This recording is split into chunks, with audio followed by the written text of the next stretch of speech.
Spider Fateweaver, Level 10. Alignment. Spiderling Sprite. Racial traits. Living creatures, sunlight sensitivity, spider walk, spiderling spellcasting. Skills. Multiple attacks, stepping longsword, venom spray, catastrophe spell. Innate skills. Intermediate combat mastery, intermediate stealth mastery, intermediate magic mastery, advanced action mastery. Sunlight sensitivity. Under sunlight, this unit's attack is at a disadvantage, with all attributes reduced. Spider walk. This unit can climb on difficult terrains, including but not limited to ceilings, trees, cliffs, and other special terrains. Spiderling spellcasting. The Spider Fateweaver is a natural spellcaster, capable of casting spells like Venom Spray, Disaster Spell, without learning and mastering them, and possesses a strong ability to learn magic. Multiple attacks. Being multi-legged gives this unit innate capabilities to initiate multiple attacks. Stepping long sword. The tough steppers are comparable to the sharp long sword, causing piercing damage to the target unit. Venom Spray. Sprays venomous foam, causing venom damage to the units in front. Disaster Spell. Targets a maximum of 5 creatures, releasing the disaster spell, causing the target units to enter a weakened state, increasing damage taken by 20% when attacked. Description. They were repelled by the living creatures, driven into the depths of dark territories, becoming hermits and hunters, wandering alone or leading giant spiders near their dens.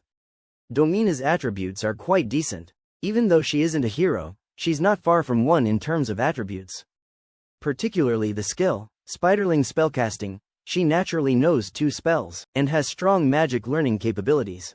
When training her, one could lean more towards magic. But the multiple attacks and stepping long sword also give her decent melee capabilities, making her a good candidate as a melee mage. Fang Hao and the others returned from behind. Domina glanced at her worried clansmen and said, "All right, the matter is resolved. Everyone, return back to the dense forest, back to your posts." Swish. The spiders and the spiderling sprites followed the command and returned directly into the dense forest. Spiderling Archer, Level 5. Spiderling Warrior, Level 4.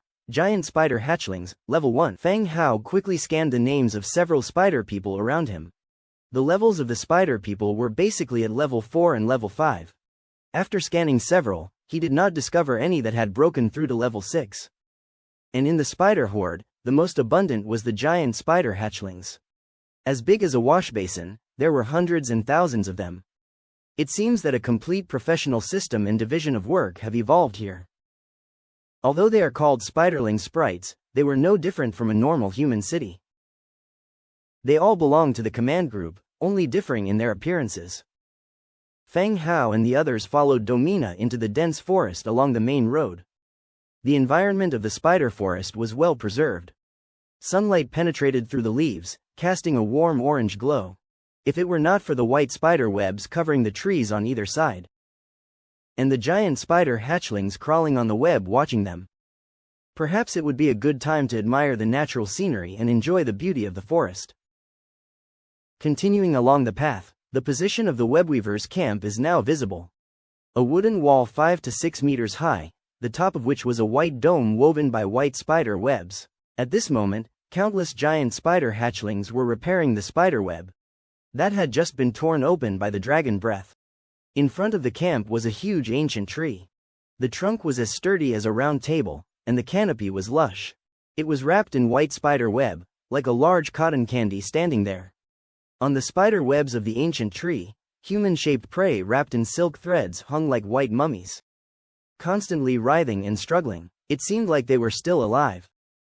Fang Hao's brow furrowed slightly. The scene before him was a tough one to forget. Monsters that hunt intelligent species, considering humans and orcs as reserves of food. What are these? Domina glanced at the old tree. Her voice was still cold. Some gnolls who thought we were easy to bully. If it weren't for them, the nest wouldn't be on alert, nor would. Domina didn't finish her sentence, but from the look she gave Fang Hao, he could understand her meaning. If it weren't for the alert state, the spider archers wouldn't have rashly shot arrows at the bone dragon, thus escalating the situation to what it was now. Fang Hao did not say much. He came here for the map. Even if the spider archers hadn't shot those arrows, this battle could not have been avoided. Moving his gaze away from the mummies on the old tree, Fang Hao continued to follow Domina into the camp. Traces of death remained around the camp. Yet, the sight in front of them was still spectacular. White spider webs covered the entire camp, like suspension bridges linking all the different-sized spider nests together. The arrangement was neat and orderly, giving an aesthetic close to that of postmodern architecture. "This place is beautiful," Fang Hao commented. Domina did not respond and continued to lead the group forward. At the center of the camp was a house made of spider silk and wood, suspended in the air by white spider webs. Judging by its size, this should be the leader's hall. The group treaded on the path woven by spider webs and entered the house. The house was sturdy and didn't sway as imagined. There were no chairs. Domina just lowered her enormous body to the ground, her gaze toward Fang Hao and his companions. "Enough, you've seen this place, now it's time you explained what you want," Domina said coldly. "Domina, you should understand your situation. A bit of basic respect will make things easier for you and your kin," Fang Hao reminded lightly.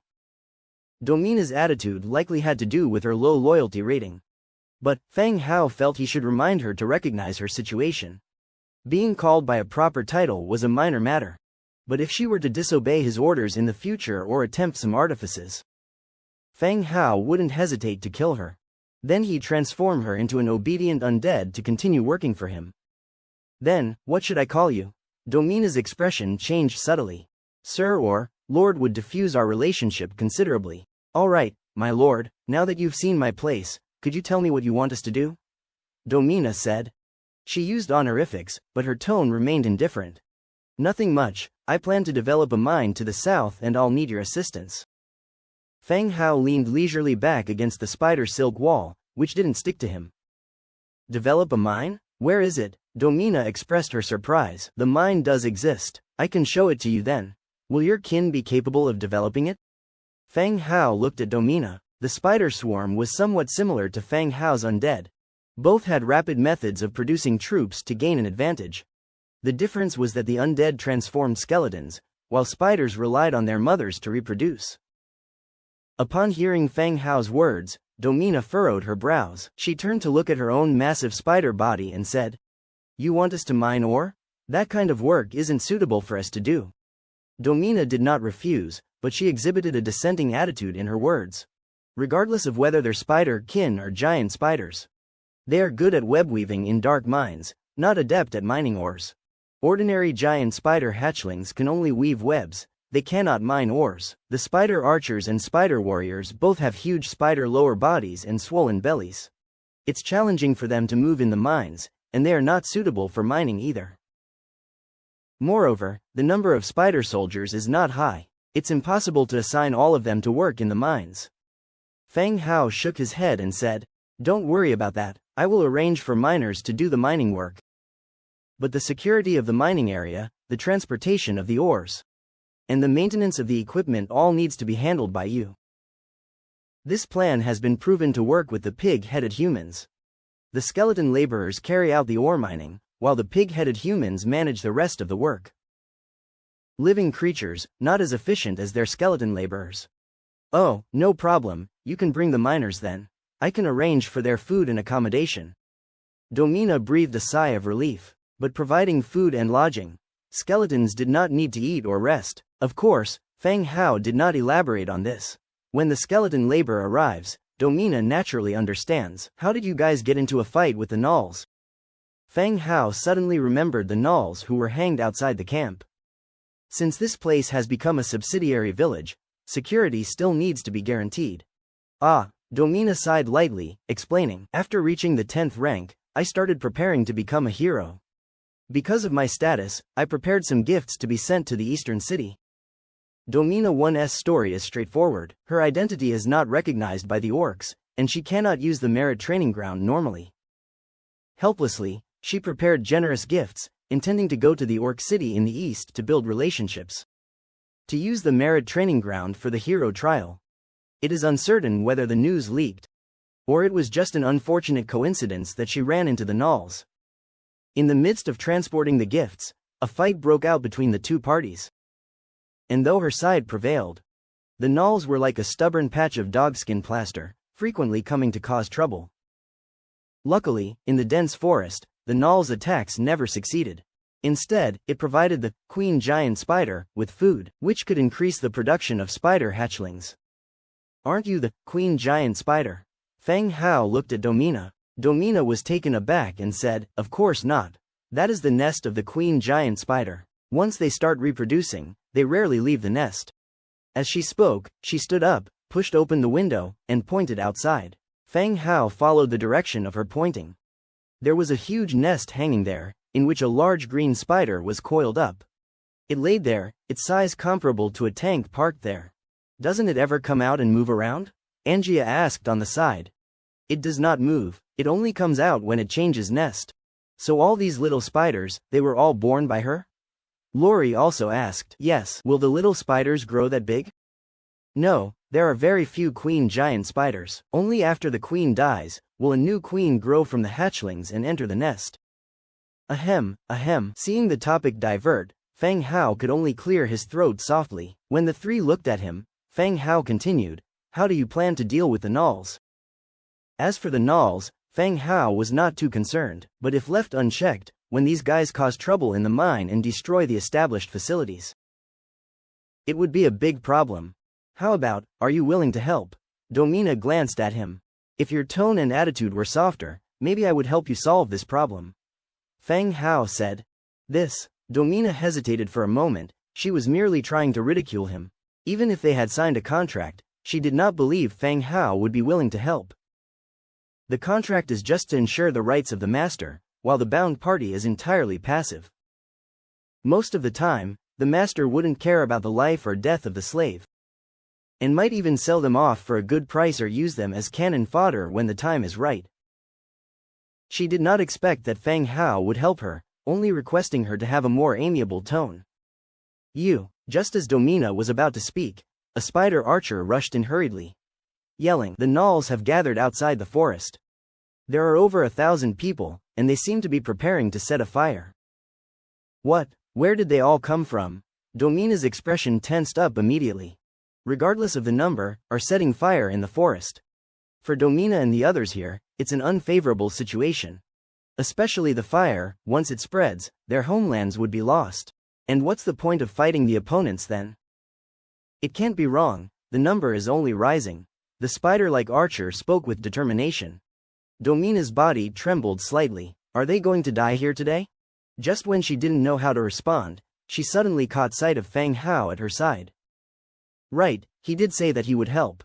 Domina hurriedly went to Feng Hao, her spider-like body laying low on the ground, forehead on the floor. Sir, please forgive my rudeness, and save me and my clan. Domina's voice trembled, hinting at desperation. The spider-like archer standing aside opened its mouth wide, surprised at the scene unfolding before it. Their clan leader is actually begging like this. It cast a covert look at the surroundings, thinking it would be too conspicuous to leave now. It could only copy her, lowering itself onto the ground, its forehead on the floor. Fine, Domina, I agree to your request, but if you dare influence the tasks I assign with your personal emotions, I will kill you all the same. Feng Hao's voice was chillingly colder. Domina's body slightly trembled. Yes, sir, I see. All right, Domina, rise. Now take your people and assemble on the edge of the forest. Ash Sparrow will tell you what to do next. Feng Hao commanded. Yes, I understand, sir. Domina stood up and softly replied. The spider Fateweaver Domina's loyalty to you has increased by 10 points. Current loyalty is 53. Huh? What's happening here? She got a tirade from me and her loyalty increased by 10 points instead? Don't understand. Domina left with the spider-like archer. Feng Hao also left the leader's lair with Angia and Lori. Exiting the webweaver's camp, the trio returned to where the bone dragon was parked. They climbed onto the bone dragon and rose into the sky, flying toward the northern side of the dense forest. From above, they could see the gnolls gathering below. There were more of them than expected. Some gnolls had already lit torches. It seemed they were really planning to set the forest ablaze. Feng Hao lightly patted the bone dragon, prepared to unleash dragon breath. On an open ground outside the dense forest, a huge number of gnolls were assembling. Their armor was untidy and disordered. Iron armor, leather armor, and even some were just panels of wood strapped across their chests. The weapons they were holding were also diverse, iron weapons, wooden clubs and many other types. All gathered here, waiting for the next command from the Gnawl clan leader. They and the spiders in the forest had been at it for over a week, both sides had taken casualties. But the Gnawls had lost their patience. They planned a decisive attack to exterminate these hateful and ugly spiders. Thump, thump, thump. From behind the Gnawls, 4 Gnawls, lifting a wooden palanquin, came forward. Reclining on the palanquin was a Gnawl, topless, wearing blue jeans. Clan leader, those spiders have assembled. When do we start the fire?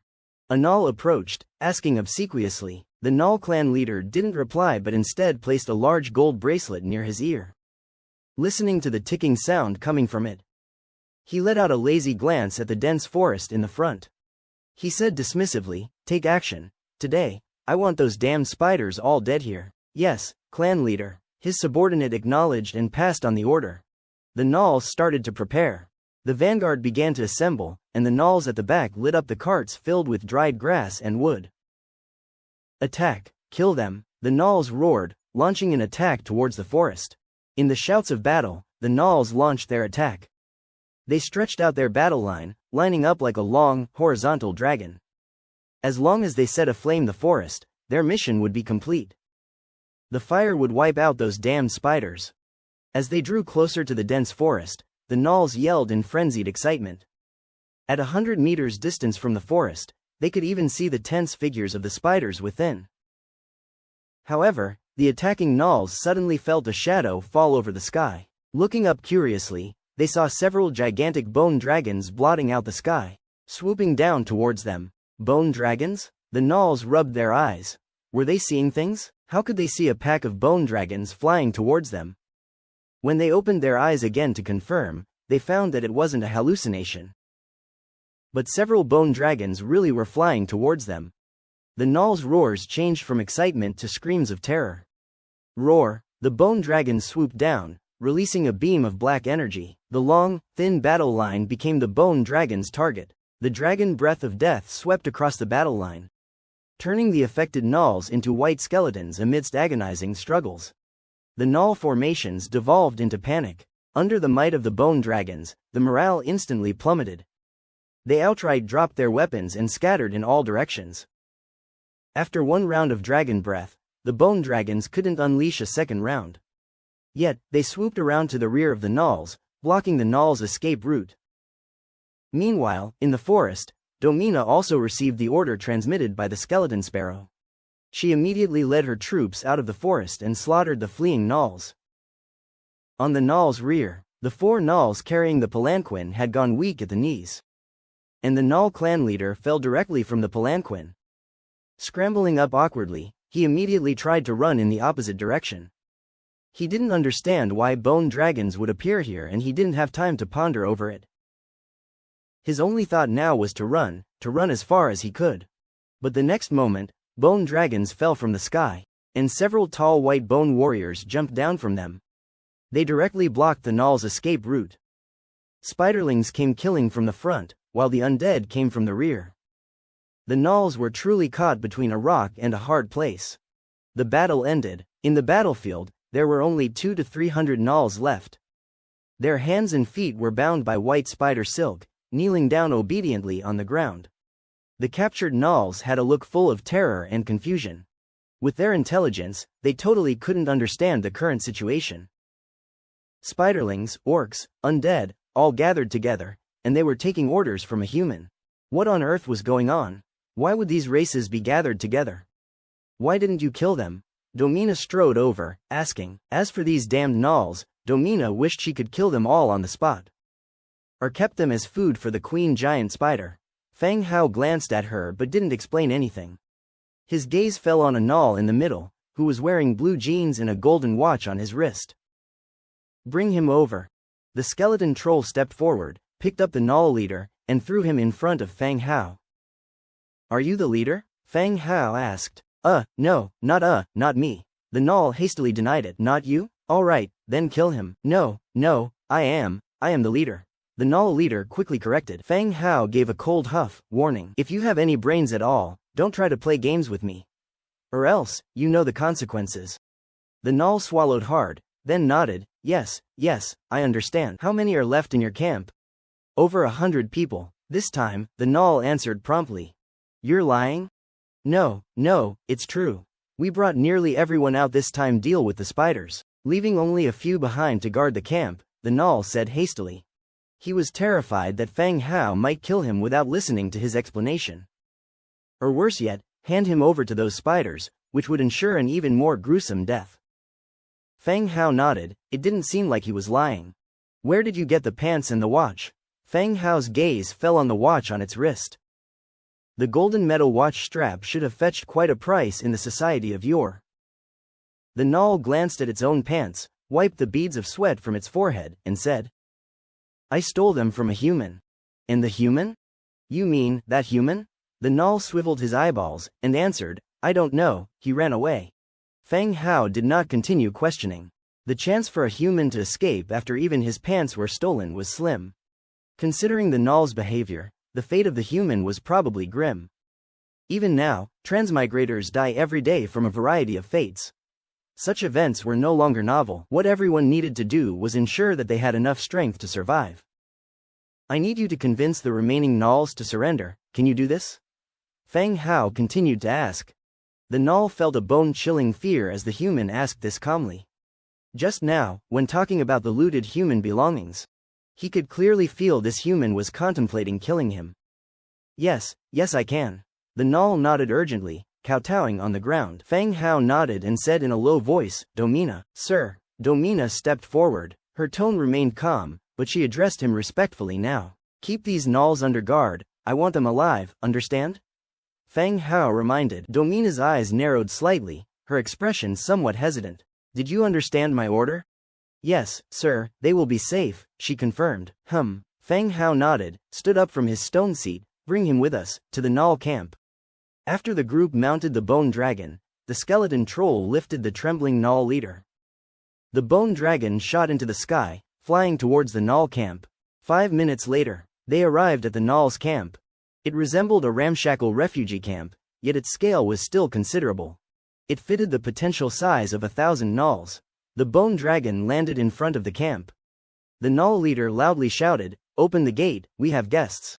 The camp's gate opened and the Nulls left behind peeked their heads out, puzzlingly looking at the towering undead beside their leader. Didn't the leader lead a team to clear out the spiders? Why did he come back with so many undead? Sir, please, the Null leader groveled and flattered. He acted like a spinelessly loyal lackey. Have all your men come out and gather at the gate, Fang Hao commanded. The Null leader began calling his tribe members to assemble outside. Very soon, the remaining Nulls gathered outside the gate in tight bondage and were taken into guard. Angia, take some people and raid the place. Take all valuables, Fang Hao ordered. The Null camp was like a refugee camp. It was unlikely they had many valuable things.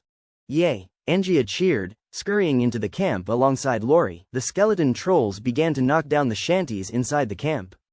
Leather and metal were carried out, along with various supplies that were piled up outside the gates. Meanwhile, Angia and Lori came out carrying a silver treasure chest. Throwing it at Fang Hao's feet, they ran back into the camp to continue scavenging. Fang Hao opened it directly. You've acquired a production blueprint for the black iron bone cutter. A production blueprint for the black iron cage, 18 beast teeth stones, 75 warfire coins. Black iron bone cutter, wood 2, iron 1, cast iron block 1. Description: a sharp kitchen utensil that effortlessly cuts through bones. It seems that this bone cutter is just a kitchen knife. That makes sense. If Nulls could produce weapons of war, they wouldn't have been using wooden clubs in the battle just now. Even if it's a kitchen knife, I guess these fellows can't mass-produce them. Of course, kitchen utensils are pretty good too.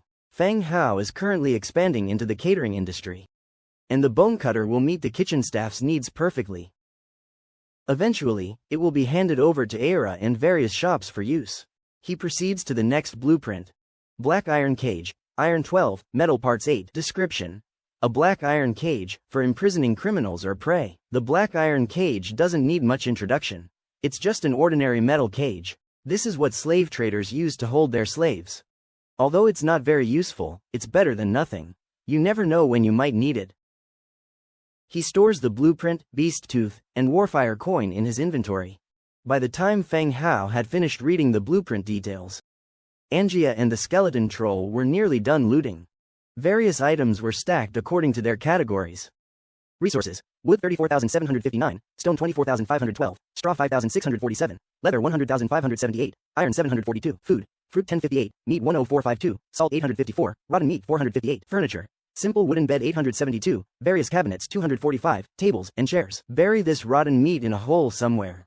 Remember, rotten meat isn't part of the spoils. Feng Hao commanded loudly. The skeleton troll followed the order, took the rotten meat away for burial. It's been a while since Feng Hao had cleared out a camp. Moreover, the Null camp really didn't have much of anything worthwhile. The furniture was crudely made. He doubted anyone would want it even if it was left near a village. The quantity of leather and food was decent and could supplement the food supply at the webweaver camp. Feng Hao, look. Not far away, Angia's voice could be heard. Feng Hao turned and saw Angia and Lori come out, the troll behind them holding a large wooden chest. Bang! The chest was dropped at Feng Hao's feet, causing golden coins to spill out all over the place. Oh my gosh, a full chest. Inside were warfire coins, beast head gold, along with many gold and silver objects, and a variety of gemstones. The treasure reminded him of pirates' chests, and Feng Hao was left with his mouth agape. Looking at the dilapidated camp, then back at the chest at his feet, it was hard to connect the two. Where did you find it? Feng Hao curiously asked. In a hidden room in that middle house. Angia replied. Amazing. Feng Hao couldn't help but praise. Angia's ability to find things was better than a police dog. No matter where you hide it, she can find it. Warfire coins 17,855, beast head gold 45,362, gold 752, silver 1674, gemstones 152, jade 165, agate 45, mithril 5, map, treasure vault. Wow, what a huge harvest. Feng Hao could not help but exclaim as he looked at their haul. These damn creatures, they are so rich. Feng Hao stored the entire chest in his inventory and looked at the last map. Map. Treasure vault. Category. Single page map. Description.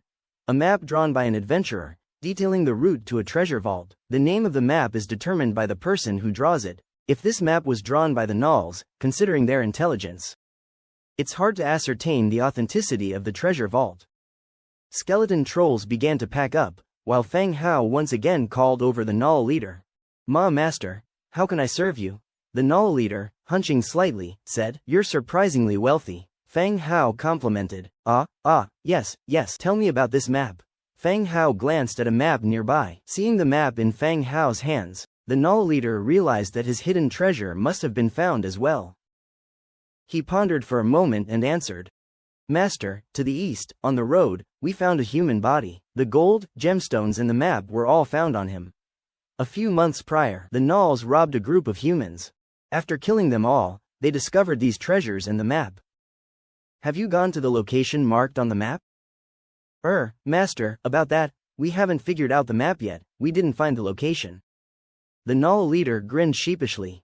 Alright, go back and squat down. Oh, okay. The Null leader creeped back into rank and squatted down. After listening to the Null leader, Feng Hao stored the map in the Book of Lords, revealing the location of the treasure trove on the big map. It was located to the east, quite far off. It seemed like they wouldn't have time to get there today. Not long after, the plunder by the skeleton trolls came to an end. Everyone started heading back to the webweaver camp. The warehouses of the dependent villages were shared. As long as these goods were transported to the webweaver warehouse, they could be used directly in the main city in the future. Back in the dense woods, the bone dragon dropped the spoils of war onto an empty area. Feng Hao jumped off the dragon's back and was greeted by Domina and her people. Master, how did it go? The Null camp has been leveled. These are the goods we collected from there. See what you can use, break the rest down into resources and put them in the warehouse. Feng Hao pointed at a small mountain of furniture. Domina looked at the variety of furniture and items, her face full of quiet pleasure. The webweaver's camp had no furniture. Even the houses were formed from the web. Although it made no difference to their lives, having some furniture was a good thing. Oh, Domina responded. She turned around and ordered her people. Pick out anything useful, transport the food and resources directly to the warehouse. Rustle, rustle, rustle. Countless giant spider hatchlings came out from the dense woods. Like moving ants, they silently formed a line. They picked up the food and wood and headed towards the webweaver camp. Spider soldiers also started picking out furniture and discussed quietly about the uses of these items. Not long after, the surrendered gnolls, escorted by the skeleton trolls, came back and joined the other gnolls squatting on the empty ground. Feng Hao counted. There were 432 gnolls in the webweaver camp. Inside the chief's nest, Feng Hao reclined against the web wall. Domina once again looked displeased. Master, I think it's unfair. Why do we have to keep those damn gnolls? They are bandits, God knows how many died at their hands. Feng Hao directly found a slave contract in the Book of Lords. You sign with the gnoll leader. From now on let the gnolls be responsible for mining the mines. Feng Hao said out loud. I'll make him sign it? You mean, make that damn gnoll my slave? The expression on Domina's face softened significantly. She could torture the gnolls at her leisure if they became her slaves. Yes, keep an eye on them, let them mine the mines. Do you understand what I mean? Feng Hao stared steadily into Domina's eyes. Feng Hao had interacted with gnolls before. He had some understanding of their character. If Feng Hao and the gnoll leader signed the contract and gave gnolls the same status as Domina, many problems might arise in the future. Instead of that, he would rather let Domina watch over these restless fellows. Understood, Master, I will do it right. Domina briskly nodded. Approaching, the gnoll leader was brought in. Domina pulled out the slave scroll and they signed the slave contract. The power of the contract bound them both. Domina's cold face softened, the gnoll leader behaving even more obediently. He quietly kneeled, silent beside them. All right, I will take you two to the mine now, Feng Hao said, leading the way out of the nest. Domina and the gnoll silently followed him. The bone dragon landed in front of the mine. Even though Domina has 8 legs, she still staggered and trembled as she descended from the dragon's back. It took her a while to recover before she could barely stand up again. This is the mine I was talking about. You two will be responsible for the mining, maintaining both progress and output. Feng Hao pointed ahead. Even though the mine entrance was blocked by stones, the outline could still be seen. Moving the workers won't be an issue, but we currently lack mining tools. Domina said, her brow furrowed in concern. Spiderlings were not adept at making tools, let alone gnolls. Squatting on the side, he was still not accustomed to the aftermath of flying high on the bone dragon. Don't worry about tools, I will prepare them for you. Once the area is developed, you can start mining right away. All right, I have no issues then. Domina nodded. The plan discussed between the three was simple. The mithril mine would be developed, the gnoll would be in charge of mining, and Domina would be responsible for safety and logistics. Having discussed everything and not being able to think of any additional issues, what came next was straight to the point. Feng Hao used the Book of Lords to produce the necessary mining tools. 100-fold amplification triggered, obtained 101 mining carts. 100-fold amplification triggered, obtained 505 flatbed carts. 100-fold amplification triggered, obtained 1010 white steel mining picks. 100-fold amplification triggered, obtained 1010 mine tracks. When the light faded, a large number of items appeared in front of everyone. Domina and the gnoll, they looked as though they had seen ghosts. Their faces displaying utter astonishment and their mouths wide open. To them, the tools that appeared out of thin air was no less than a god's grace. And the quantity was so substantial. Domina's loyalty towards you has increased by 10 points, current loyalty is 63. Domina's loyalty has increased by 10 points. It has risen past 60. Returning to the webweaver encampment, as the sun was about to set, night was approaching. Feng Hao, along with Angia and the others, climbed onto the bone dragon, intending to return to his territory. Domina, I'll leave a bone dragon for you. Once you're done with the mine, ride the bone dragon to the main city for hero assessment. Even if Domina was still somewhat cold towards him, the contract between them still existed. Domina could officially become a hero. It would be beneficial for both the territory and the guarding of the mine. Hearing Feng Hao's words, Domina's expression momentarily lit with excitement, as she stepped forward to lay a hand on the bone dragon's body and looked up at Feng Hao. Do you have a merit training ground? The matter of becoming a hero had always been a concern for Domina. The long-lasting battle with the gnolls this time was a consequence of transporting wealth to the Orc City. Knowing that Feng Hao had a merit training ground, she felt a surge of excitement for a moment. Yes, when you come then, I'll arrange an assessment for you. Thank you, sir. After thanking him, Domina awkwardly said again, "Sir, I do not have a hero heart. I will prepare that for you. The same goes for your people. Those who can attain the 10th rank can come to the main city for ascension." Fang Hao looked at the other spiderlings and said calmly, "Thank you, sir." Domina expressed her respect with a bow. "Domina's loyalty towards you has increased by 10 points. Current loyalty is 73. Domina's loyalty has once again increased. Alright, you guys go back to your duties, and make sure the mine starts operations within 2 days. The tools needed for the mine, including bags for the ore and mine carts, have been made. All that's needed now is manpower to start mining." "Yes, my lord." As everyone bowed, Fang Hao patted the neck of his bone dragon and soared into the sky, flying towards his territory. Meanwhile, in Lis City, inside a tavern, the moon was rising, and the tavern was at its most bustling.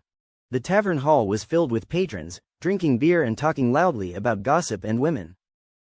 Bang! Suddenly, the tavern door was pushed open forcefully. The loud noise caused all the patrons to instinctively look over. Entering was a woman. The woman had broad shoulders and long limbs. Her wheat-colored skin was covered in brown leather armor. After she rushed in, people thought that the woman was scantily clad.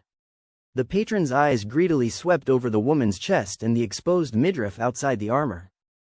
Even in the dim light, one could see the muscular lines of her abdomen and a half-exposed bare head tattoo on her waistline. This woman was different from the ones they usually encountered, emitting an aura of wildness. Gulp. The patrons swallowed their saliva. At this time, a woman coming to the tavern was not a wise decision. But it was enough to arouse the passion of the half-drunk patrons. Some wanted to tease her, but when the woman stepped over the threshold and revealed the dried blood on her chest armor and the long knife at her waist, all the men high in spirits immediately shut their mouths and returned their attention to their drinks and conversations. The woman walked in, followed by several burly men with unfriendly expressions. "What will you have?" the owner asked. This was Lis City, known for its good order. Most people who came here were to drink, not to cause trouble. "Beer, and some side dishes," the woman said. "All right, wait a moment," said the owner, and began preparing food for them. The beer was brought up, and the woman took a sip before she asked in a low voice, "Does the owner know somebody named Hodge? I have a message from a friend of his. They said he often comes here to drink." As she spoke, she patted her backpack. Hearing the woman's words, the owner was slightly stunned. No one would believe such a claim, and Hodge was a known alcoholic here. If he had a friend, he would chatter about it for days. Considering their appearances, they seemed less like messengers and more like debt collectors looking for Hodge. "Don't know him," the owner replied tersely and moved on to his chores. The woman continued to drink, saying no more. Bang! As they were eating and drinking, something happened at an inward table. A chair was kicked over, and a staggering old head stood straight up on the table. He loudly boasted, "Look here, this is the scar I got when I fought with a vampire. And it is also the most precious metal of my life." The table was shaking, and the old man wavered on his feet, nearly falling down. "Hodge, you've had enough to drink today, go home," another patron tried to persuade him. "Why go home?" Hodge pushed away the person who was trying to help him and continued. "Is there anyone else willing to buy a drink for the human hero, the great vampire hunter?" No one at the other tables paid any attention to him. No one else was willing to pay for his booze. "Give him a drink, put it on my tab." Suddenly, the woman at the counter spoke. The woman's words drew the attention of everyone in the tavern. The tavern owner sighed helplessly. The inevitable had happened. Old Hodge, upon hearing the woman's words, staggered over. He looked the woman's group up and down and casually settled down in a chair nearby. "Last time, just the last time, it was in this spot, a guy with a fresh face was fascinated by my adventures and invited me for a few drinks." "Are you Hodge?" the woman asked directly. Burp. "Everyone here knows me, the human hero, Hodge." A beer was placed before Hodge. The tavern owner discreetly signaled him, but Hodge, his gaze never left the pint. When the beer was served, he gulped down a few mouthfuls. "So, you really do have a blueprint for dealing with the Blood Clan?" the woman continued. Hodge, taken aback. Burp. "Indeed I do. I remember the last bloke who sat here asked the same question." "Let's make a deal. I'll treat you to a few more drinks, and you pass me the blueprint," proposed the woman. Deal, at least 1 more pint, no, 5, no, at least 10. The woman took out a wad of cash and tossed it on the counter, 10 pints for him. It was clear to the tavern owner that this woman was no ordinary patron, her clothing and demeanor suggested that she was not a mere mercenary. More likely, she was a bandit from the woods. Miss, he's an alcoholic who comes here every day boasting about this and that. Don't take him seriously. Here, take your money back, replied the owner, pushing the cash back towards her. Worried that Hodge would start some trouble. Give him 10 pints, use the remaining money for some bar snacks, salty ones. The woman commanded in a deep voice. The owner, resigned, pocketed the money and brought Hodge 10 pints of beer. Soon, the 10 pints were gulped down by old Hodge. As soon as the beer was down his gullet, the woman continued. According to the agreement, can you give me the blueprint now? Burp. Ha ha ha, very well, but this time, I didn't bring it along. I'll give it to you the next time we meet, Hodge said and staggered out of the tavern. The woman and her entourage exchanged glances. They followed closely behind and also exited the tavern. The owner shook his head in resignation. It looks like poor Hodge has angered the wrong person. When Feng Hao returned to his territory, the night had already enveloped the land. The bone dragon descended in the city, and Feng Hao leapt off its back. Send the bodies to the skeleton conversion field. And carry all these gold and gemstones to the underground basement of the city lord's mansion. Feng Hao commanded loudly. The skeleton trolls leapt off the dragon's back and went about their tasks according to Feng Hao's instructions. The bodies were those who had died in battle. Struck by the bone dragon's death breath, they had turned into white bones. They were actually quite easy to transport. There wasn't much hope for the gnolls to be transformed into anything useful. The real question was whether any of the spider aberration had useful abilities after transformation. Upon returning to the city lord's mansion, Era came out to meet them. Master, was everything smooth today? Era asked with a smile. Yes, it was not only smooth but also quite rewarding. Feng Hao smiled and sat down in the chair in the hall.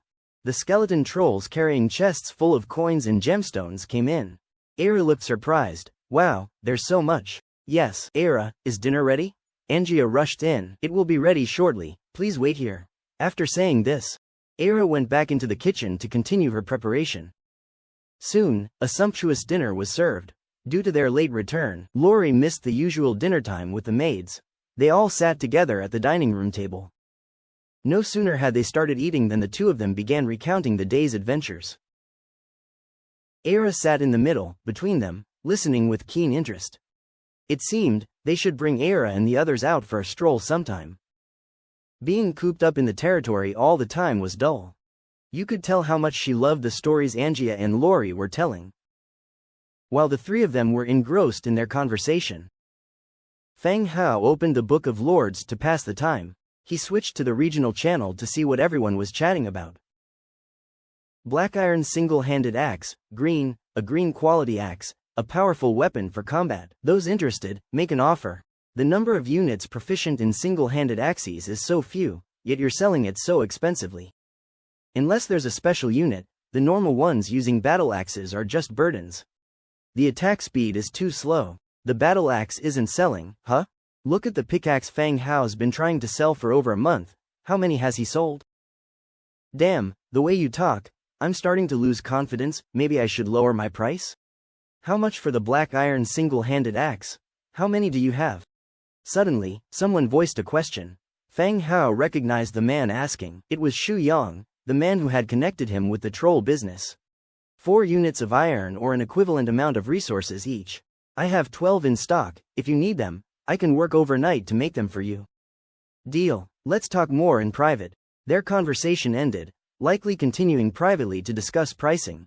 Xu Yang's intent to buy equipment gave Feng Hao pause for thought. He was subject to the trolls and acted more like a slave leader, mining resources for the trolls or assisting with other tasks. The trolls didn't even allow him to recruit troops. If Xu Yang is now buying these axes, he could be buying them for the trolls. Or maybe something else is going on. The axe is quite similar to a lumberjack's axe, which is used to gather resources. Perhaps he plans to store some weapons, using their similar appearance as a front. If it's the second reason, something might have happened among the trolls. Or maybe the trolls' power is decreasing, giving Shu Yong a chance to strike back. With these thoughts, Fang Hao observed as the channel's chat continued. I cleared a bandit camp with some NPCs yesterday and got some equipment. They're already listed for sale, anyone interested can check it out. Very good prices. Damn, you're clearing bandit camps now? The bandits in my territory still come down to collect protection money. I also joined the natives' attack, I couldn't have done it alone. As others continued their chat, Fang Hao closed his Book of Lords. After dinner, he comfortably soaked himself in a hot spring. The rejuvenating effect of the rejuvenation spring, eliminating all his fatigue. After returning to his room, he could enjoy a good night's sleep. He leaned back in the corner of the pool with his head resting on the edge, closing his eyes to rest. The sound of the door opening. Light footsteps approached him. Fang Hao opened his eyes and saw a fox girl Little White walking in with a fruit platter in her hands. She sat down by the pool, carefully laying Fang Hao's head on her lap. She picked up a piece of fruit with her delicate fingers and led it to Fang Hao's mouth. In a gentle tone, she said, Master, I'd like to discuss the hot pot restaurant's plan, so I can prepare accordingly. The hot pot restaurant in Proul City had been closed for several days. She knew that the owner of the tavern across the street had joined their territory. And she had already led her team to manage Lys's shop. This sudden sense of urgency rose in Little White's heart. With his eyes closed, resting on her soft thigh, Fang Hao thought for a while before saying, You can return to Proul City tomorrow. I will arrange accommodations for you in the city. And improve your living conditions. Cyril and the followers of the city's elite, after taking Fielding's sacred blood, were all killed by Fang Hao.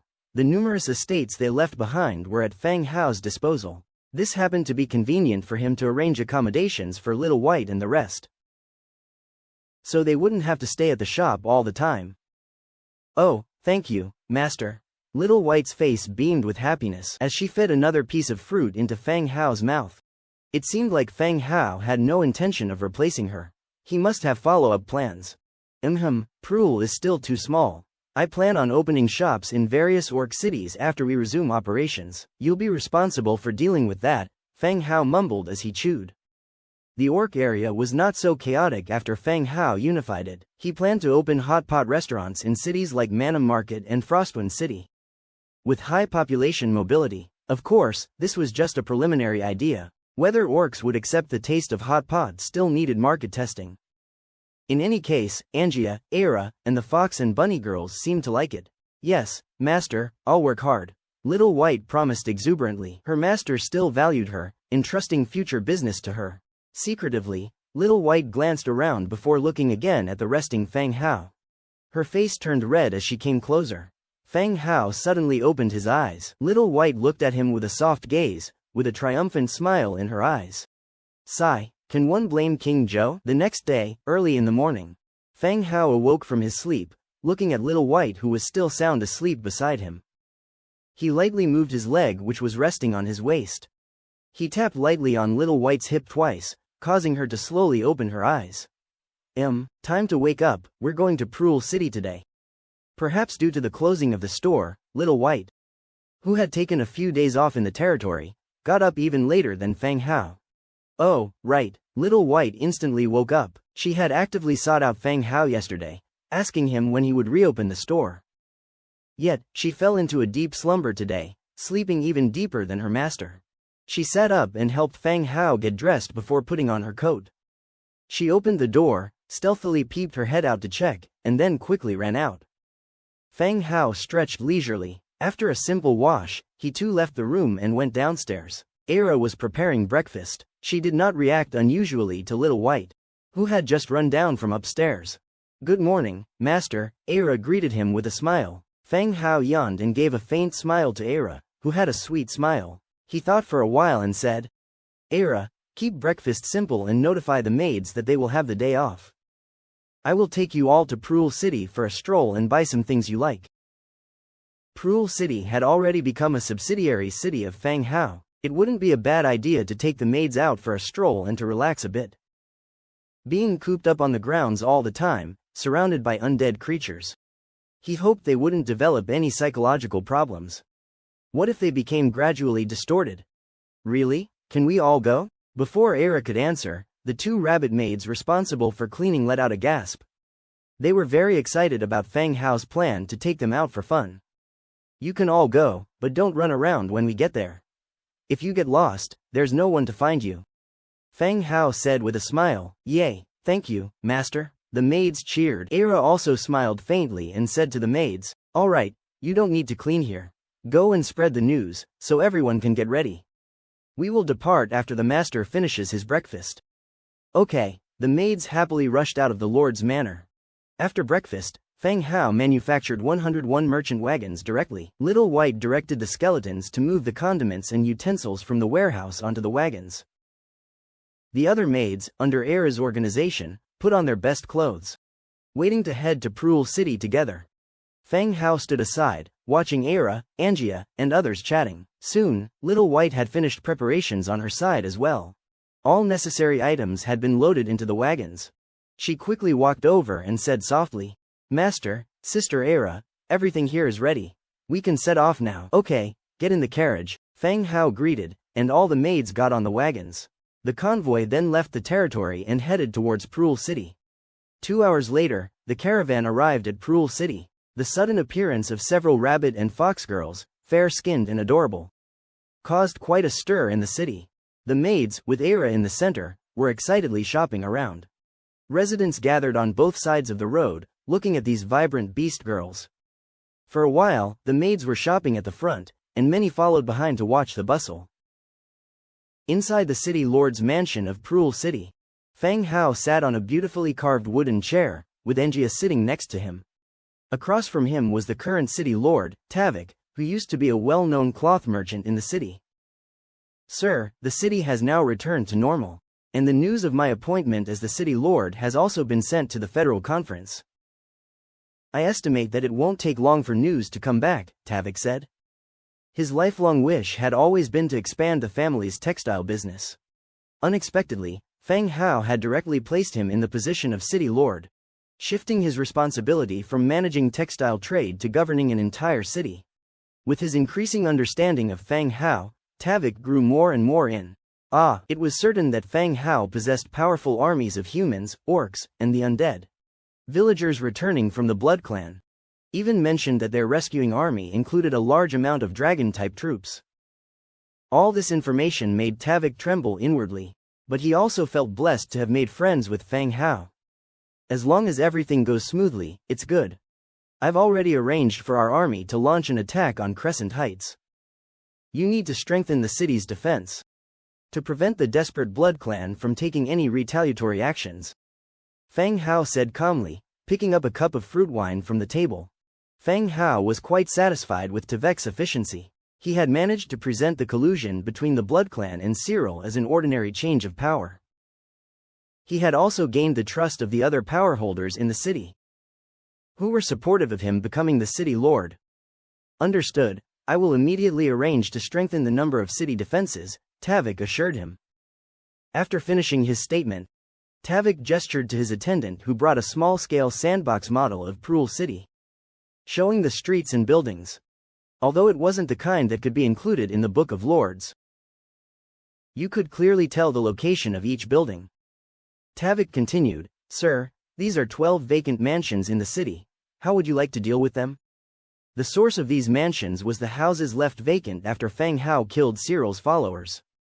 The owners were all the city's elite and their houses naturally stood out, deserving the label of mansions. This one looks pretty good, Fang Hao pointed at a mansion near the city lord's residence. This mansion had a courtyard and was sufficiently spacious to accommodate the maids. Great choice, sir. This mansion used to be the residence of the Minister of Internal Affairs, and is now vacant, Tavik complimented. No wonder the house was so large. It used to belong to the Minister of Internal Affairs. Fine, I will take this one and you can sell the rest, said Fang Hao.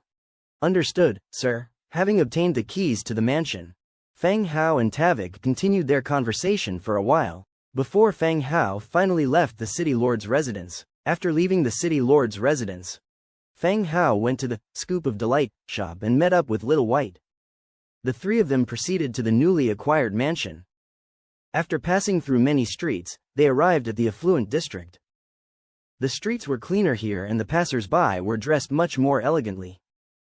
They reached the past residence of the Minister of Internal Affairs. In front of the towering mansion's gates, Little White gaped at the sight. She knew Fang Hao was arranging a place for them to live, but she did not expect it to be so grand. This wasn't an ordinary affluent district. It was the center of power in Prul City. A short distance further, one would arrive at the city lord's residence. Master, are we staying here? Little White asked, visibly shocked. Yes, the daily necessities inside should be complete. Later, you all can divide the rooms among yourselves. Fang Hao took out the key, unlocked the door, and pushed it open to reveal the large courtyard inside. Fang Hao nodded in satisfaction. It was indeed a great place. Of course, it still couldn't compare to his city lord's residence. Commencing his inspection, he entered the mansion and climbed the stairs. All the furniture was still in the mansion. Tavik seemed to have just evicted the mansion's inhabitants and didn't pillage the items within. Fang Hao, take a look at this. In one of the rooms, Angia called out to him. This room contained a desk and a bookshelf. Seemingly the study room of the former Minister of Internal Affairs. In Angia's hand, she was holding a beautifully crafted curved sword. Let me see. Fang Hao walked over. Angia handed him the curved sword, and the weapon's attributes appeared as soon as it landed in Fang Hao's hand. Absolution curved sword, purple. Type: one-handed sword. Damage: third order. Description: a curved sword that has killed its former master. Rumor has it that anyone who possesses this weapon will suffer until death. Following the swords of absolution, the dagger, the rapier, and the long sword, this was the fourth sword of absolution. By its appearance, Fang Hao initially thought it was a saber. After seeing its attributes, he realized that the name was the Absolution Curved Sword. Fang Hao didn't have much knowledge about weapons. As far as he could see, there didn't seem to be much of a difference between a curved sword and a saber. Is this the one you were collecting? Angia asked from the side. She wasn't particularly interested in these crafts. But knowing that Fang Hao was looking for them, she hoped to look out for them. Yes, I didn't expect to find another one here. He indeed hadn't expected the Minister of the Interior to have a sword of absolution in his collection. It seems that he should mention it to Tavik to keep an eye out too.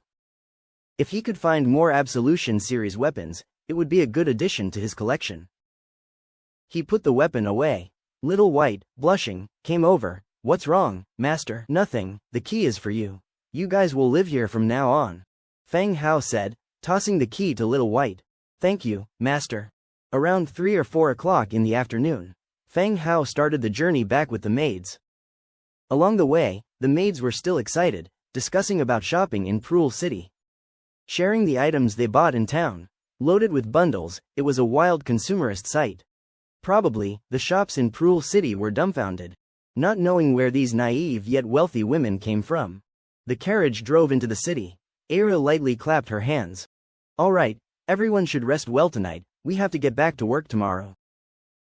The maids all stopped, softly responding, yes, Sister Era. Upon his return to the Lord's mansion, Fang Hao's steps slightly faltered. In front of the Lord's mansion, stood a tall skeleton giant. Even bigger than an ordinary giant, with long arms. Giant Wall, Blue 7th Order hero.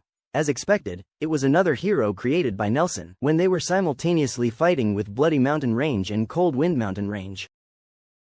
They retrieved 3 hero corpses, a giant and 2 orcs. The one in front was the second one made by Nelson, a skeleton giant hero. I greet you, Lord, and I am ready to serve you. The skeleton hero kneeled on one knee and lowered his forehead. Even kneeling down, his height was not much lesser than Fang Hao's. Named Giant Wall, it must be related to his height. Stand up, welcome to the team, Giant Wall. Fang Hao said, thank you, my lord. Well, retrieve your former equipment from the warehouse, then go to the barracks. You are now in charge of the skeleton giants. As you command, my lord. Giant Wall nodded and walked towards the warehouse. Once Giant Wall left, Fang Hao opened the Book of Lords to confirm the loyalty level. Giant Wall's loyalty to you has reached 2. Your minion, Giant Wall, has a loyalty to you of 100, free from experiencing any negative emotions such as deceit, betrayal and so on. Loyalty is still at 100. Full-level loyalty as soon as he was created. He continued to check Giant Wall's attributes. Giant Wall, Blue 7th Order hero. Allegiance, Undead. Templates, blue. Racial characteristics. Undead, hollow skeleton, weak to light. Legion talent. Iron wall, infantry commander, giant troll shield formation. Skills. Fleshless body, multiple attacks, huge club, stone, axe throw. Inherent abilities. Intermediate battle mastery, advanced defense mastery, advanced blunt weapon mastery, advanced shield mastery. Iron wall. The army led by this unit will have plus 15% defense. Infantry commander. When this unit commands infantry units, all attributes plus 5%. Troll shield formation. When this unit leads troll form units, including trolls, transformed trolls, skeleton trolls, the army gains additional shield proficiency, with extra defense plus 5%. Stone, axe throw. When the ranged weapon is a stone or axe, increase range by plus 10%, accuracy by plus 9%. Additionally, the stone inflicts blunt damage, and the flying axe inflicts plus 5% damage to lifeless defensive equipment. Description. A product of the immortal corpse witch, not recognized by the god of undead, this hero cannot level up or advance. Pretty standard. Attributes aren't too outstanding, just seem to be an upgraded version of the skeleton troll. The most useful aspects are the hero's army skills, increasing the corresponding attributes when leading an army. In particular, there's the troll shield formation skill. The troll units he leads can directly equip shields, forming a shield formation. Entered the Lord's mansion, sat down in a chair. Felt a bit thirsty, subconsciously glanced around the empty hall. Recalled that he had given the maids a day off. Even Era was outside with the other maids, sharing the items they bought today. Picked up a water cup, filled it with fruit wine from the cellar. When he came back, he found that the tailor, Soy, was already waiting in the hall. Next to Soy, on the table, was a piece of black, silky fabric. My lord. Soy stood up, slightly bowing in courtesy. Soy, what brings you here today? Feng Hao asked with a smile as he took a seat next to him. My lord, this is the newly made, Nightfall, silk. I brought it for you to have a look. Soy held up the piece of black silk and handed it to Feng Hao. Feng Hao took it. It felt silky smooth right away. The quality of this Nightfall silk is not inferior to Tevek's prized Holy Snow silk. The delicate and smooth feeling of it is very comfortable to touch. However, what Feng Hao liked most was the subtle pearlescent light on the silk. It looked just like a dazzling starry sky at night. In Feng Hao's view, the expressive quality of Nightfall silk is even better than Holy Snow silk. It's gorgeous, Feng Hao commented with praise. Surely, it's beautiful. The production of Nightfall silk will play a big role in your next plan to open a shop, Soy said. Feng Hao had mentioned his plan to open a clothing store to Soy. In Lis City, making a dress for the city lord's wife was also a way to pave the way for the fabric store. Indeed, Soy, you arrange for mass production. The newly made Nightfall silk takes priority in making a set of black stockings. As for the size, just follow Mrs. Rebecca's measurements. Feng Hao thought a bit before speaking. Such good silk, also for making stockings? Make one set first, then make other things once mass production is underway.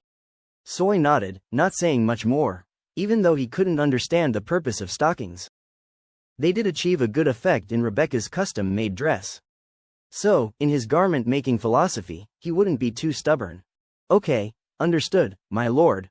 I'll arrange the work when I get back. If there aren't enough hands, you'll need to recruit more workers. Soy stood up and said in a low voice. All right, Feng Hao nodded. Soy bowed again, held the Nightfall silk in his arm, and left the room. After dinner, Feng Hao had a quick soak in the hot spring before returning to his room to rest. The night was quiet, and Feng Hao was sleeping deeply. Master, suddenly, a slight shaking came from his arm, and Feng Hao's eyes snapped open. In the moonlight, a figure was seen kneeling by the bed. Feng Hao instantly woke up, his heart pounding. Master, it's me, Era. Era quickly said. Phew. Feng Hao let out a sigh of relief, speaking with displeasure. Era, if you're going to come earlier. This time is a bit late. Era's cheeks blushed slightly. She glanced at Feng Hao's bare chest, explaining. Master, a guard has rushed over from Lis, said following your instructions. He brought the blueprint for dealing with vampires. He is waiting in the hall. What, the person has returned? Feng Hao immediately got up. The night was deep. In the Lord's Hall, a weary, weather-beaten swordsman sat. At that moment, frantic footsteps echoed up the staircase. Setting down his cup, the swordsman stood to wait. Seeing the Lord descending from the second floor, he bowed immediately, and saluted. Greetings, my lord. You've worked hard, said Feng Hao softly. I dare not delay your plans. Here is the blueprint I brought back. The swordsman handed over the blueprint he held. Era stepped forward to take it, passing it to Fang Hao. Hard silver sand blueprint, hard silver block blueprint, hard silver arrows blueprint, green rank. Hard silver single-handed sword blueprint, green rank. A total of 4 blueprints. Hard silver sand, 10, 1 iron block, 1 silver ore. Description: increases hardness of silver through blending. Hard silver block, 1 iron block, 5 hard silver sand, 2 silver ore. Description: a hard silver block, produced after numerous tedious steps. Hard silver arrows, 10, 1 tough wood, 1 iron, 1 hard silver block. Description: arrow mixed with silver. The arrowhead shines brightly, but due to the softness of silver, it is not feasible for reusing. Hard silver single-handed sword, 2 iron blocks, 2 hard silver blocks, 1 thick leather. Description: a gorgeous silver single-handed sword, not suited for extended combat. 2 blueprints for materials, and 2 blueprints for weapons. Especially the hard silver block, it can surprisingly be produced. If the hard silver block also requires a forge for processing, even the upcoming battlefield would be over by now without much being made. Both weapon blueprints are green rank and are related to silver. However, given silver's softness, even after multiple hardening processes, it remains impractical for battlefield use according to the descriptions. If not for its special effect against the Blood Clan. Otherwise, weapons would not be made from such a metal, which is not durable and more expensive to produce than iron swords. Good, you have worked hard. Fang Hao turned to Era. Era, find him a place to stay, let him rest in the fief for the night before returning. The fief has many empty rooms, so there's no worry about accommodation. Yes, master. Thank you, my lord. Following Era's departure, Fang Hao collected the blueprints he had received. It was already late at night. He could only wait until the next morning to begin production and deliver to Demetria. Dawn. Fang Hao jolted awake from a drowsy slumber as the sound of a horn echoed in his ear. This was the signal of a received message from the sound-transmitting shell. Rolling over to look at the head of his bed, indeed, Demetria had sent a message. As he held it to his ear, he heard Demetria's voice. My lord, the army has reached the border of Crescent Heights and has begun to set up camp. We plan to launch an attack on the Blood Clan tomorrow. The message was brief but conveyed all the necessary information. Demetria led the troops for 2 days and 2 nights. Since the undead army could march day and night, the progress was faster than a conventional army's marching speed. According to the original plan, after reaching the destination, Demetria would first set up a camp. Then, using the camp as a base, he would launch an attack on the Blood Clan. The construction of the camp is also to facilitate the transportation of supplies. In this way, the army will not become isolated, forced to charge forward only. Fang Hao sat up, dressed, and immediately left the lord's mansion. The reception hall on the first floor. The maids had finished their day off yesterday and resumed work. But it could be seen that they were still in a good mood. Good morning, master. The maids smiled and greeted him. Good morning. Just as Fang Hao was about to leave the lord's mansion, he stopped and said to one of the maids, Go fetch the blood hunter. Tell him to meet me outside the fief. Oh, all right. The maid nodded and ran off to fetch the blood hunter. Outside the fief, on the open land, Fang Hao opened the Book of Lords and began to produce the blueprints he had acquired yesterday. First, he used the 100-fold increase feature to make hard silver sand and hard silver block. After finishing the production of these 2 items, he continued with the production of hard silver arrows and hard silver single-handed swords. Hard silver arrows, 10, 1 tough wood, 1 iron, 1 hard silver block. Production quantity 5,000. 100-fold increase triggered, received 5,050,000. 1 quantity equals 10 hard silver arrows. With the effect of the 100-fold increase, the quantity of arrows reached 5 million. Crash. A dazzling light appeared, revealing a vast number of hard silver arrows scattered across the open land. Fang Hao picked up one. The arrowhead of the hard silver arrow was exceptionally bright, revealing delicate patterns. It looked much better than the ordinary black iron arrow. He waved over a team of skeletons to bundle up the scattered arrows. Fang Hao continued with the production of the hard silver single-handed swords. 100-fold increase triggered, received 101,000 hard silver single-handed swords. A batch of swords again appeared before his eyes, scattered messily on the ground. Whoosh! At that moment, the blood hunter swooped in, His giant bat wings allowed him to land from a distance. At the city gate, the newly recruited hero, Bulwark, also walked over. Seeing Bulwark's current attire, Feng Hao understood the origin of his name. Bulwark held a large iron shield in his hands. The height of the shield was about 5 to 6 meters. And it was 3 to 4 meters wide, just like half a city gate. "My lord, you wanted to see me?" The Bloodhunter looked at the equipment scattered all over the ground and asked quietly. Demetria has reached the border of Crescent Heights and established a temporary camp. Feng Hao stepped out from the pile of equipment. "My lord, what do you mean? You excel at leading flying troops. I plan to recruit another batch of air units for you to command. Together with Demetria, take over Crescent Heights as soon as possible." Feng Hao stated his intentions. A fief must always have a hero to guard it. Skeleton heroes were the best candidates for city defense. They lacked personal emotions and put the benefits of the fief and Feng Hao first. Angia was there to act as Feng Hao's personal bodyguard and would follow him around. And although Little Yu had also been promoted into a hero, she mostly did not appear during daytime hours and was not adept at commanding troops. Not to mention Nelson, Feng Hao felt like he hadn't seen him for a month now. He was afraid that the old man would collapse from overwork. Now, with the addition of Bulwark, the Bloodhunter could be sent to support Demetria. Having one hero commanding so many troops, there would inevitably be some areas that are neglected. "All right, my lord, I understand.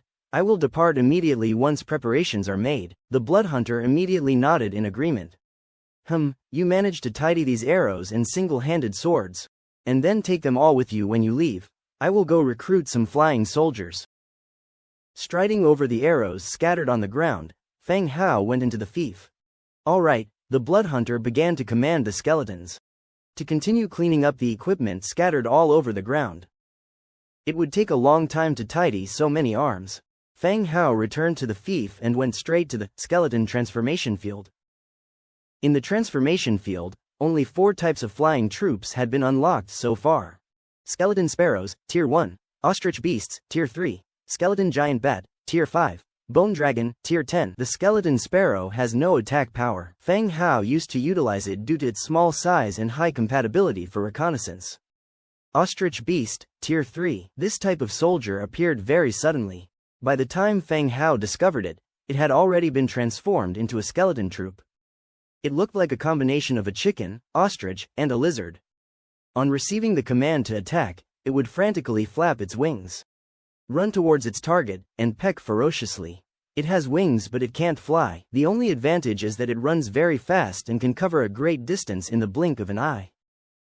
Feng Hao pondered for a while, where did it come from? In the end, considering the timing and the size, Feng Hao inferred that it was probably the food the Cyclops troll cooked during the operation in the mountain fortress. It was brought back by the skeletons, and eventually, it was turned into the ostrich beast. However, neither the skeleton sparrow nor the ostrich beast was Feng Hao's target. He only wanted to recruit the skeleton giant bat. The amount of bloodstone in the warehouse was not much, only 127 stones. They were obtained from exploration and also from exchanges within the regional channel. Skeleton giant bat recruitment. 3 wriggling spines and 1 bloodstone. Recruiting quantity, 127. Confirm recruitment. 100-fold magnification triggers, recruiting 12,827 skeleton giant bats. Over 12,000 skeleton giant bats landed on the open ground around. Their hollow eyes uniformly gazed at Feng Hao down below. All right, stand by outside the territory. Whoosh, more than 10,000 Z skeleton giant bat, flapping their wings, flew outside the territory. After recruiting the skeleton giant bats, Feng Hao returned to the outskirts of the city once again. As for the Tier 10 Bone Dragon, Feng Hao would like to recruit it, but unfortunately, he didn't have any dragon crystals. Upon arriving outside the territory, a massive number of skeleton warriors were still bundling arrows. The quantity of arrows was too vast. Even with a large number of skeletons, it would also take some time. Bloodhunter, it's up to you to arrange the bone dragons in the territory, Feng Hao said. There were 70 bone dragons in the territory. The rest were stationed in the fortress and the affiliated cities. Looking at the number of arrows, it seems that even if the bone dragons transport them, it will require multiple trips. All right, my lord, the Bloodhunter agreed upon hearing Feng Hao's words. Feng Hao stayed for a while as well. instructing the skeletons to sort out the scattered equipment all over the ground. When Bloodhunter left, it was already noon. Feng Hao looked at the sundial in front of the Lord's castle, which was simply made from his own wooden stick and small round iron shield, and compared it with his wristwatch, which showed 12 o'clock. His method wasn't precise, and the sundial wasn't made standard, but these were good enough.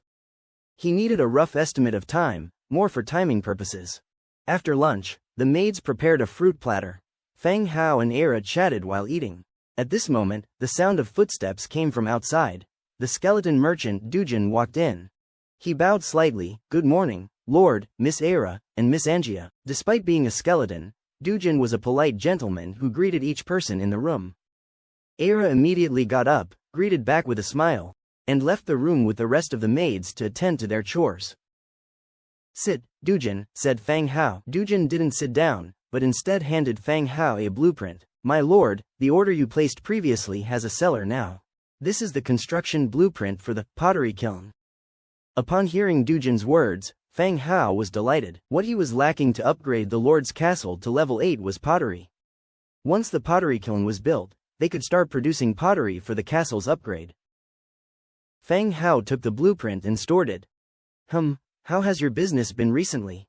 Feng Hao continued to ask. Dujin sat down on a chair nearby, his walking stick placed upright in front of him. "My lord, business has been very good recently, especially the large consumption of the troll's hatchet. In the past 3 days, we have sold 50,000 hatchets. When you have time, we need you to restock the inventory."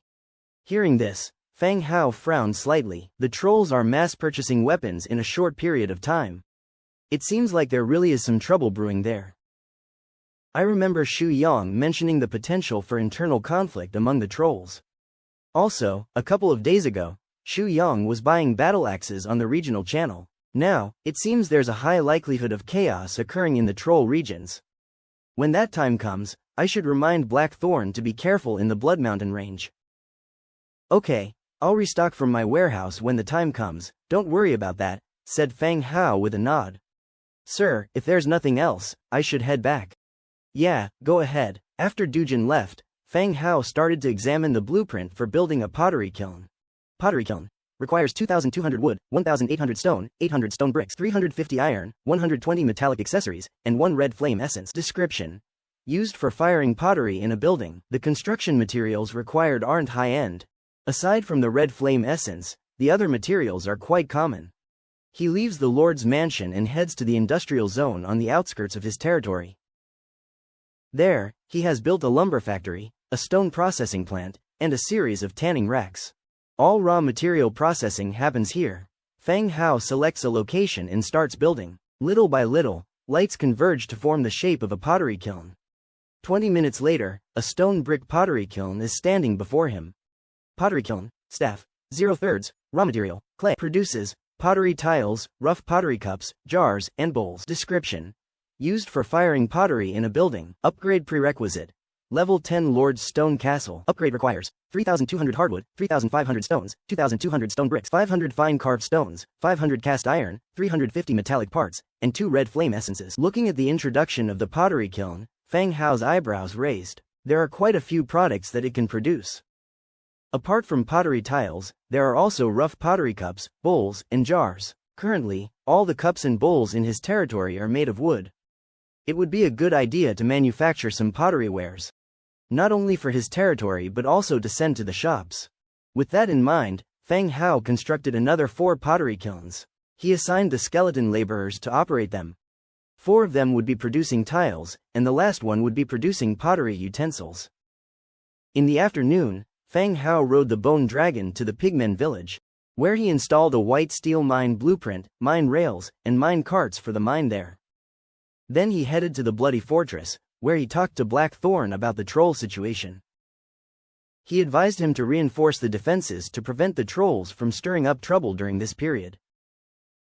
After he had finished everything, it gradually began to get dark. It felt like he hadn't done much in a day, but it was already this late. After a quick dinner, he headed for the hot springs. While in the hot springs, Feng Hao was resting his head on Air's round and lovely thigh, while enjoying the fruits that were occasionally popped in his mouth. Today, Angia and Lori were out playing, so there was no swimming competition. The two of them had a rare quiet moment. While enjoying Aira's massage, Fang Hao checked the regional chat. I've got women in my domain now, and things are going well, it's just a matter of time. Does the guy above have any physical defects? Why is it just a matter of time? When the time comes, could you take a photo? Gosh, I'm envious. I have 2 women in my group of refugees, but they both have husbands. As a lord, confiscating your daughters-in-law should be no problem, right? Damn, seems like there's no problem. For sale. Forest tri-corner hat, green. A green leather headpiece suitable for archers. If interested, place your bid. I took a look, the hat the guy above is trying to sell is green. I bet you won't be able to sell it. Green is actually quite clean, it's love that dirtied it. Green was initially very clean, but it got contaminated by love. Damn, the dude upstairs sure is cultured. Forest triangle hat, green, only 3 left. Those who are interested better act quick, only 3 left.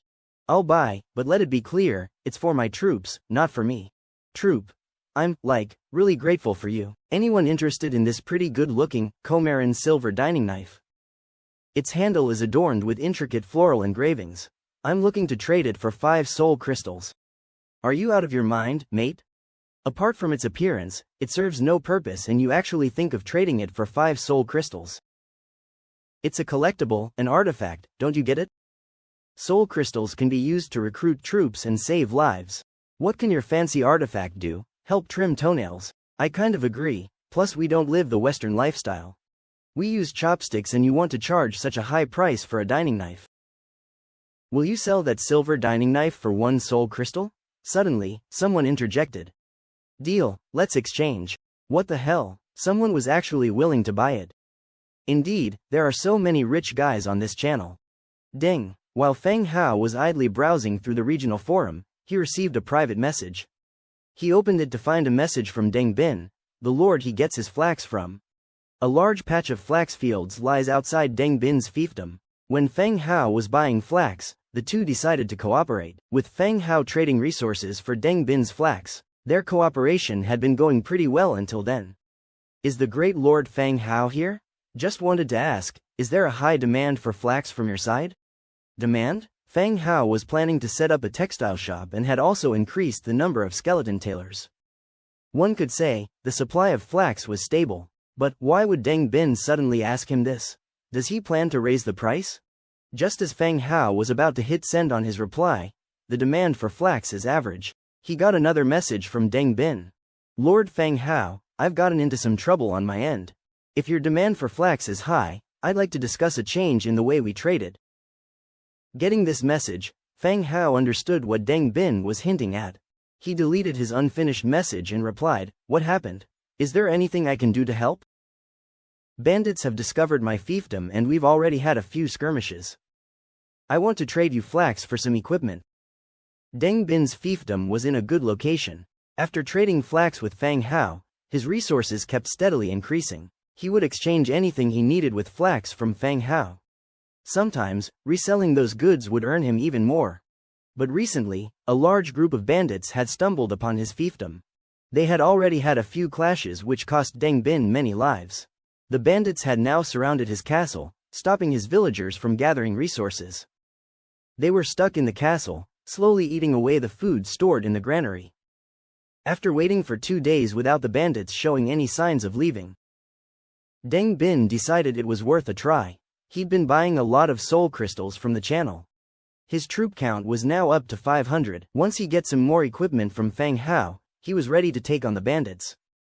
If he wins, he loses nothing and could even try to occupy the bandit camp. If he lost, he'd be done for anyway, and the equipment and fiefdom wouldn't matter anymore. "What's wrong with the equipment in the channel?" asked Feng Hao. There were tens of thousands of pieces of equipment listed by Feng Hao in the regional channel.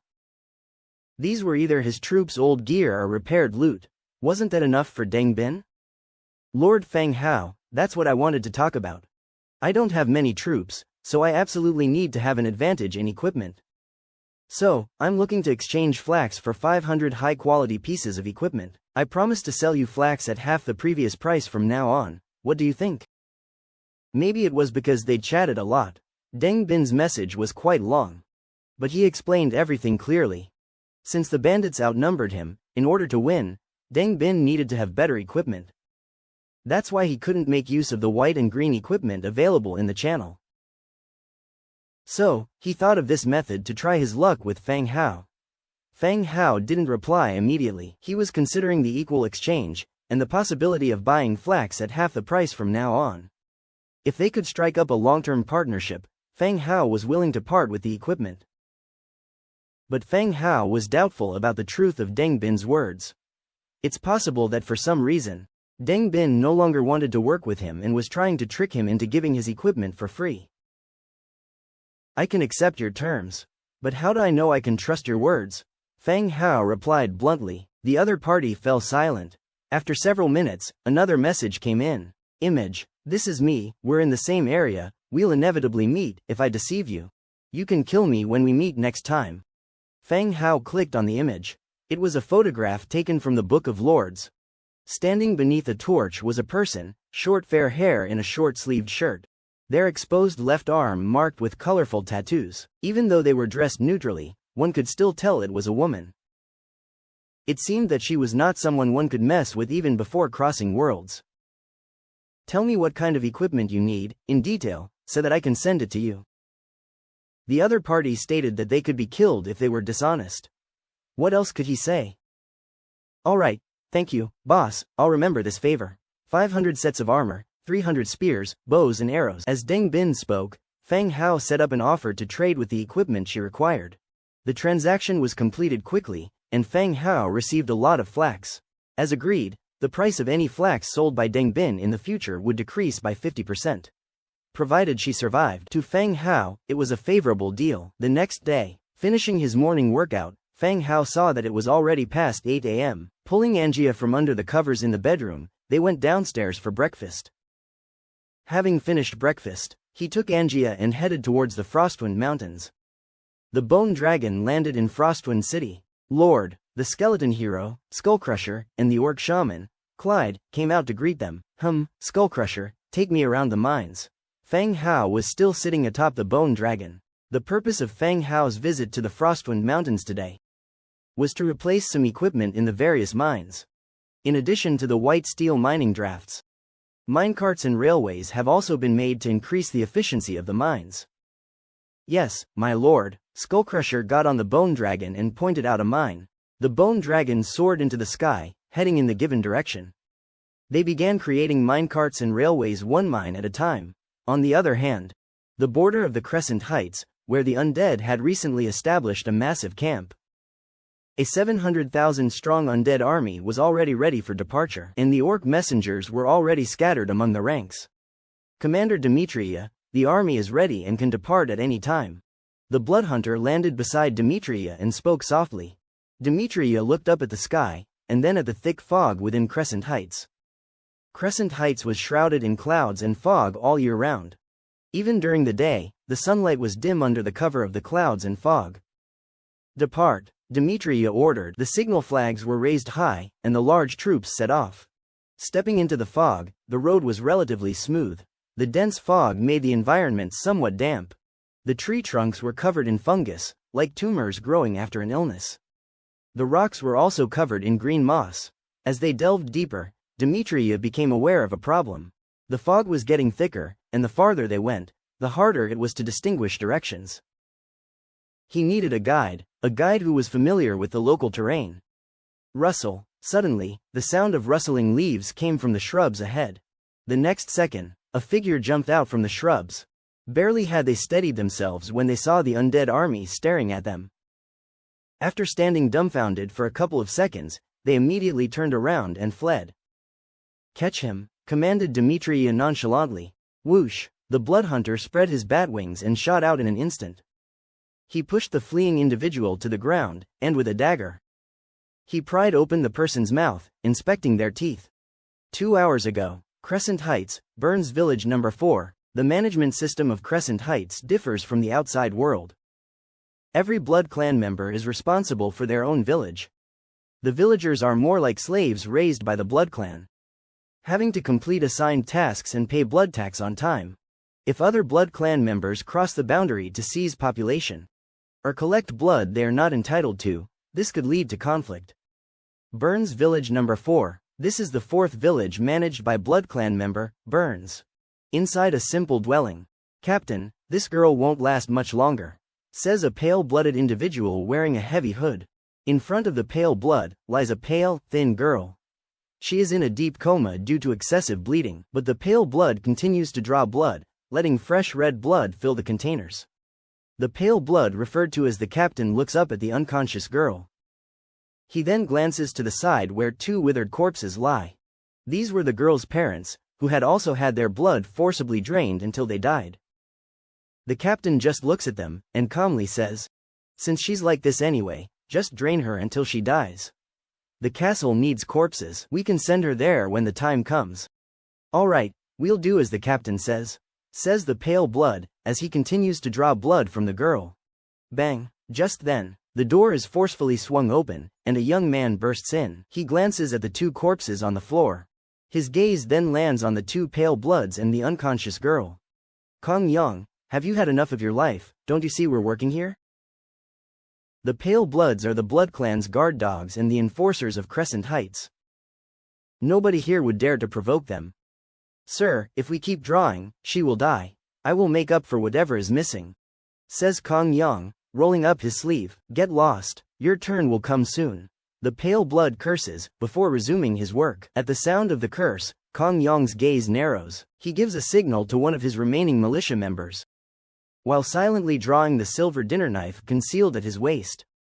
The dinner knife had been sharpened to a sharp point, razor-edged. In the next second, he leaps at the captain, covering his mouth. The dinner knife pierces his neck.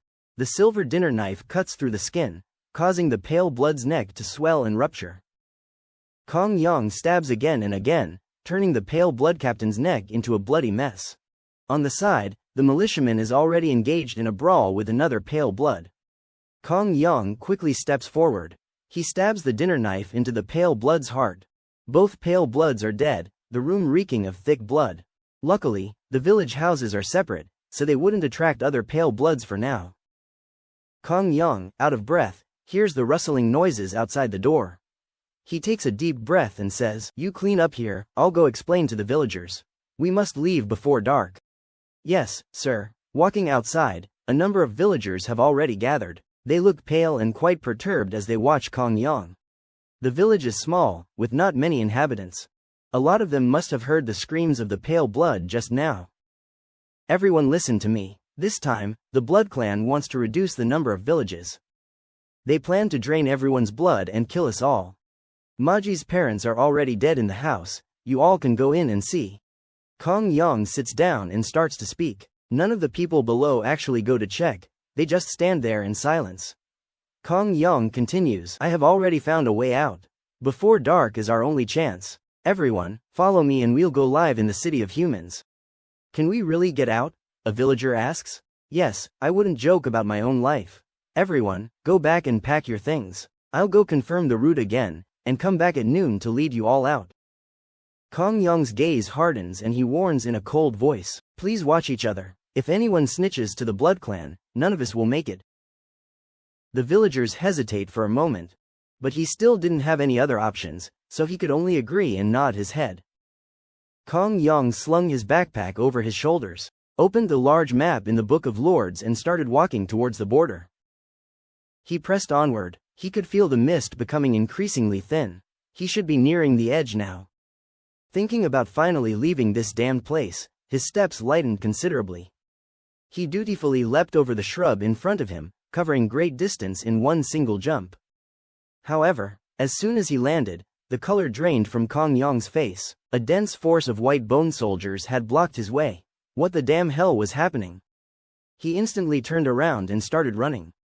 But after only 2 steps, a formidable force knocked him down. A chilling dagger pried his mouth open and a bony finger started probing his teeth.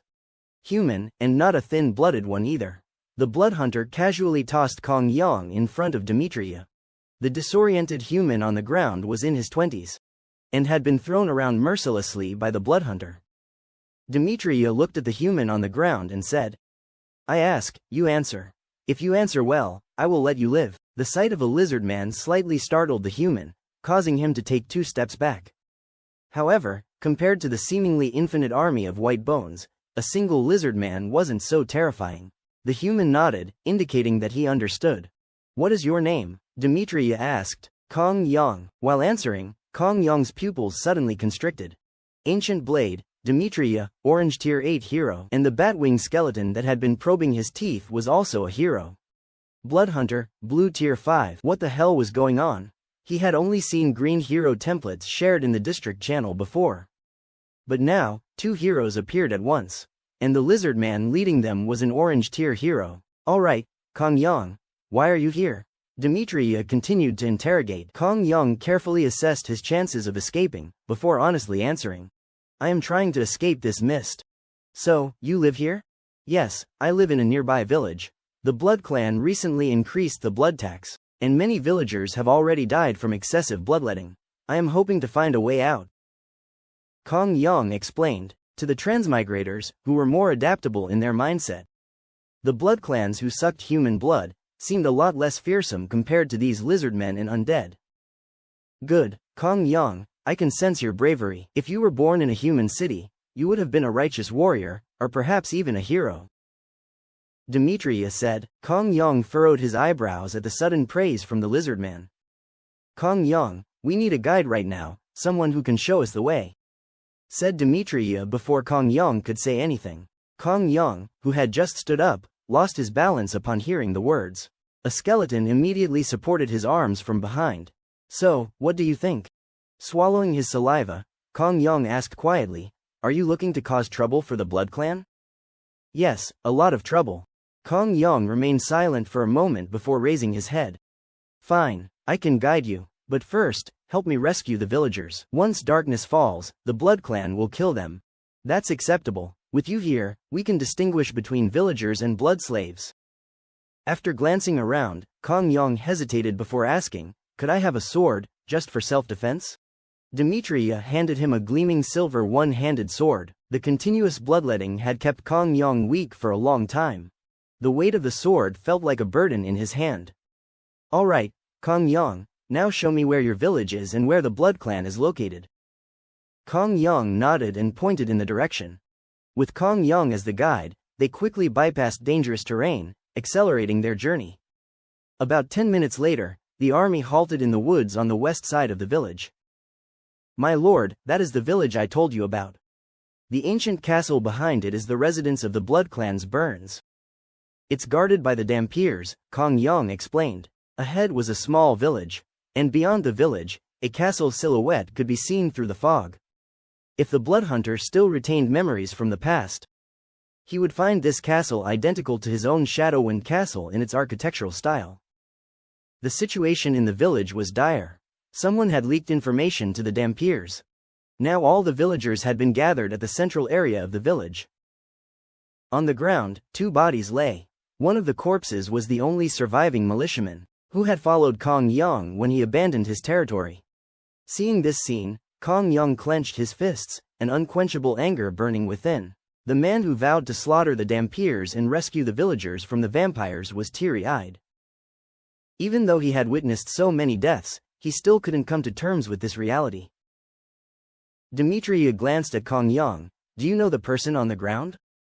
Yes. Kong Yang gritted his teeth. Without saying much, Demetria immediately ordered, Bolton, lead your men to rescue the villagers. The rest will storm the Blood Clan's castle ahead. Yes, everyone acknowledged. The undead army rolled out of the forest, barreling towards the castle. Bolton led his small undead squad to surround the village and rescue the villagers. The Bloodhunter unfurled his bat wings, leading a swarm of skeleton giant bats into the sky. Charging forward, with the help of the dark deception skill, he navigated through the thick fog. Arriving over the castle, he swooped down. The blade in the Bloodhunter's hand swung out, instantly slaying 2 Dampiers. The skeleton giant bats following closely behind swarmed like a plague. They enveloped all Dampiers around the castle. When they dispersed again, all that was left of the Dampiers were there picked clean. Bone-white skeletons scattered on the ground. The battle was over in a flash. Hundreds of Dampiers were wiped out cleanly. Demetria and his troops arrived, They walked straight into the castle, ascending to the third floor via the staircase. The third floor's bedroom was dimly lit. The windows were sealed shut with thick curtains. In the middle of the room, there was an exquisitely designed corpse-raising coffin. The coffin lid was tightly closed. It seemed the soundproofing here was excellent. Despite hundreds of Dampiers being killed outside, Burns, inside, remained undisturbed, still resting. Demetria gestured. 2 Baron Tomb guards stepped forward, one on each side of the coffin lid. With a simultaneous exertion of force, the coffin lid was prized open. The moment the vampire inside opened his eyes, swish. Demetria's sword came slashing down. The vampire's head and half of the coffin fell, rolling into a corner. Move the body out, Demetria ordered as he sheathed his long sword and walked downstairs. Vampires possessed a strong vitality. Despite decapitation, it wasn't dead yet. It stretched out its arms, flailing and thrashing around. A skeleton warrior next to it drew its argent short sword from its waist, hacking at the squirming body several times. Only then did it slowly quiet down. Outside the castle, the rescued villagers were gathered in an open area. When they saw the 2 coffin halves being carried out, along with the casually held head of Burns by a skeleton, everyone's eyes widened in disbelief and fear. The vampire was dead. They had never thought that even a vampire could be killed. Demetria looked at the chaotic and sickening crowd below. Bolton. Bolton immediately rushed forward. Lord Demetria, guide these villagers out and set up a camp for them at the back of our base. Anyone who dares to try to leave or send word to the Blood Clan will be executed on the spot. Demetria loudly declared. Upon hearing the words executed on the spot, the already frightened villagers began to tremble even more. Yes, sir. Bolton took the order and began to lead the villagers away. The villagers left. Demetria did not plan to halt his troops either. In the combat strategy, he and Fang Hao had a fixed time arrangement. Kong Yang, you did a great job this time. Demetria praised him openly. Kong Yang had already calmed his emotions. The death of Burns and the Bloodfeeders were considered as revenge for his militia. Thank you, my lord. I know of a few other locations of Blood Clan's castles. I could lead you there. Kong Yang had never thought that killing the Blood Clan could be this simple. The undead army he guided had, in the blink of an eye, killed the mighty Burns. It was as simple as killing a chicken.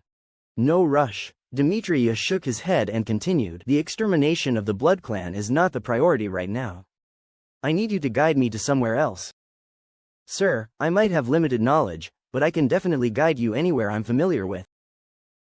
Kong Yang reassured him. Tano Lake. Upon hearing the name, Kong Yang momentarily froze. The Book of Lords map did not include Tano Lake, but he knew of its location, because it was a place strictly prohibited by the Blood Clan.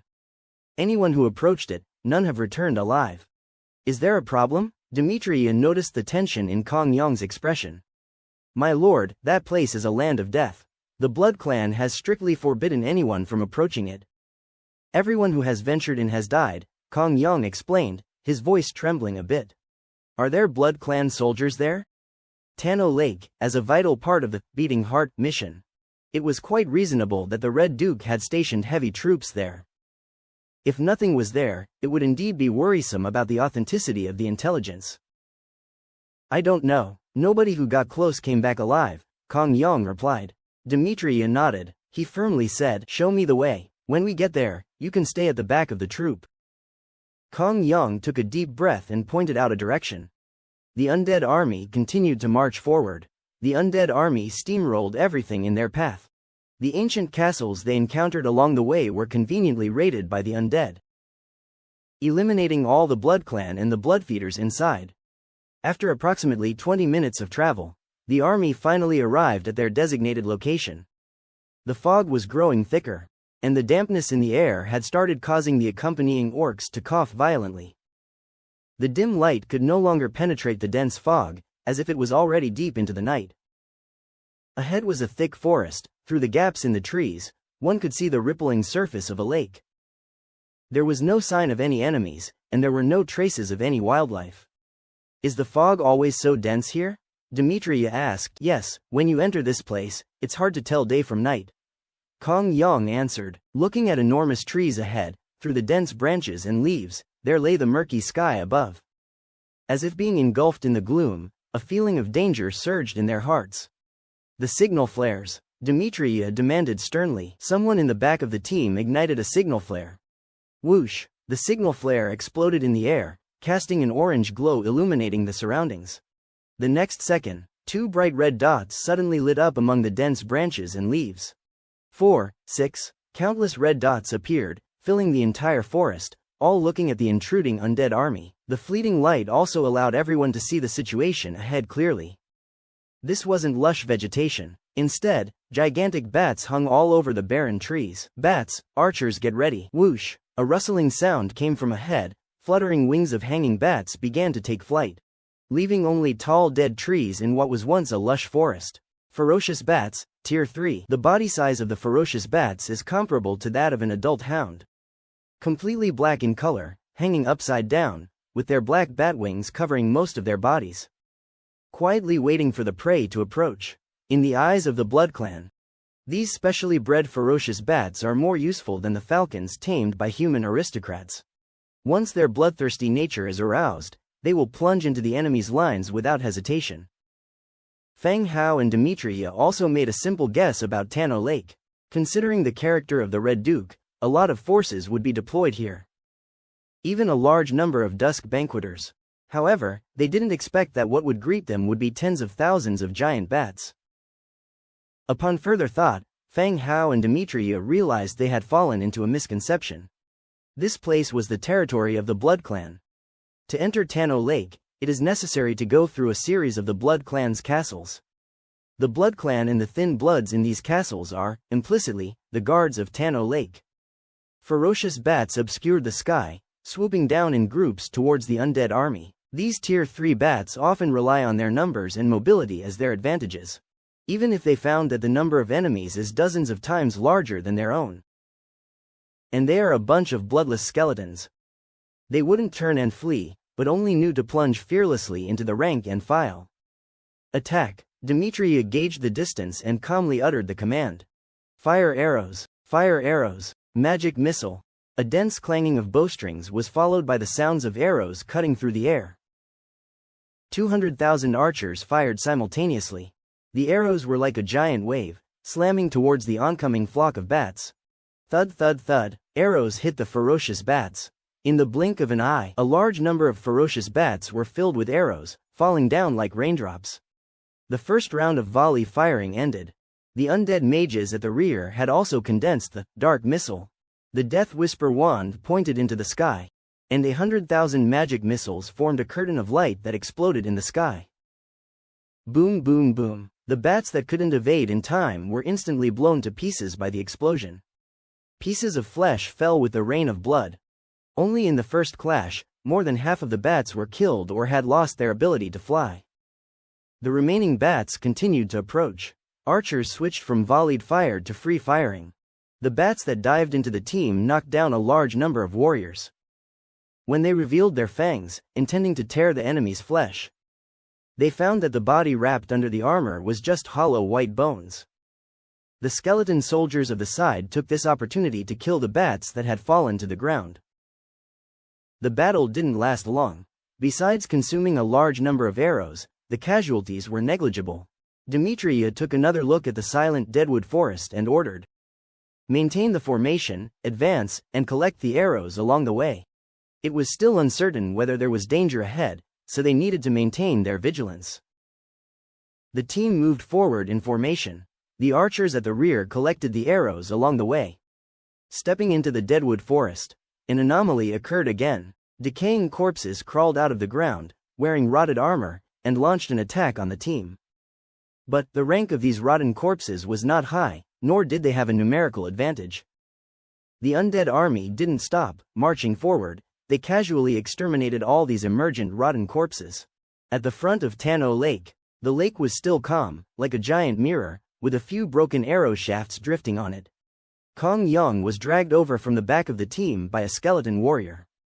"Does the village have any sayings about this lake?" Demetria asked indifferently. Tano Lake was too calm. Given the Red Duke's nature, apart from the bats and rotting corpses on the shore, the bottom of the lake was a perfect place to set up an ambush. If there was anyone who wanted to salvage the body from the bottom of the lake, it would be an ideal chance to kill the enemy. Kong Yong's legs were shaking. He didn't want to get near that damn Tan Ho Lake. Hearing Dimitri's inquiry, he started to recall any rumors he had heard about the lake. Thinking for a moment, he said, "Some say there are treasures at the bottom of the lake. And that's it. Nobody dares approach this place, not even the Blood Clan or the Half-Bloods." Kong Yong said, "All right, I get it."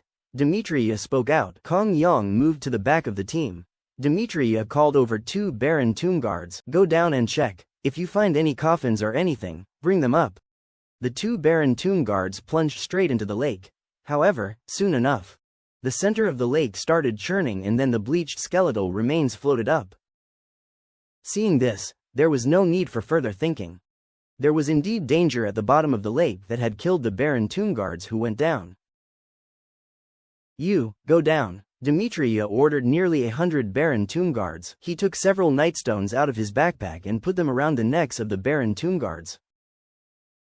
Plop, plop, plop. The Baron tomb guards dived into the lake and descended towards the bottom. Dimitri also jumped into the lake, maintaining a certain distance from the sunken guards.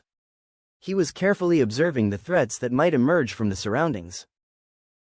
The trait of underwater breathing in the lizardmen race made him even more flexible in water than on land.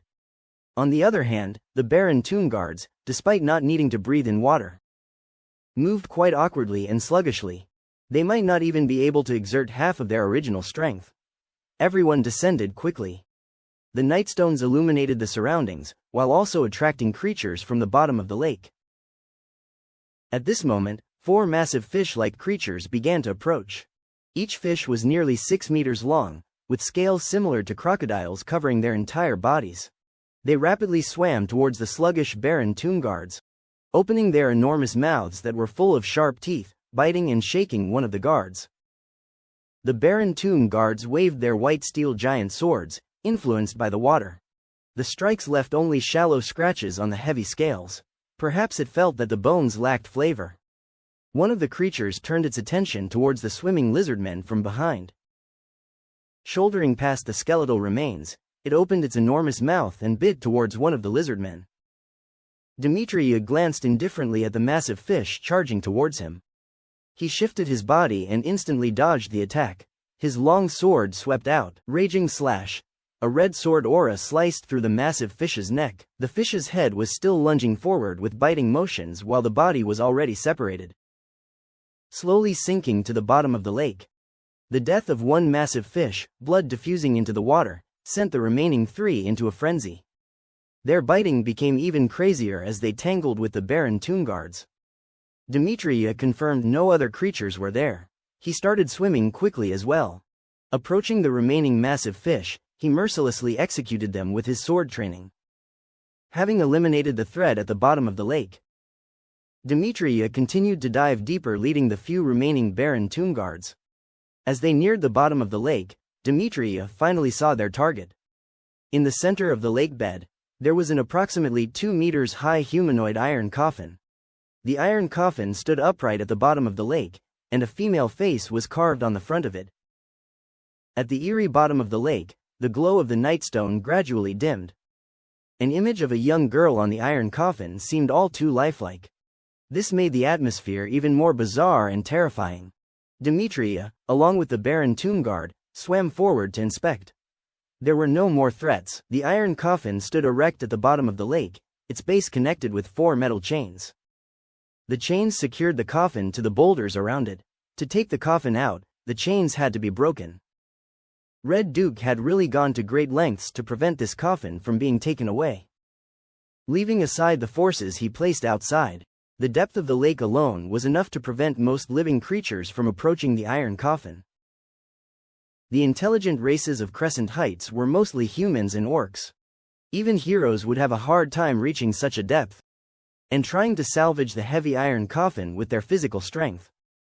Unfortunately, Red Duke underestimated one thing. He did not take into account the appearance of the Transmigrators and Fang Hao's Undead faction.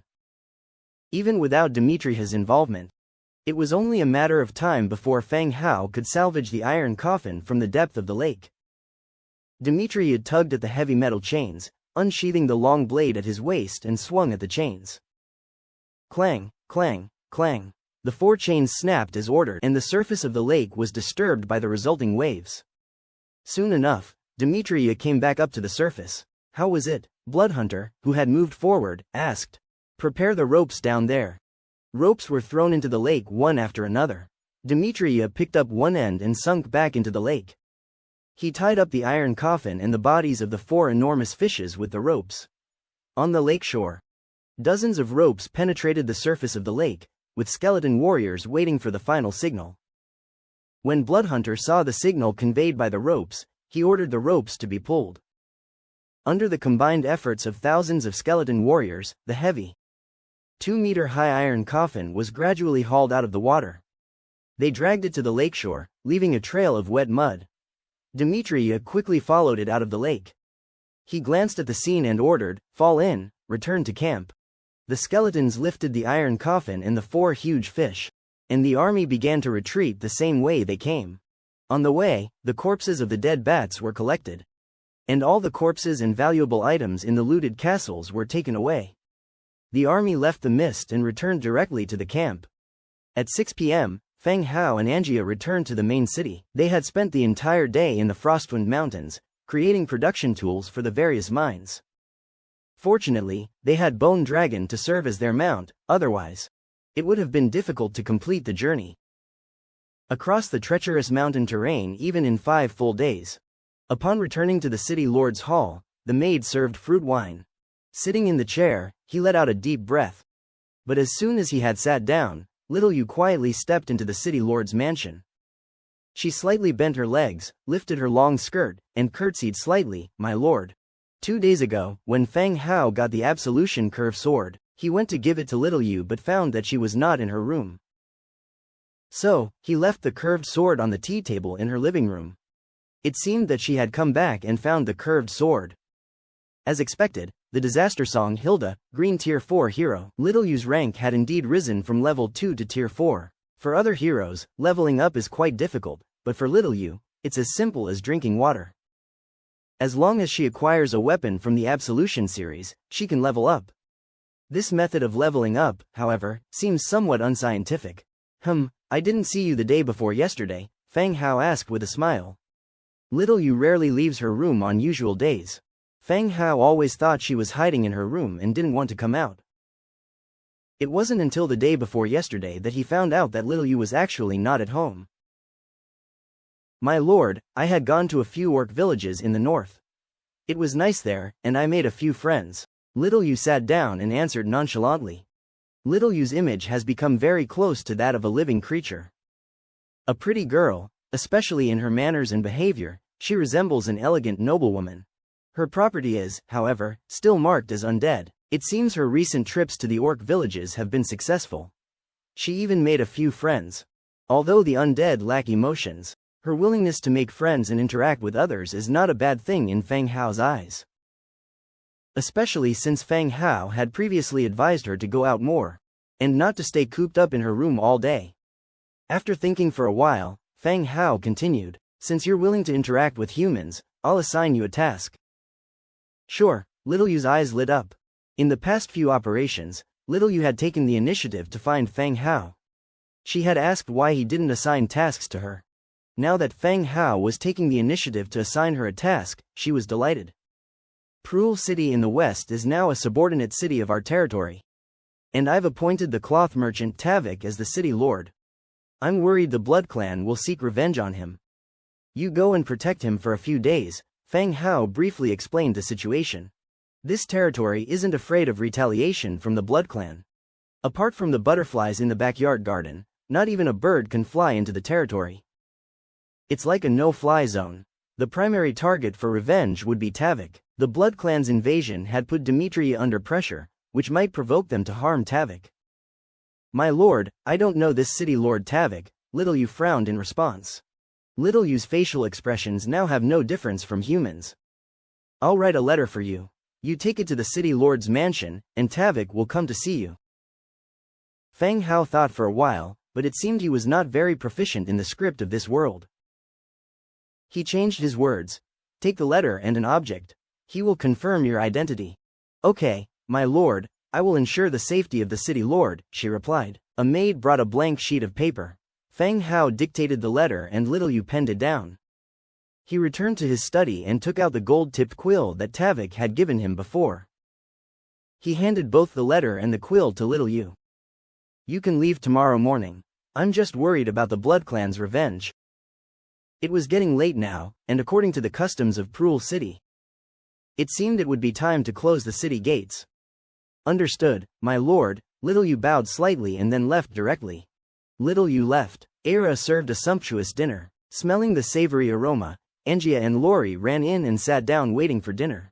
Previously, Lori used to eat with the maids, but since last time when he had dinner at the Lord's mansion, he starts coming over whenever there's a chance. He doesn't talk, just sits quietly aside, waiting for the meal. Today's dinner was still very rich, including steak, vegetable soup, and a new dish developed by Era. It was called baked shrimp in sheep milk, which seemed easy to make and tasted quite good. Everyone started to enjoy their dinner. Halfway through the meal, Wu, the Book of Lords, emitted the sound of a blowing conch. Feng Hao immediately opened the storage space of the Book of Lords. And sure enough, the sound-transmitting shell had sent back a message. When he was heading towards the Cold Wind Mountain range, he was worried that he would not receive Dimitri's message, and put the sound-transmitting shell into the storage space. He would check it from time to time. Unexpectedly, the Book of Lords was able to release the notification sound of the sound-transmitting shell. He took out the sound-transmitting shell, put it to his ear, and heard Dimitri's voice. My lord, we attacked Crescent Heights today. We killed 5 of the Blood Clan and hundreds of hemotropes, rescuing nearly 2,000 villagers. As planned, we dredged up an iron coffin from Lake Tano, and have arranged for a bone dragon to send it back to your territory. After hearing Dimitri's message, Feng Hao was delighted, slapping his thigh. Good. Ouch. What are you doing? Angia was eating and she rubbed her thigh. Nothing. Just a little excited. Excited? Why are you smacking my thigh? They had a quick dinner. Feng Hao headed straight to the Trade Alliance store. Skeleton merchant Dujin was in a meeting with other merchants. Seeing Feng Hao approach, he gave a brief explanation, allowing the skeleton merchants to disperse and attend to their affairs. Good evening, my lord, Dujin greeted with a bow. Good evening, Dujin. Was there any update on the dark gold heroic contract that I mentioned last time? Sitting at the counter, Feng Hao got straight to the point. Dimitri's side was making smooth progress. An iron coffin had been found at the bottom of Tano Lake. According to the information collected, this coffin should contain the last part of the heart mission. Using the bone dragon for transport, it was expected that the coffin would arrive at the main city by tomorrow morning. It would be better to have a heroic contract when the dark gold tier hero was resurrected. Not yet, my lord. Dujin pondered and said again, my lord, these high-level scrolls are hard to come by. Feng Hao understood this. Forget about dark gold, there weren't even any in orange for sale so far. Has the latest order come in? Feng Hao continued to ask, but immediately he dismissed the thought. Even if an order was placed, it was likely no one would sell them. Moreover, since the iron coffin would arrive tomorrow, there wouldn't be enough time. Yes, do you wish to fill one, my lord?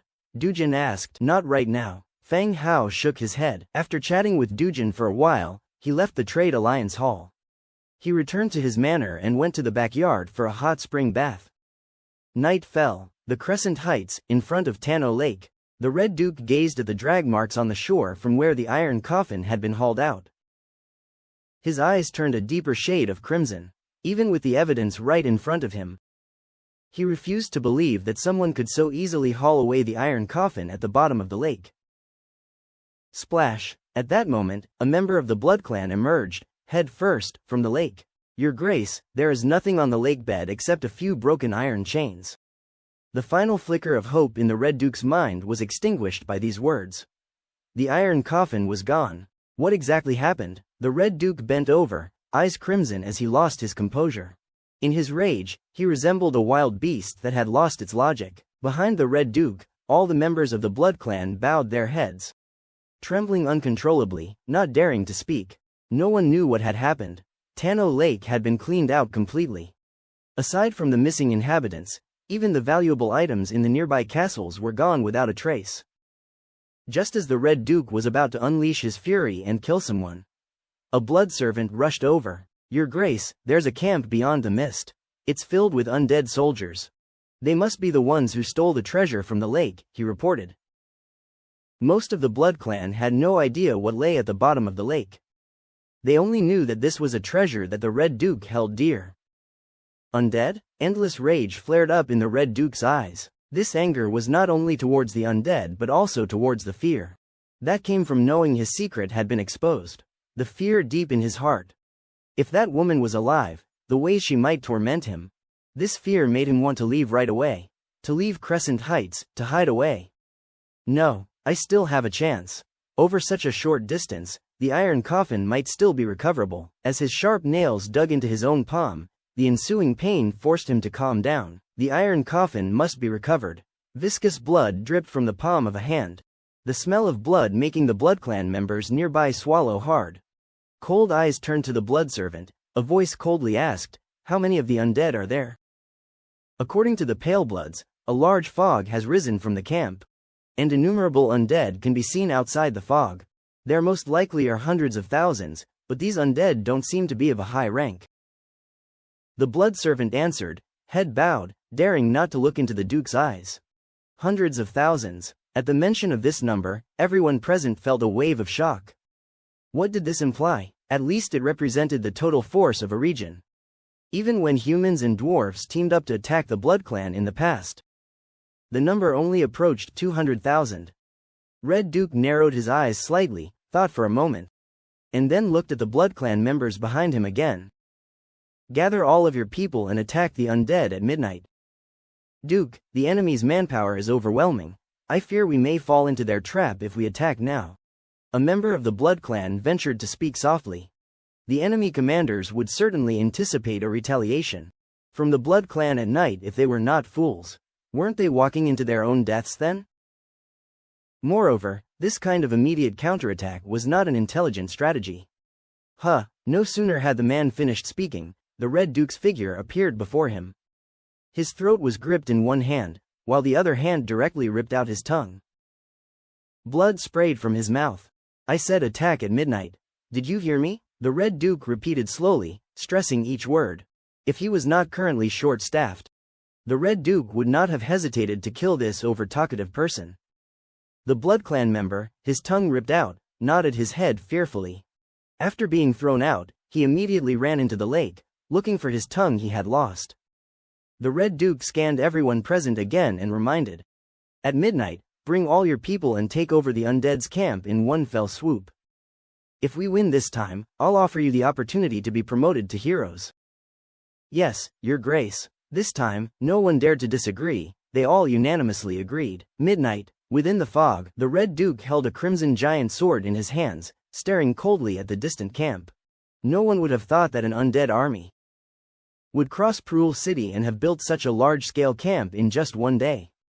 And they already led an army to kill several members of the Blood Clan and stole the iron coffin from beneath the lake. The Red Duke possessed longer life and strength greater than normal humans. He enjoyed all that he had and did not want to lose it. Therefore, he must win this battle and recapture the iron coffin before those damned undead can proceed with their next plan. "Your Grace, the number of troops has been tallied. There are 50,000 armed peasants, 40,000 rotting corpses, 20,000 pale bloods, 10,000 ferocious bats, 3,000 bloodthirsty wolf bats, and 300 Blood Clan members," reported the blood servant, who was kneeling next to the Red Duke. The collected forces could be said to have come from Crescent Heights in full strength. Had Red Duke not been hurrying to retrieve the iron coffin, using the thick fog within the highland, they could have slowly dealt with the enemy. The former human allied army had not gained any advantage in the fog, and eventually had to sign a peace agreement. "Have there been any changes in the enemy's numbers?" the Red Duke asked aloud. "No new messages have been sent yet," the blood servant answered. "All right, let's start the attack." "Attack!" the blood servant shouted loudly. Armies commissioned by Crescent Heights, under the pressure of the Blood Clan, began to move forward. Armed peasants holding distributed shields and iron swords walked up front. Behind them were Pale Bloods and the Blood Clan members, their eyes crimson red. They gradually approached the camp up ahead. "Let the ferocious bats take action." The Red Duke ordered again. Whoosh! The ferocious bats, at Tier 3, flew to the sky. Their bodies, pitch black, eyes crimson red, round metal bombs were tied to their short hind limbs. Under the cover of night, they quickly flew towards the undead camp. At midnight, darkness engulfed the land. 10,000 ferocious bats flew swiftly towards the undead camp under the cover of night. Each ferocious bat carried a black round bomb. This bomb, known as the fire oil bomb, was a miniaturized, improved version of the fire oil tank. Although its power was reduced, it was easier to carry. There was no need for any special equipment to throw it. This was one of the Red Duke's tactics for fighting against larger numbers with fewer forces. The ferocious bats, carrying fire oil bombs, would recklessly crash into the enemy ranks once they reached overhead. When the bombs shattered, they would explode and ignite all units in the vicinity. And once this fire oil was ignited, it was challenging to extinguish. The more undead skeletons they could set on fire, the more intense the fire would become. The forces at the rear would hence experience less pressure. Of course, the outcome of the battle and the success of retrieving the iron coffin still relied on the infantry troops behind.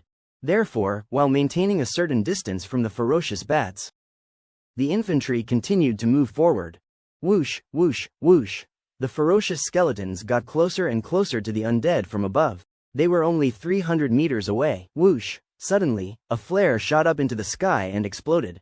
The bright light illuminated the sky. Whoosh! Following the flare, the sound of arrows piercing the air rang out. The night was thick, making it hard to see the arrows.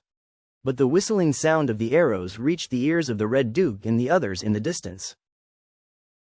Bang! The first ferocious bat was shot down and fell from the sky. The fire oil bomb under its feet exploded violently, and flames rose from the ground. Subsequently, under the heavy rain of arrows, ferocious bats kept falling from the sky. As they hit the ground, they ignited fierce fires. The volley of arrows was so concentrated that there was no need for precise aim. Even if they couldn't hit the bats, they could easily shatter the fire oil bombs under them. Each fire oil bomb exploded in the air, raining down a cascade of flames. The night was lit up in a shade of orange. The Blood Clan at the rear watched the bats falling from the fire rain like dumplings in a bewildered manner. They couldn't help swallowing nervously. More than 10,000 ferocious bats carrying fire oil bombs didn't even reach the air above the enemy camp. They were almost completely wiped out.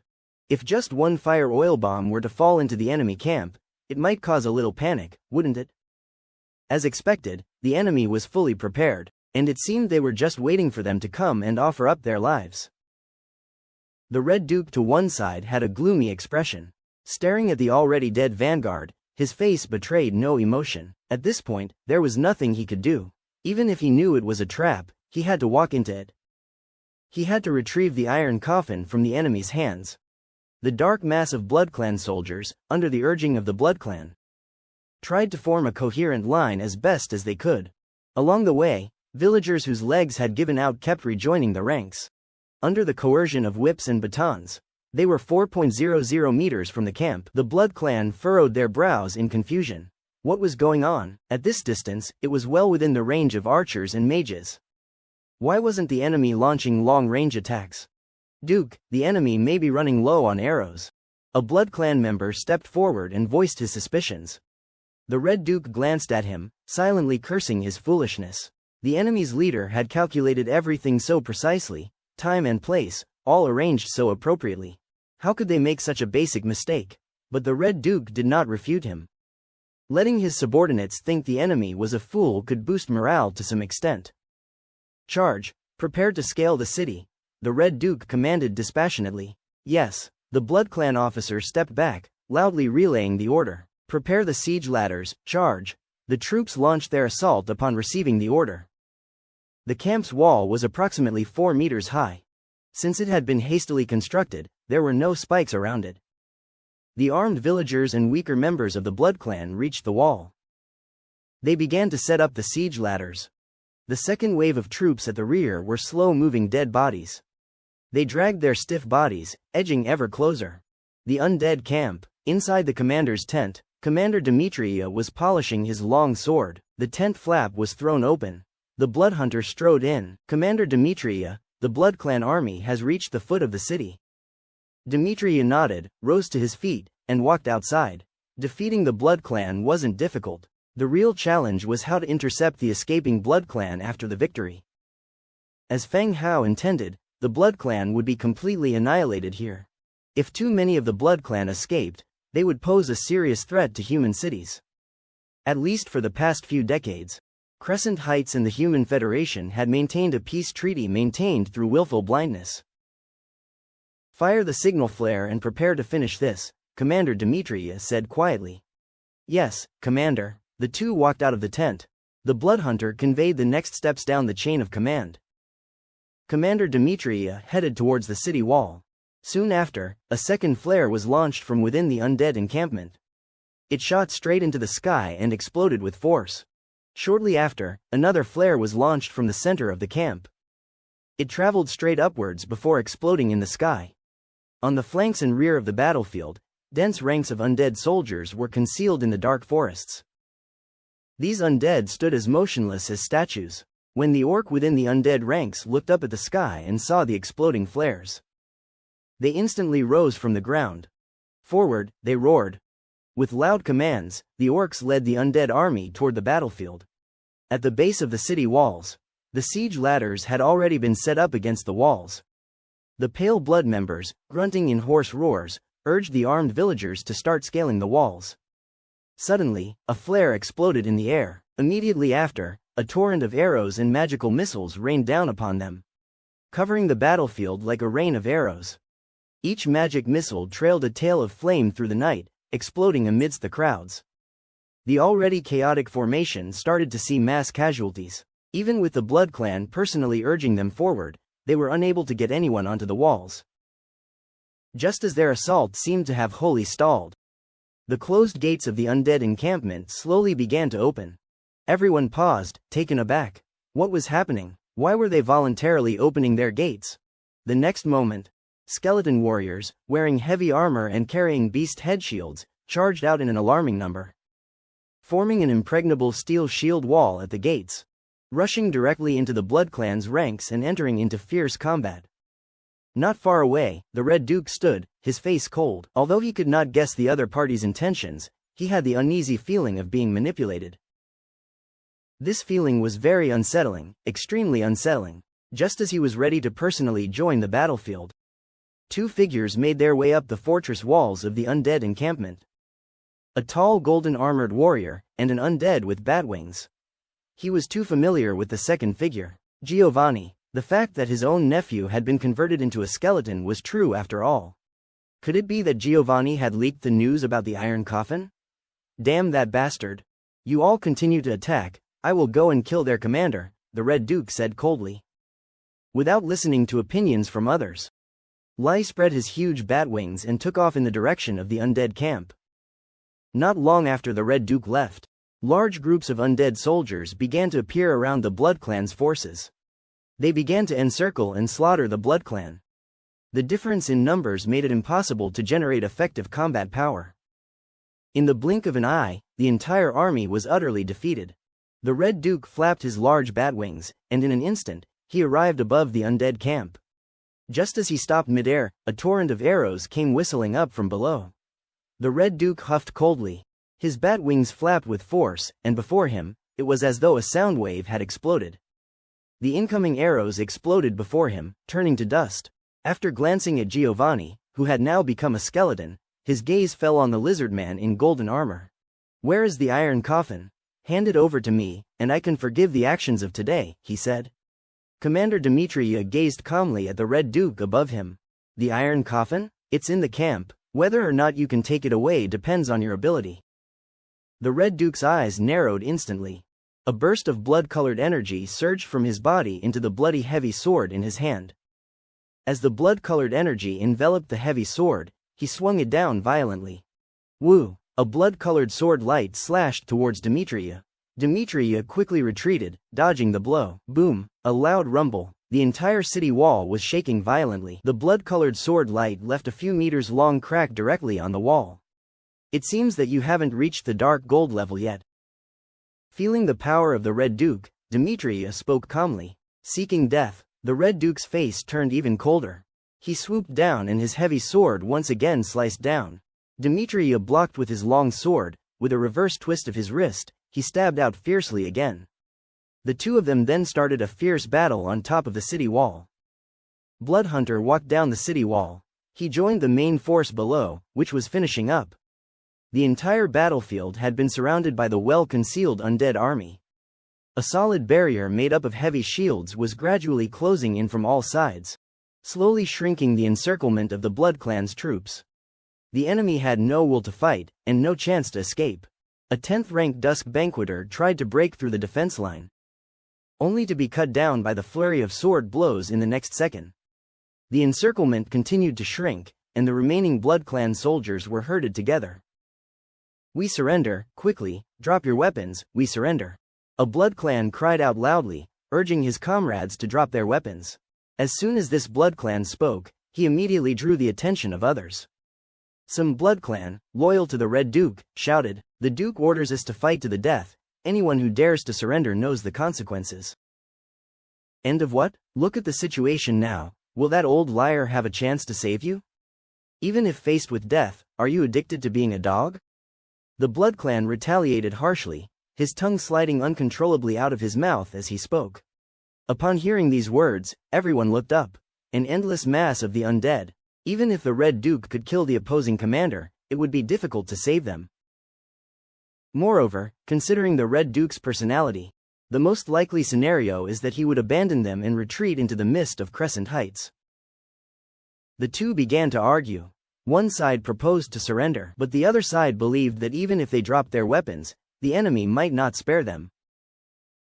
At that moment, Bloodhunter came over from behind. Looking at the mixed crowd of village Blood Clan, fewer than 10,000, he said, "Kill all the enemies who have weapons." As soon as his words were spoken, the skeletons narrowing the encirclement showed no reaction.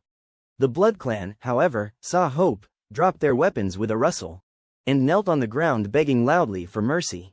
The undead began to bypass the surrendering enemy. Immediately, some people came up from behind and tied up all the surrendering people. The sun gradually rose. The duel between the two orange heroes on the city wall still had no victor. The Red Duke couldn't kill Demetria, and Demetria had no good solution against the flying Red Duke. The two remained in a stalemate until now. The Red Duke glanced at the sun. With some resentment, he swept his eyes over the camp, and returned to the mist of Crescent Heights, filled with rage. After the Red Duke left, Demetria also descended the city wall, clean up the battlefield. The skeletons began to move and started cleaning the battlefield. "Commander Demetria, there are many Blood Clan and half-blooded among these people. How should we deal with them?" Bloodhunter asked. "Once the Blood Clan and the half-blooded are transformed, it's very hard for them to return to normal. Put them in confinement first, we can decide based on the Lord's intentions later." Yes, early morning. Feng Hao was still woken up by the sound transmitting shell. He sat up with a stupor from the bed and held the shell close to his ear. "My lord, last night we engaged the Blood Clan in direct combat. The Red Duke escaped. We captured thousands of people. All remaining enemies were killed. We will lead the attack on Crescent Heights during the day." Hearing this news, Feng Hao's mood instantly improved. The Red Duke, an orange hero of the Blood Clan, had the advantage of flight. It was really difficult to keep him. But the fact that all the remaining Blood Clan were either captured or killed was definitely good news. The force at Crescent Heights was already scant, and now there were probably not many hands left inside. Feng Hao was in high spirits. He put on his clothes and went straight out of the room. Era was preparing breakfast and waved hello with a smile as she left. Standing in front of the main castle, he glanced at the time. It was 6 to 4:00 in the morning. After making a round around the territory, he had just returned to the main castle when he saw a bone dragon slowly descending, carrying a huge metal vertical casket. Thud, the vertical casket hit the ground, raising a cloud of dust. The 2-meter-high casket, carved with the face of a young woman, gave off an eerie vibe. After a night's transportation, the casket was still covered in mud and water traces. Deadly Embrace, Silver Casket. Deadly Embrace, a silver casket. The casket had a name. How elegant. Moreover, this was not the iron casket that Commander Demetria mentioned. According to the description, it was made of silver. However, considering the properties of silver, It should also contain other metals like iron to increase its hardness. After a round of observation, there was nothing more to see. He called over a maid, "Get a couple of skeleton trolls here to carry the silver casket out of the territory." "Oh, all right, master," she said. The maid shuddered at the sight of the silver casket before quickly leaving. Feng Hao woke Angie up to ensure she would be there to protect him. Sitting on the white bone throne, he directly deployed the spell, God's Presence. The next second, Feng Hao's spirit descended upon a skeleton warrior patrolling outside the territory.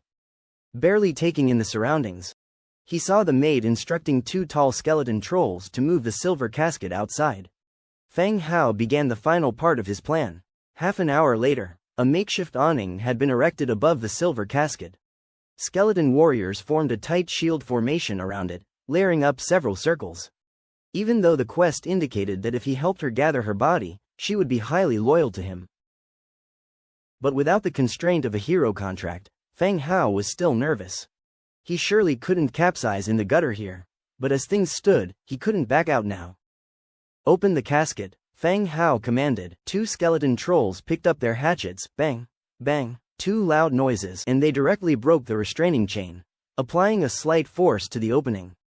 Creak, a piercing noise sounded as the silver casket slowly opened like a door.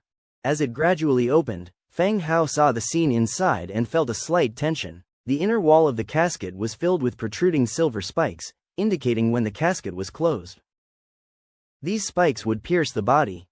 With the casket fully open, a woman's naked body full of bloody holes was revealed. Her skin is ghostly pale and wrinkled, just like a drowned body that had been fished out of the water. The woman appeared very youthful. She didn't look any older than her early 20s.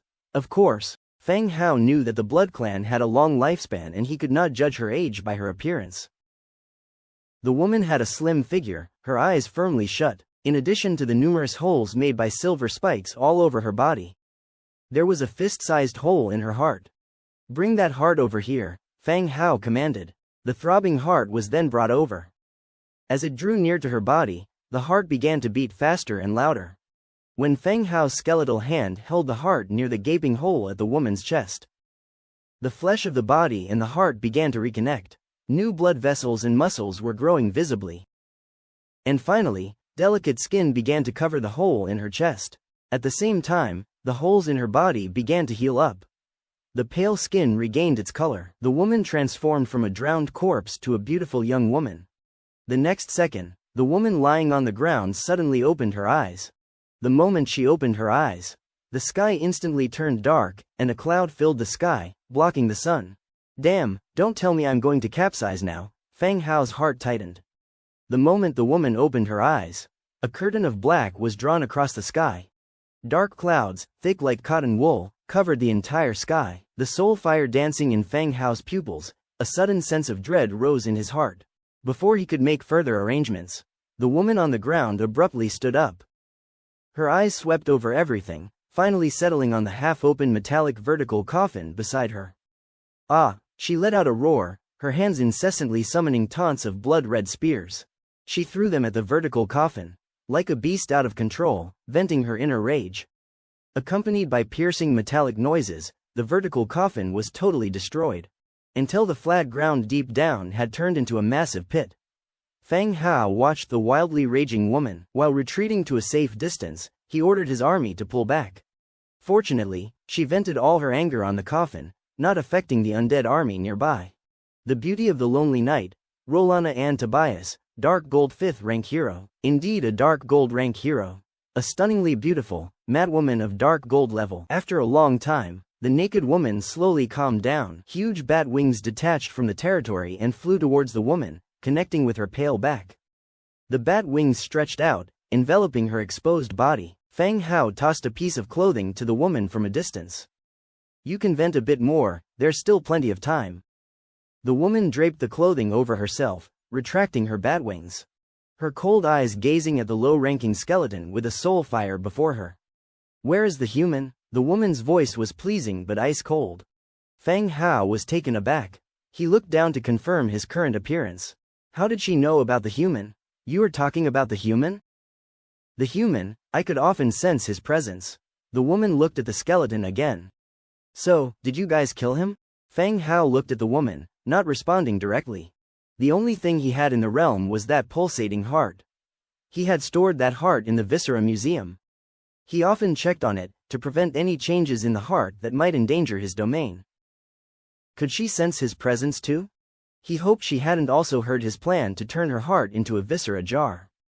This woman had a terrible temper. Does it make any difference whether he's dead or alive? He's just a human. Indeed it doesn't. Fang Hao continued, in accordance with our agreement, you have to help me build the realm. The woman turned around, looked at the towering city behind her, furrowed her brows slightly. Your realm? The skeleton before her seemed not of high rank. Besides having a soul, he shared no difference with the dull skeleton warriors beside him. Even their attire was the same. Since when could a low-ranking undead build a city of such scale? My realm, Fang Hao confirmed. The woman thought for a moment, finally nodding. Fine, I did take that oath. But I have some personal matters to attend to. I can help you build the domain after that. Personal matters, it was clear that she wanted to take revenge on the Red Duke. Given the way the Red Duke treated her, anyone who survived would likely have vengeance as their first task. This was just as well for Fang Hao. This was exactly what he wanted to see. Due to the race barrier, it would be tough for Demetria to kill the Red Duke. If the woman were to take on this task and hunted the Red Duke, then his biggest problem ahead would be resolved. Alright, but I would like you to join the realm before you handle your personal matters. This should fulfill our agreement and won't take too much time, Fang Hao continued. The woman thought for a moment and found the skeleton made sense. She agreed, all right. Great, I will take you to the Lord's Hall. There will be a set of clothes for you as well. You wouldn't want to go out like this. Fang Hao led the woman through the dense undead army, into the city. The woman curiously looked around the city. She was amazed by the number of the undead army and the scale of the city. Fang Hao saw the woman curiously examining her surroundings, so he took on the role of a tour guide. Giving her a brief introduction to the territory, this allowed her to quickly adapt to her new environment. They arrived directly in front of the Lord's mansion. Fang Hao withdrew his god's presence and awakened from the white bone throne. The woman stepped into the Lord's mansion. Seeing Fang Hao on the throne, her eyes narrowed instantly. In the next instant, she stepped lightly, her figure quick as lightning. Extending her sharp claws, she reached for Fang Hao's face. Bang! A dull noise resounded. In front of the white bone throne, time seemed to stop. The woman caught a punch from a young orc girl at her side, while her teeth clenched onto a tiny sword that had been thrust from the shadows. Everything had happened too quickly. Fortunately, his two heroes were prepared.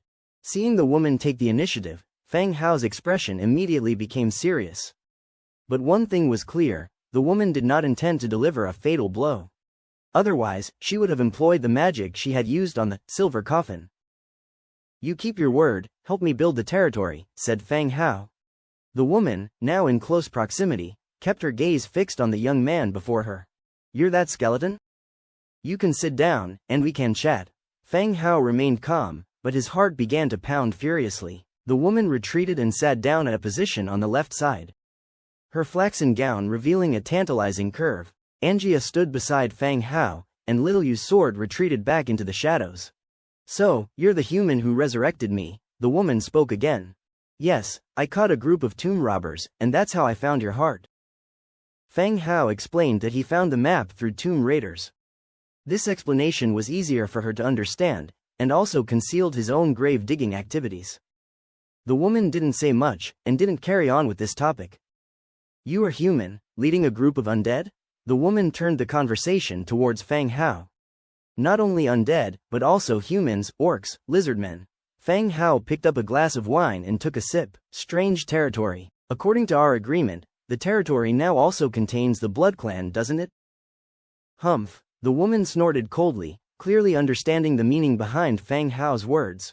She stood up and moved to the middle of the room. Her movement instantly put everyone on high alert, and Fang Hao almost instantly activated his frost armor. I, Rolana and Tobias, am willing to serve you, my lord. The woman courteously bowed, once more bearing her difficult-to-conceal body. Dark Gold-ranked hero, the beauty of the lonely night, Rolana and Tobias, pledges her loyalty to you. Do you accept? Except, without a hero contract, it seems that heroes are added this way. Welcome to the team, Rolana, Fang Hao said with a smile. He now had a dark gold ranked hero. However, his smile froze the next second. The beauty of the lonely night. Rolana and Tobias' current loyalty towards you is 23. Damn it, this is dangerous. Rolana returned to her seat, crossing her legs to cover the vital areas. Come here, Fang Hao called softly. A maid cautiously peeked her head out. Master, prepare some clothes for Rolana. Yes, master. The maid swiftly glanced at the strange woman before turning and leaving. Shortly after, the maid returned with the clothes. She carefully placed them on the side and then immediately left. There's a separate room over there. You can try them on and see if they fit. Fang Hao pointed to a room on the first floor that was being used as a bathroom. Ever since they got the hot spring, the bathroom had been barely used. Rolana picked up the clothes and went into the room. Fang Hao took this opportunity to check Rolana's attributes. With the dark gold ranked hero, he wondered if there'd be any surprises. The beauty of the lonely night, Rolana and Tobias, dark gold 5th rank hero. Faction, the Blood Clan. Template, dark gold. Racial traits, Batwing, Moonwalker, impure divine power. Army talents, Master of Deception, dark brilliance aura, magic conductor. Skills, Crescent Shelter, Dark Moon Spear, Bat Nest Breeder, Moonblade, Bloodslave, Night Storm. Innate abilities, Mastery of Territory Magic, Mastery of Territory Flight, Advanced Mastery of Swordsmanship, Advanced Mastery of Command. Batwing. This unit has the ability to fly. Moonwalker. In Moonlight, this unit's attack power increases by 85%. Magic power recovery is increased by 50%. Impure divine power. Stolen divine power comes with a heavy price. They are estranged from living creatures, abandoned by divine spirits, living an existence of solitude in their dark castle. Master of Deception. At night, the army led by this unit is difficult to detect by enemies. Movement speed increased by 75%. Dark Brilliance Aura. The army led by this unit will become Rolana's most loyal servants, will not retreat or surrender due to morale issues during battle. Magic Conductor. Magic Coagulation plus 25%. Crescent Shelter. The new moon protects her, causing the region to enter a bright moon state. Dark Moon Spear. Launches a magical spear condensed with dark energy at its target, causing 200% magic attack on hit, with additional negative statuses such as darkness and corrosion. Bat Nest Breeder. Comes with blueprints for the broken bat nest building. Recruiting this hero will automatically unlock these blueprints. Moonblade. Condenses a long sword with dark energy to unleash a bloody sword light with plus 120% attack, hitting with additional negative statuses such as darkness and corrosion. Bloodslave. Causes living creatures to drink her own blood, converting them to Blood Clan. Night Storm. When the light disappears, the storm will be even more intense. The magic whirlpool will reduce the movement speed of enemies within its scope and deal magic damage. Airborne units take an additional plus 20% damage. Description. Rolana was born incredibly beautiful and noble. The lonely and cold castle, and an enviable beautiful love story, led the little princess of the Blood Clan out of the castle and into a human city. Damn it, novels are harmful. Fang Hao couldn't help but sigh. After reading Rolana's attributes, he had a certain understanding of this Blood Clan woman. Rolana was of noble birth, and not a Blood Clan converted from others. Impure divine power should relate to the Blood Clan's immortality and fear of the sun. Eternal life that everyone longs for, but at a high price. The ability of Moonwalker is also very powerful, attack power increased by 85%, magic power recovery by 50%. Under the moonlight, attack power directly increased by 85%. That's not the most outrageous part. The most outrageous is the skill Crescent Shelter. After casting, the whole region enters a bright moon state, even turning day into night. Isn't this foul play? Among the army skills, Dark Brilliance Aura is also very powerful. The troops led by it will not flee due to low morale, exactly the same as enslaving the undead. The subsequent skills are also very powerful. No wonder the Red Duke divided her body into so many parts. Once resurrected, if she wants to kill, no one can stop her. Before long, Rolana walked out of a room on the side. She wore a maidservant's blouse, with a pair of trousers underneath. With her tall and slender figure, and shapely long legs, Rolana exuded an extraordinary temperament. As she walked out slowly, she looked every bit the part of a career woman. An aristocratic temperament, and an incredibly beautiful face. No wonder, that day mentioned in the diary when she went to the human city. All the men in the city became rivals over this woman. It looks quite fitting, Feng Hao praised. It wasn't flattery, he just wanted to find an opportunity to raise her loyalty a bit. He couldn't defeat her and didn't want to let a dark gold tier get away for free. Being a lord is so hard. Alright, give me a long sword, I have my own things to do, Rolana said indifferently. We are a certain distance away from Crescent Heights, I'll prepare a bone dragon and equipment for you, said Feng Hao directly. You also have bone dragons? What do you mean also? There are many in the territory. I can spare one for you when the time comes. Feng Hao continued, the troops in the territory have built a camp at the border of Crescent Heights. After you arrive, find Commander Demetria and he will provide you with support and supplies. Feng Hao briefly explained the battle situation. Meanwhile, he did not forget to describe some of the things the Red Duke had done to prevent her resurrection, in order to remind her not to be deceived by the enemy's sweet words. So you are at war with Crescent Heights? Rolana picked up a wine glass and tasted the fruit wine. Her expression relaxes somewhat. Yes, otherwise, how do you think I resurrected you? How many troops have been assigned? 700,000. While we're talking here, the army had already begun the final assault, so you can get some useful information from Demetria if you go see him. Feng Hao continued to explain. Is there anything else to tell me? Rolana's voice was still calm.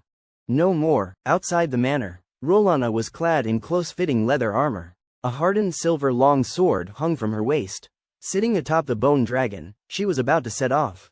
Why don't I get you some help? Just in case something goes wrong. Feng Hao suddenly doubted his equipment provisions. A formidable hero could hardly display their combat power with shoddy equipment. Rolana asked, is this bone dragon for me? Huh? Didn't you say you were giving me a bone dragon? Damn, did I actually say that? I was just being polite. Yeah, if you want, this one is yours. Feng Hao patted the bone dragon. Thank you. The beauty of the lonely night. Lurana and Tobias's loyalty to you has increased by 2 points. Current loyalty level, 25. Damn, only 2 points for my bone dragon? Okay, be careful. Come back early once it's done. Oh, don't forget the corpse of the Red Duke. He can be turned into a skeleton hero for the territory. Feng Hao instructed.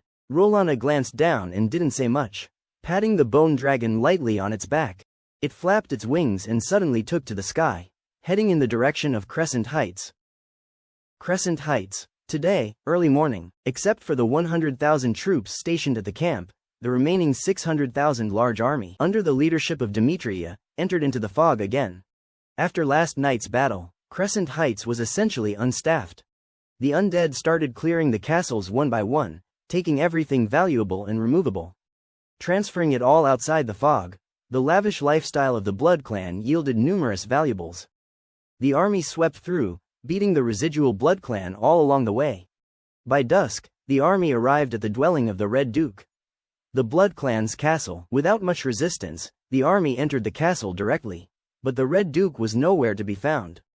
Commander Demetria, we searched the entire castle. We only rescued more than 100 humans who were being used for blood collection in the basement.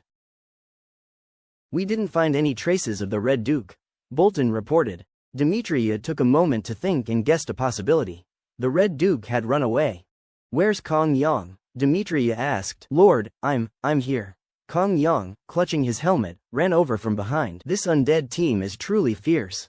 They came today and directly routed the Red Duke's lair. The Red Duke has run away. Do you know of any other places he could hide? Demetria asked. Ran away? Kong Yang widened his eyes. A level 9 orange hero had run away? My god, yes. Do you know where else he might go? Kong Yang pondered carefully but ultimately shook his head.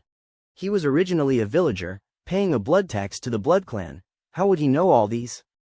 Seeing his inquiry bear no fruit, Demetria also nodded. Kong Yang had just intended to withdraw, but he collided head-on with the skeleton hero, Bloodhunter, coming from Skull Command.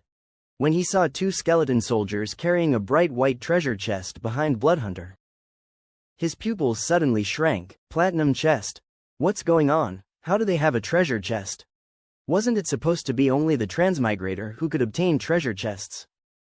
Kong Yang was rooted to the spot. He crossed paths with the skeleton carrying the treasure box.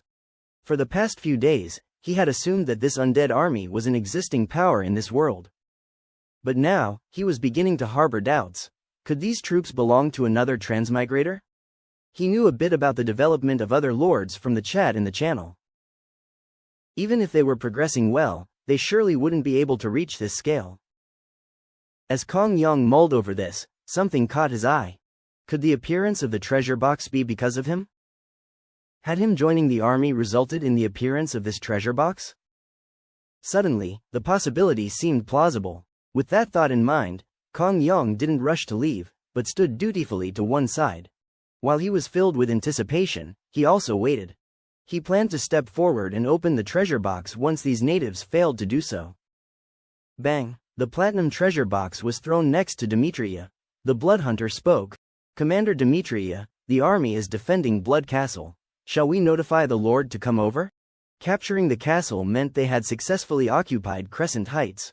According to the plan, Fang Hao would come over to acknowledge his new territory after its safety was confirmed. Good, I'll notify the Lord right now. Demetria took out a sound-transmitting shell and quietly relayed the message. Meanwhile, Kong Yong, who had heard the entire conversation, was stunned. So, this army did belong to a lord, but who could command such a large force? Kong Yong thought hard, examining the troops' equipment and comparing it to the information disclosed during normal days. The only person who fit the bill was Fang Hao, who had a strong presence and reputation in the area. This was because the equipment Fang Hao sold was in the tens of thousands, sufficient to fulfill the troops' requirements. However, the equipment Fang Hao sold was mainly green and white, while the undead soldiers here were equipped with blue items. Moreover, who could recruit lizardmen, these powerful orange heroes? The thought was almost unimaginable. If the community channel knew about these orange heroes, it would definitely cause a frenzy. Phew. While Kong Yong was admiring and observing the lizardman, an orc rushed and running the whole way. In his hurry, he tripped on the steps, stumbling and bumbling. My lord, a strange woman came to our camp and asked specifically for Commander Demetria. As soon as she arrived, the orc spoke, his expression uneasy. The orc was responsible for guarding the territory outside the fog. The orc's sudden arrival took Demetria and the others by surprise. If they hadn't heard about the strange woman, they might have thought the Red Duke had brazenly invaded their base in broad daylight. What did she do? She slaughtered all the imprisoned Blood Clan and the Blood Diluters, the orc said in a rush. About 40 minutes earlier, a woman riding a bone dragon arrived at the camp outside the fog. Upon her arrival, she asked for Demetria, and went directly to the place where the Blood Clan was detained as if she knew the way. When the Blood Clan members, who had been quiet previously, saw the woman's face, they pleaded for mercy in fear. However, the woman slaughtered all the detained Blood Clan as if she was possessed. The Dusk Banqueters of the 10th tier were easily crushed under her hands like she was killing a sparrow. It was only after her rampage that she stepped on the sticky blood and inquired about the battle situation in Crescent Heights. Noticing the unusual circumstances, the orc hurried to Blood Castle to notify Demetria and the others. After listening to the orc's account, Demetria's face turned somber. The undead army's lack of aggression towards the woman revealed their hatred for the Blood Clan. Bloodhunter, you stay here, I'll go back to the camp to check. Before he could finish, a woman's icy voice echoed from the corridor connecting to the hall. Are you Demetria? Everyone looked towards the end of the corridor where a vague female figure was visible. The next second, that figure had already arrived in the hall, sitting on the central throne. Who are you? Demetria eyed the woman warily, his hand subtly moving towards his sword. Where's Chester? I hope he is not dead by your hand, the woman stated. Chester was the name he used during his human days as the Red Duke. The others weren't quite clear on this, but Demetria and the Bloodhunter knew about it. Demetria noticed the woman's leather armor and the hard silver single-handed sword strapped to her waist. Taking into account the woman's appearance at this time, he had some speculations about her identity. The Red Duke ran away, abandoned the castle and ran. As to where he ended up, we have no clues yet, Demetria replied calmly. Ran away? Ha, that's just like him, the woman sneered. We suspect he's still hiding in the fog. We're currently arranging manpower to search for him. Leave his affairs to me, you don't need to worry about it, she shook her head. Are there any members of the Blood Clan still alive? Demetria glanced at the Bloodhunter, who replied affirmatively. There are 2 left, They lead the way to the Blood Castle and are imprisoned outside. Bring them in, the woman commanded again. The blood hunter turned questioningly to Demetria, not to the assertive woman in front of him. Demetria nodded and the blood hunter went out to bring the remaining 2 Blood Clan members up. When the 2 Blood Clan members were escorted into the hall and saw the woman on the throne, their red pupils instantly contracted. They started shaking uncontrollably. They knew this woman's face all too well. With trembling voices they fell to their knees and said, "Madame Rolana, it was all Chester's doing, we are also victims." Rolana gracefully rose from her seat and walked over to the 2 men. She mildly crouched down to look into their faces. The old town, such nostalgic memories. You 2 have lived long enough, it's time for you to die. As she got closer, a flash of her sword passed by, cutting across both men's throats. 2 heads fell to the ground with blood spurting. You came all this way just to kill them? Demetria seemed confused. It's done. I will take care of Chester's matter. Rolana flicked the blood off her sword and spoke. Can you find him? Rolana stood up and walked towards the exit. I can. You guys don't need to worry about this matter. Also, inform Feng Hao when the time comes. Demetria remained silent and followed the woman. After leaving the Blood Castle Hall, Rolana jumped off the castle wall. A bone dragon arrived with a roar, carrying the woman flying towards the south. In the Blood Castle, Kong Yong leaned against a wall, his legs shaking. Beneath him was the head of a Blood Clan member, eyes filled with fear, staring dead at him. He gently kicked the severed head aside, trying to avoid the dead man's gaze. Not because he was afraid, but because of what had just happened. He admired the imposing orange lizardman hero, and then suddenly a dark gold hero appeared. Her aloof persona and stunning beauty. Both aspects were what every male lord aspired to have. And before she left, the woman casually mentioned Feng Hao. He didn't think it was a coincidence. So, these heroes and armies are all Feng Hao's? Good lord, did they all transmigrate here on the same day? Is Feng Hao a favored son of heaven? Kid, why are you sitting here? Dinner is served and there won't be anything left if you wait any longer. An orc warned him, patting Kong Yong's shoulder forcefully. A forceful tap that caused him to sway a bit. Fine, I'm on my way. Kong Yong got up and swiftly walked away. It was more important to eat than be envious of others now. The next day, at 3 in the afternoon, Feng Hao, along with Angia, flew directly to the Blood Castle on a bone dragon. Without Rolana's speed boost, they flew for half a day and overnight to reach the destination. The moment the bone dragon landed, Demetria and the blood hunter immediately came forward to greet them. Lord, they all saluted. Demetria, blood hunter, you've done very well. You fought a wonderful battle, Feng Hao praised. Thank you for your compliment, Lord. Demetria followed Feng Hao from behind. Everyone entered the Blood Castle Hall. Feng Hao stepped on the soft carpet and sat down on the throne in the center. The system prompt appeared once more. Blood Castle has now become your subordinate city, where you can rename the city. You have control over all resources of the tribes and subordinate villages. The emergence of system notifications. It signified the official designation of Blood Castle 1 as Feng Hao's subsidiary city. Crescent Heights was no longer under the domain of the Blood Clan. It became a part of Feng Hao's territory.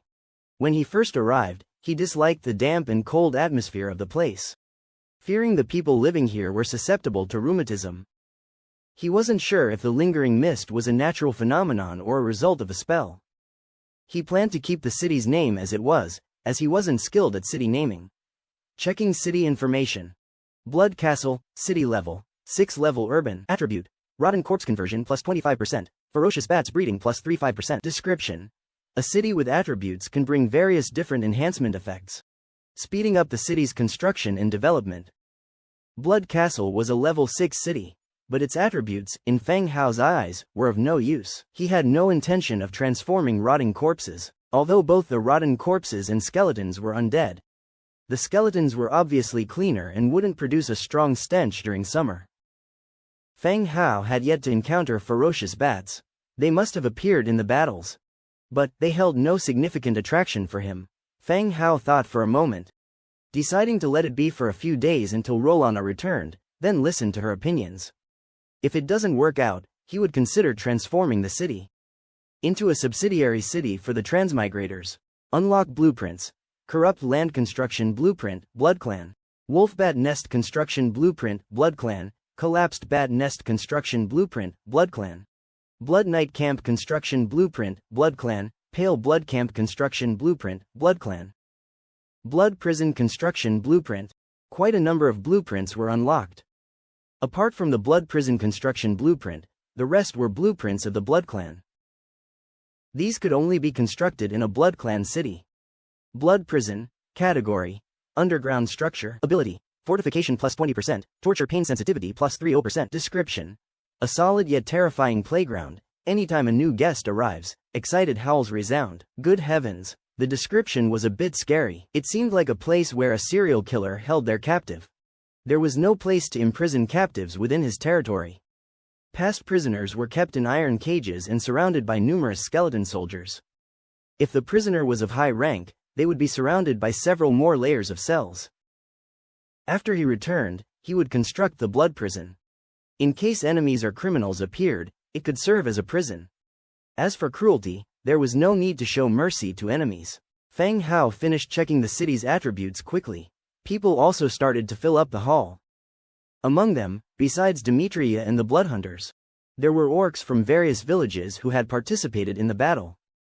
Today was not only the day Fang Hao took over Blood Castle, but also the day for post-battle rewards.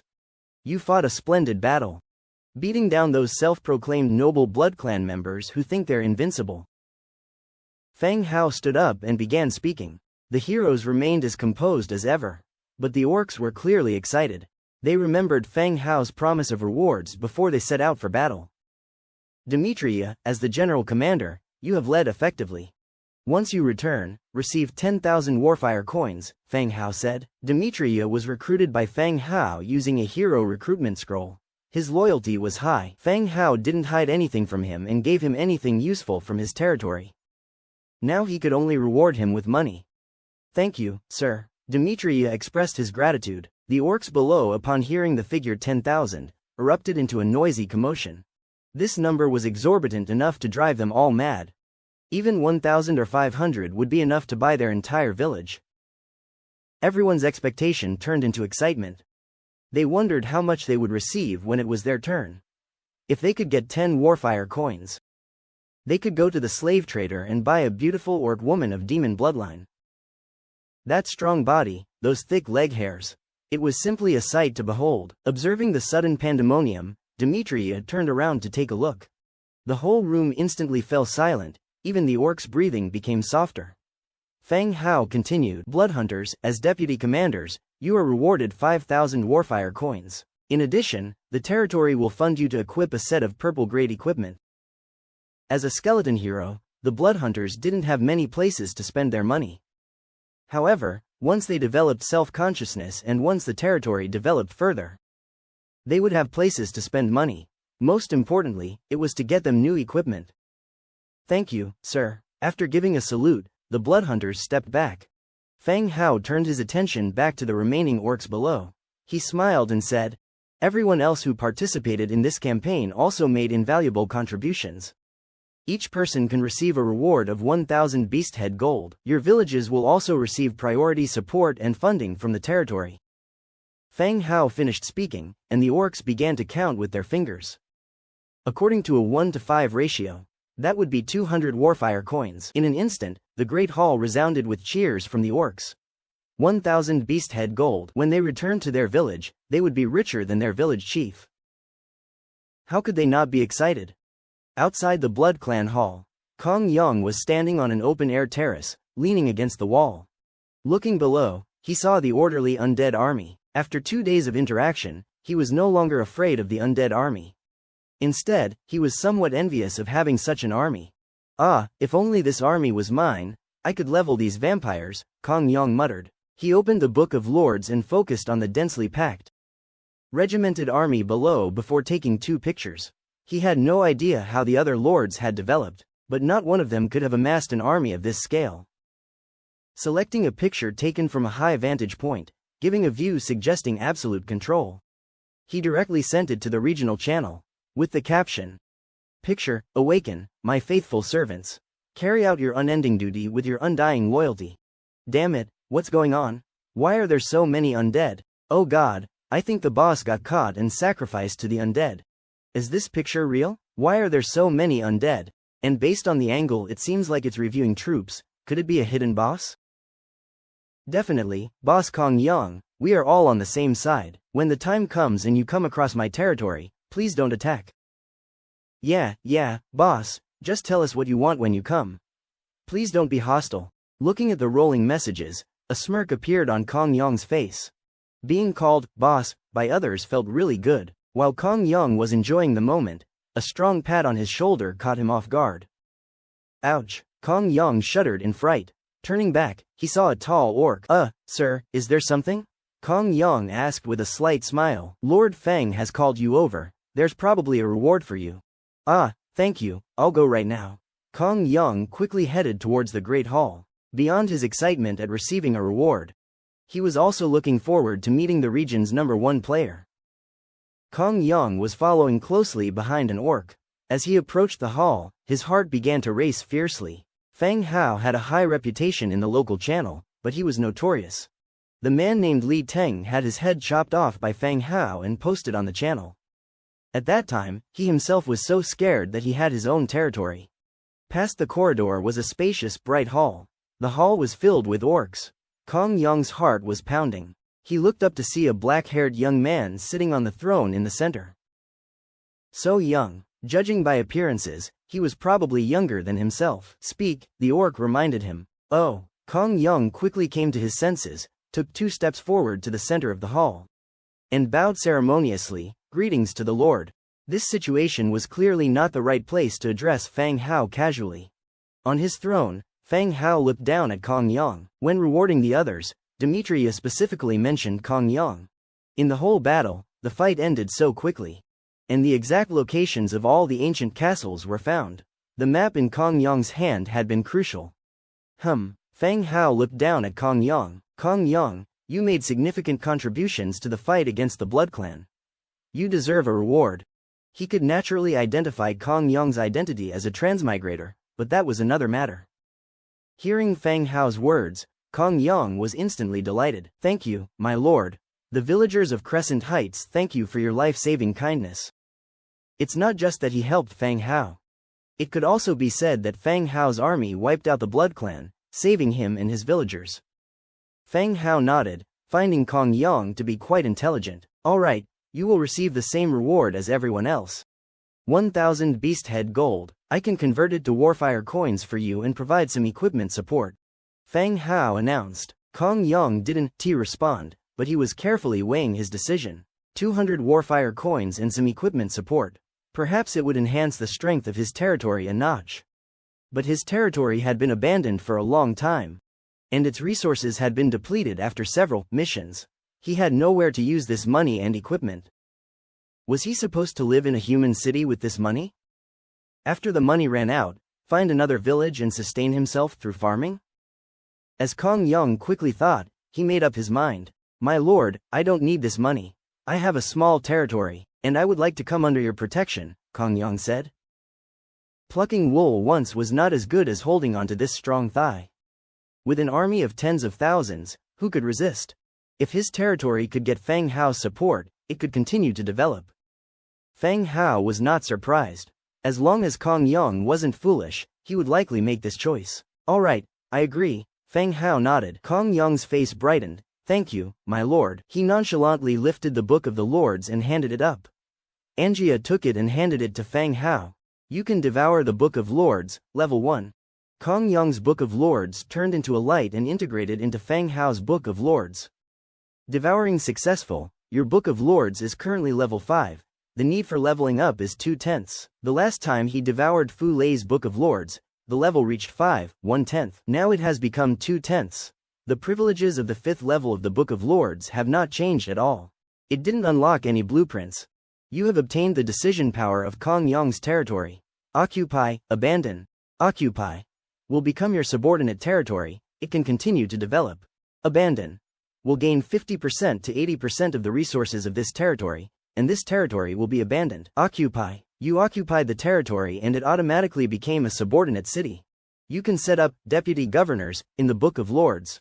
After choosing to occupy, The location of Kong Yong's territory also appears on the map in the Book of Lords. Indeed, it is in the center of Crescent Heights. Looking at the building level, a level 3 Lord's wooden house. Just level 3. Needless to say, this territory probably doesn't have any resources left. In the position of deputy governor, he filled in Kong Yong's name. And a book of the city lord split directly away. At the same time, it was returned to Kong Yong. How many villagers were saved? Fang Hao asked Demetria. My lord, a total of more than 2,000 people. They took the battlefield during the counterattack by the Blood Clan, Demetria replied. Such a vast region only had slightly more than 2,000 people left over. But Fang Hao didn't say much else. The battlefield is the place that decides life or death. Kong Yong, I'm entrusting these 2,000 villagers to you. Arrange for all the villages to resume production. Can you do that? Fang Hao asked. Yes, I'll learn to handle it. Good, I will assign these 2,000 people to you then. Don't disappoint me. I understand, my lord. I will definitely live up to your trust. Kong Yong's tone was firm. He also had his own ambitions, but unfortunately, his territory was seized by the Blood Clan as soon as it reached level 3. Now was his chance to rebuild. It wasn't only about not disappointing Fang Hao, but also about surviving better. Alright, you can leave. Later, I will arrange for someone to co-defend your territory. Thank you, my lord. Kong Yong thanked him, retreated little by little and left. Before leaving, Fang Hao spoke again. By the way, don't disclose the matter of the territory casually. Some things that get revealed are not good for either of us. Kong Yong's heart tightened as he recalled the photos he had uploaded showing off earlier. Cold sweat gradually appeared on his forehead. Yes, I understand. Go. Kong Yong bowed again before leaving. According to his plan, he found those villagers. Many of the villagers from Crescent Heights were familiar to him. This time, leading them to rebuild their homeland, he was full of confidence. He could finally be a lord again. No, the term now would be city lord. With Kong Yong gone, the commendation ceremony was over. The orcs returned to their positions, their faces still excited. They were discussing how to spend the money. The hall quieted down. Accompanied by the rolling sound of wooden wheels, a sand table was pushed to the center of the hall. This was a sand table of Crescent Heights. A layer of mist shrouded the sand table. Watching from here, the mist wasn't thick. One could clearly see the forests, lakes, and the positions of each Blood Clan castle recorded on it. Detailed sand table, Crescent Heights. Crescent Heights sand table recorded. Can check the overall map of Crescent Heights on the Book of Lords map page. Once the Book of Lords was opened again, the overall map of Crescent Heights could be checked. And it was the high-definition version without mist. My lord, do you find this useful? Bloodhunter asked, bringing over a beautifully carved wooden box. The wooden box was exquisitely made, and the box was carved with gorgeous gold patterns. Canopy treasure box, purple. Category: sand table prop. Ability: Misty Canopy. Misty Canopy. Release the Misty Canopy centered on the sand table, covering the surrounding area in the mist. Description: a fantastic treasure box, sought after by those who loathe sunlight. Fang Hao somewhat bewilderedly examined the properties of the Skydome treasure box. He casually opened the lid. The fog in the sand table was sucked into the box like a vortex. Simultaneously, the mist enveloping Crescent Heights quickly dissipated. Dazzling sunlight covered the entire land. So, it can be used this way. Once the mist was all taken in, Fang Hao closed the wooden box. This operation was beyond Fang Hao's expectations. There were magic tools specifically for the sand table. This was much more useful than his own, swirling mist, and Demitnia's misty sky. The whole area was covered and it lingers all year round. If you say it's not a treasure, Fang Hao wouldn't believe it. He tossed it into the storage space and continued to a treasure chest not far away. Platinum treasure chest. Open. Obtained. Blueprint for Nightwalker chestplate, blue. Blueprint for Nightwalker gloves, blue. Blueprint for Nightwalker helmet, blue. Blueprint for Nightwalker boots, blue.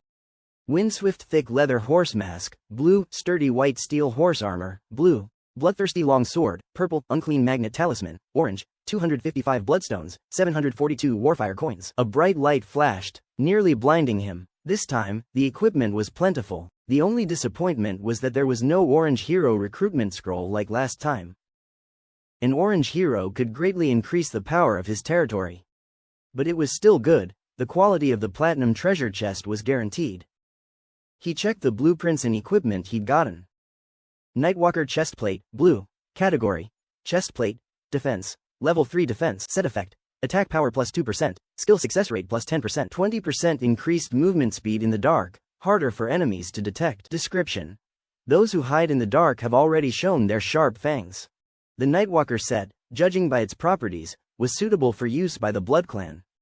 But Feng Hao had no Blood Clan soldiers at his disposal, only Rolana, a dark gold hero, and whether she would choose this set of clothes is still uncertain. In any case, he collected it first. If soldiers suitable for night operations appear in the future, they can be equipped accordingly. Windswift thick leather horse mask, 3 leather, 2 thick leather, 2 linens, 5 threads, 3 metal parts, 1 trace of wind. Description: a headgear made of thick leather that is sturdier than an ordinary horse mask, and can utilize the power of wind. The horse mask, a type of horse armor. The use of horses for traveling within the territory is limited to heroes and himself. They usually rely on Bone Dragon for transportation, but regular soldiers still primarily use horses, so the horse mask was useful. When equipping a large number of cavalry, it will come into use. At present, the skeleton cavalry in his territory are primarily responsible for patrol tasks. Moving on, there was still more horse armor.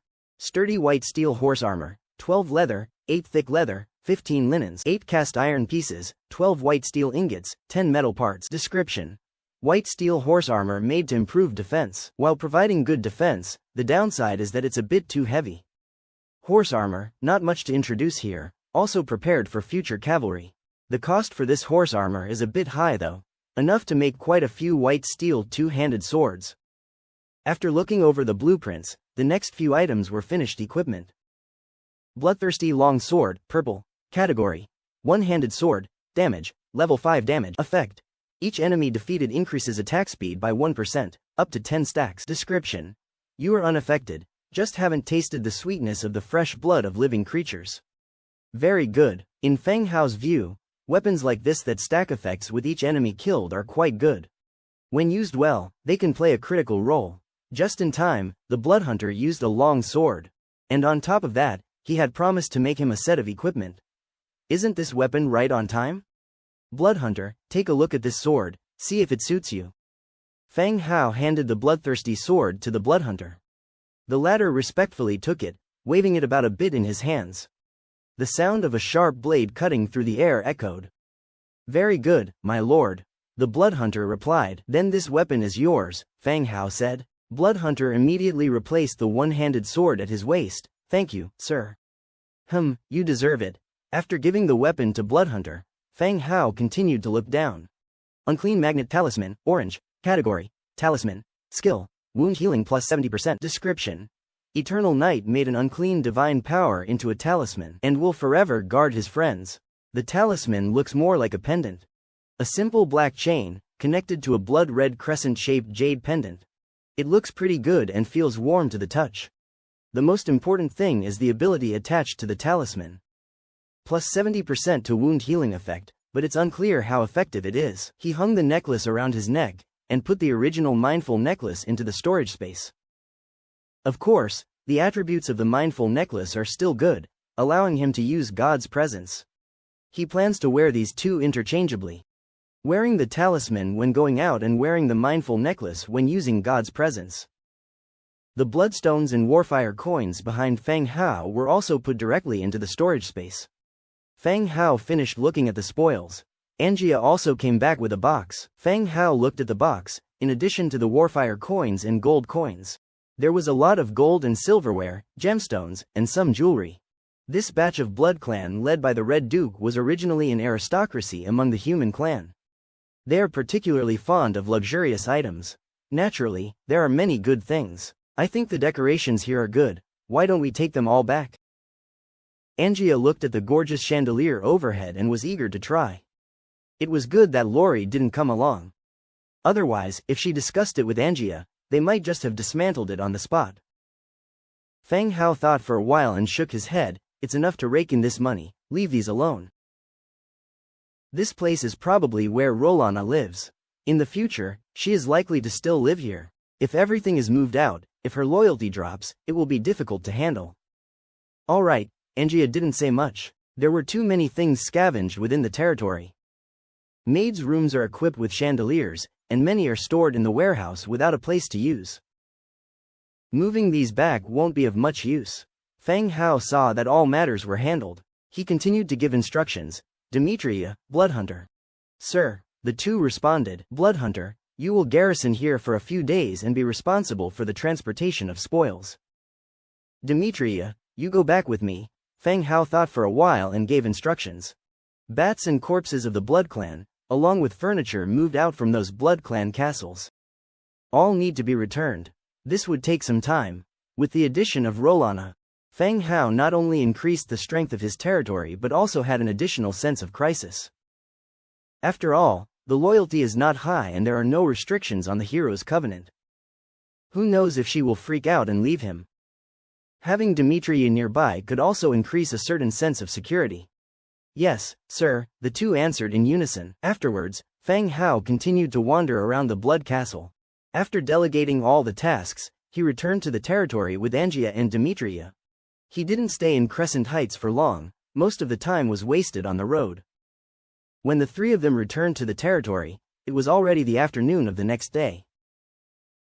After dinner, Feng Hao ran a comfortable hot spring bath, then went straight back to the room to rest. He slept straight through until the next morning. After washing up, he came outside to breathe in the fresh air. After stretching his body, Feng Hao started his morning run around the territory. He was too busy these 2 days, even the morning workout was delayed. He felt his physical strength was declining more and more. When he jogged down to the wall of the Lord's mansion, he saw 2 bunny maids bending over and peering into the crevices of the wall. The hem of the maid's dress hung down, outlining the round contour of their buttocks. Feng Hao was also curious about what they were looking at. He stopped and came behind them, and heard a shorter bunny maid whispering, "I don't know who is so perverted to build a wall here." "Yes, I didn't see anything when I came here last night," said the taller maid. "No worries, I brought tools. I'll dig a hole right here." "Hee hee," chuckled the dwarf rabbit. "Dig one for me too, but don't make it too big. We don't want it to be easily discovered." "Got it," came the reply. Feng Hao was standing behind them, listening to their risque laughter. These 2 rabbits, they behaved like peeping toms. As the 2 of them truly began to dig into the wall, Feng Hao quietly cleared his throat. Ahem ahem, the 2 rabbits, with their butts sticking out, froze. "Did I hear the master's voice?" "You check." "I dare not." "You check." "Let's turn around together." They slowly turned around. Upon seeing Feng Hao, indeed, standing behind them, they flushed and stood straight up. Their tools were quickly hidden behind their backs. Feng Hao recognized the 2 rabbit women. One of them had left a deep impression on him. She was around 1.5 meters tall, with a baby face and white floppy ears. Most notably, her exaggerated chest size was unforgettable. The other rabbit woman was tall and slender with handsome features. "What are you 2 doing here?" asked Feng Hao sternly. Oh, nothing, just strolling," responded the large-chested rabbit woman. "Right, we're just taking a walk, master," echoed the other woman. Feng Hao looked at the 2 with resignation. They had learned to lie. He lightly tapped each of them on the head. "Focus on leveling up, don't spend all your time playing." "Okay, master," they both responded as they hurriedly left. After the 2 women left, Feng Hao resumed his morning workout. After concluding his morning workout, Era had prepared breakfast. Knowing that Feng Hao had a hard time on the road last night, she prepared an abundant meal this morning. There were 5 dishes, and some ingredients that were good for the body. Ding! Suddenly, the Book of Lords sounded off with a private chat notification. Upon checking, Feng Hao saw it was from Deng Bin, who had traded equipment with him a few days prior. A band of bandits had invaded Deng Bin's territory, and after several encounters, she had suffered significant losses. To combat the bandits, Deng Bin swapped a batch of equipment from Feng Hao, offering flax as the bargaining chip.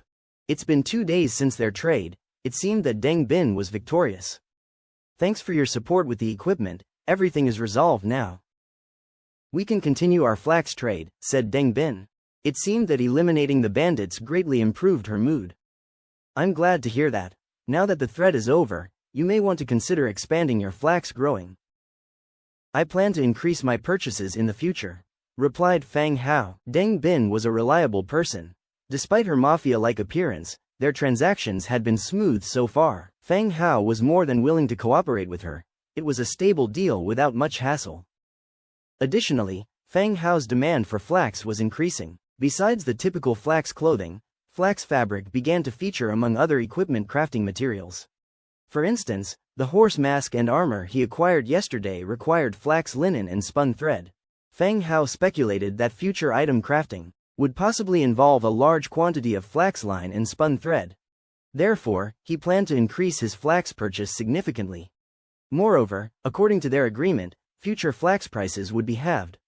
After Feng Hao sent his message, there was a brief silence on the other end. After a couple of minutes, Deng Bin responded. Big brother, if you promise to buy all my flax, I can arrange for a large-scale planting. Deng Bin's idea was quite simple. She could plant the crops, but Feng Hao had to buy all the produce. She didn't want to be stuck with an unsaleable surplus. Sure, arrange for the planting. I'll buy everything, Feng Hao agreed. While others might worry about an excess of flax, Feng Hao certainly did not. Forget about his hundreds of skeleton tailors. Flax products were very marketable in the channels and orc areas. For the moment, his worry was more about not having enough flax, rather than having too much. Great, big brother, I trust you. I'll arrange for planting right away. Cooperating with Feng Hao had been nothing but beneficial for Deng Bin. She could even gather the resources she needed through her flax trades. Yeah, go ahead, don't forget to develop your armed forces, advised Feng Hao. Okay, thanks big brother. Deng Bin expressed her sincere gratitude. Meanwhile, the villagers and soldiers around Deng Bin erupted into cheers upon hearing word of the flax planting agreement. In the future, flax crops would provide them with better livelihoods. After ending the chat with Deng Bin, Feng Hao grabbed breakfast and glanced at the regional channel. The atmosphere in today's channel was a little tense. After observing for a while, he finally understood what everybody was discussing. Apparently, a lord had posted in the channel last night, saying that the loyalty of his militiamen had dropped to 32 points. He mentioned that the atmosphere in his territory had become quite strange, and he felt like his subordinates might kill him. Today, however, people noticed his absence. Someone added the lord as a friend and confirmed that his private chat had disappeared. When they searched for the lord, they received the message that this person did not exist. It was basically confirmed that this lord had died the previous night. This news caused quite a stir. Everyone knew that low loyalty could lead to the negligence and defection of subjects. However, this was the first time there was actual evidence of subjects killing their lord due to low loyalty. What the lord did to make loyalty drop to 32 points was no longer important, because he was dead. He had become a negative example to others, highlighting the importance of subject loyalty. In other words, if loyalty drops too low, one must be prepared for the worst. Watching everyone's discussion on the regional channel, Feng Hao felt a slight tremble in his hand that was holding the wine glass. He rushed to the page that displayed the loyalty level.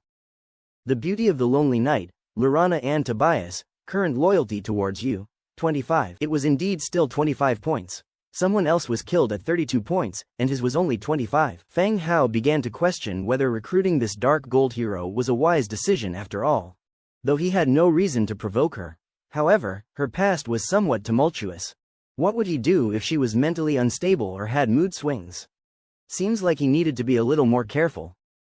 After breakfast, Feng Hao stepped out of the Lord's mansion. The warm sunlight brought comfort to his entire body. The sun was definitely more pleasant.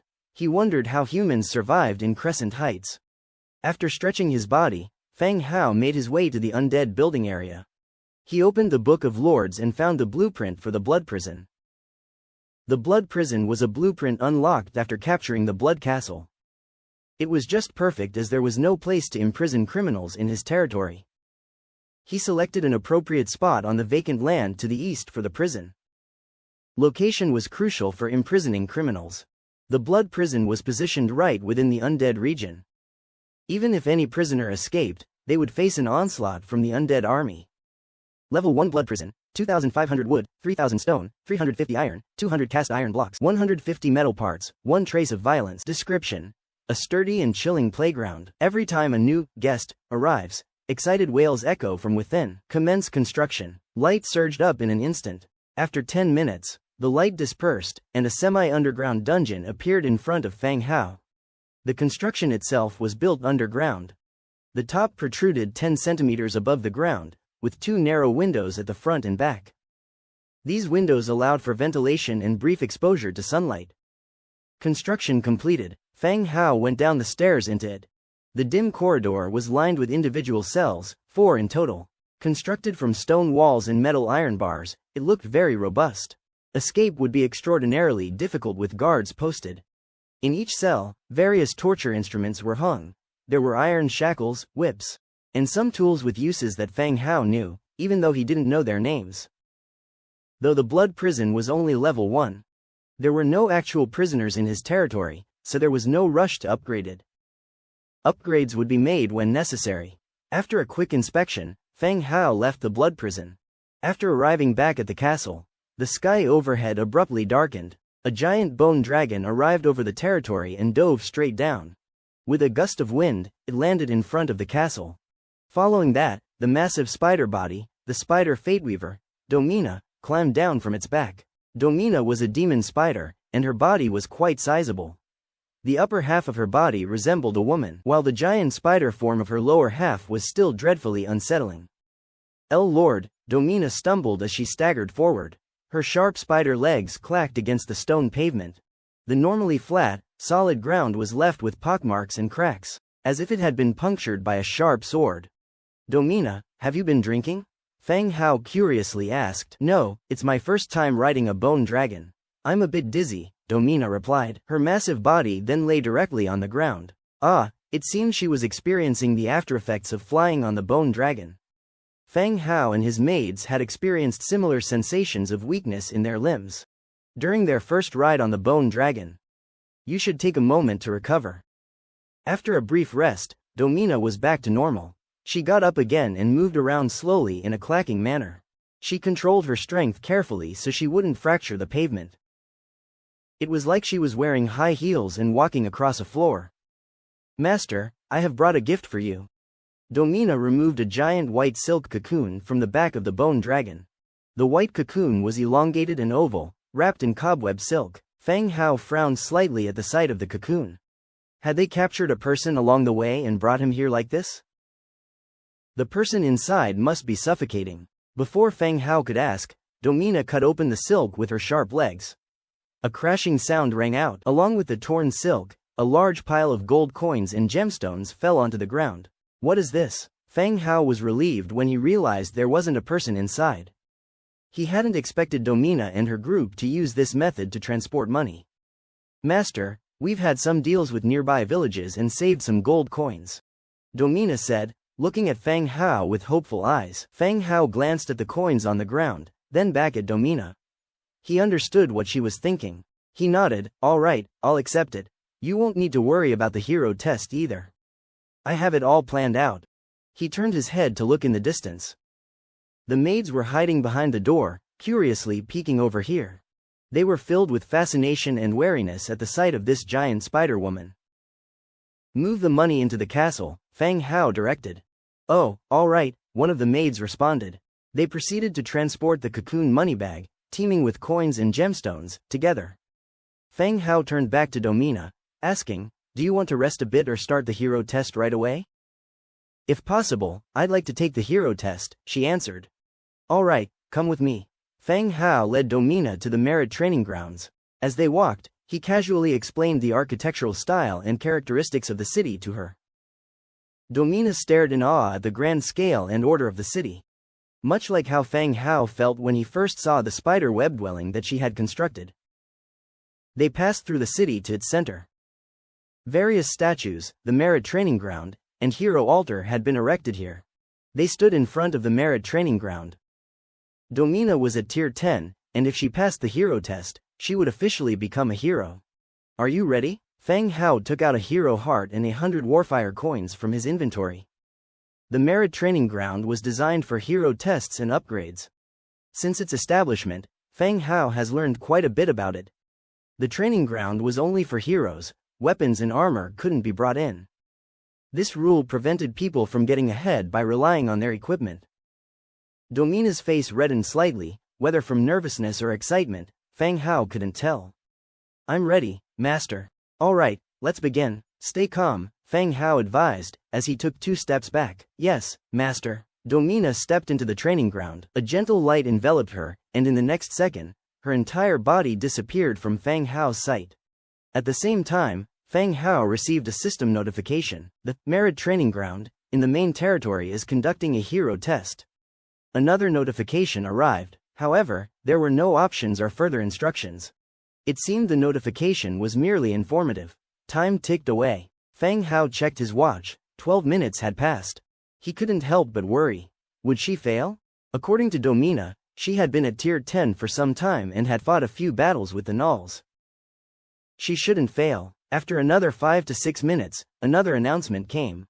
Military unit The Spider Fateweaver has successfully completed the hero test and has been promoted to Hero Unit Fateweaver. Domina. Slave contract has been automatically upgraded to hero contract. Seeing these notifications, Fang Hao let out a sigh of relief. Domina had succeeded. A green light appeared from the altar again.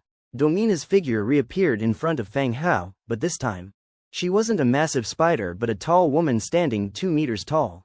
Her long, slender legs and buttocks were wrapped in black, chitinous armor that extended up to her upper body, covering her rather voluptuous chest. On her smooth back were 4 pairs of black spider legs. They were slim, glossy, and sharp as a sword at their ends. Master, I successfully ascended to be a hero and didn't let down your expectations.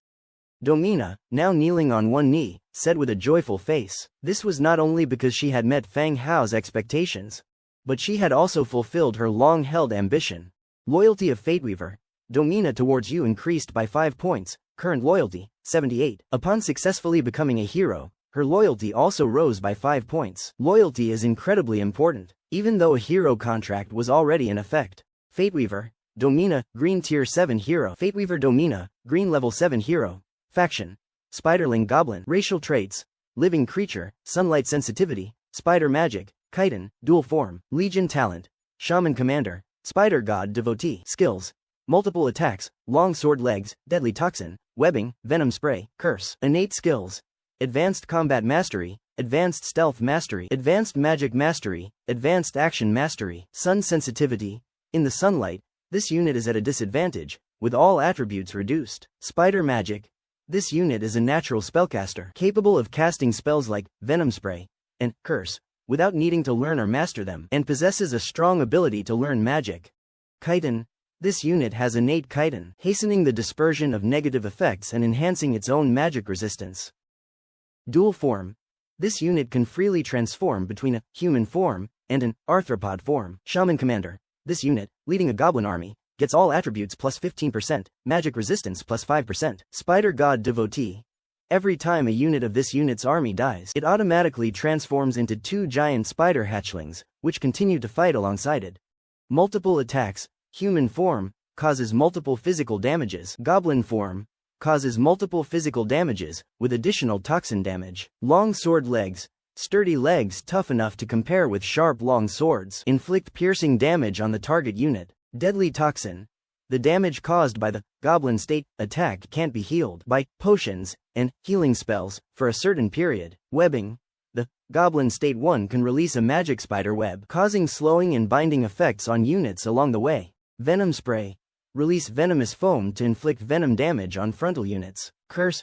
Targets up to 5 creatures, releasing curse, making them vulnerable and causing an extra 20% damage when attacked. Description. They were rejected by living creatures and were driven into the depths of the dark territory, becoming hermits and hunters, wandering alone or leading giant spiders lurking near their lairs. Domina's attribute has not changed significantly. The most notable points are the added legion skills and dual status. Transformed from a spiderling goblin, it can take on a human shape. When in between human and spider goblin, the effects of the skills are slightly different. So far, it seems that the skills are a bit stronger when in spider form. By then, it'll be up to Domina how to use them. How do you feel? Fang Hao asked with a smile. Pretty good, I feel stronger than before. Domina also revealed a smile. It seems the most significant changes are in her attributes, besides her skills. A rank 10 soldier can't be compared to a hero anyway. Let's go, rest in the Lord's mansion. I have had some clothes prepared for you.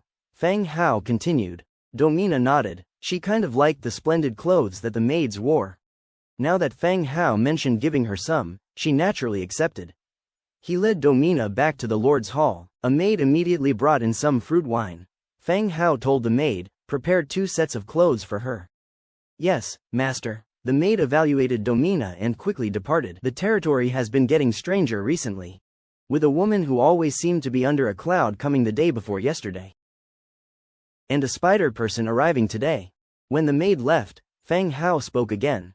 "How's the mine? Are those gnolls behaving?" Domina was holding the fruit wine, her back legs gently tapping on the rough clay cup. She didn't understand how it was made and why it could hold water. "Oh, they were not very obedient before, but after I fed some of the troublemakers to the queen giant spider, they've become much more disciplined." Domina casually responded. "Well, she fed the gnolls directly to the spiders. What about the leader of the gnolls? Didn't you sign a slave contract with him?" Fang Hao asked further. She had directly let her sign a contract with the gnoll leader at that time. They should be able to keep those gnolls in check. After signing the contract, that guy's authority dropped considerably.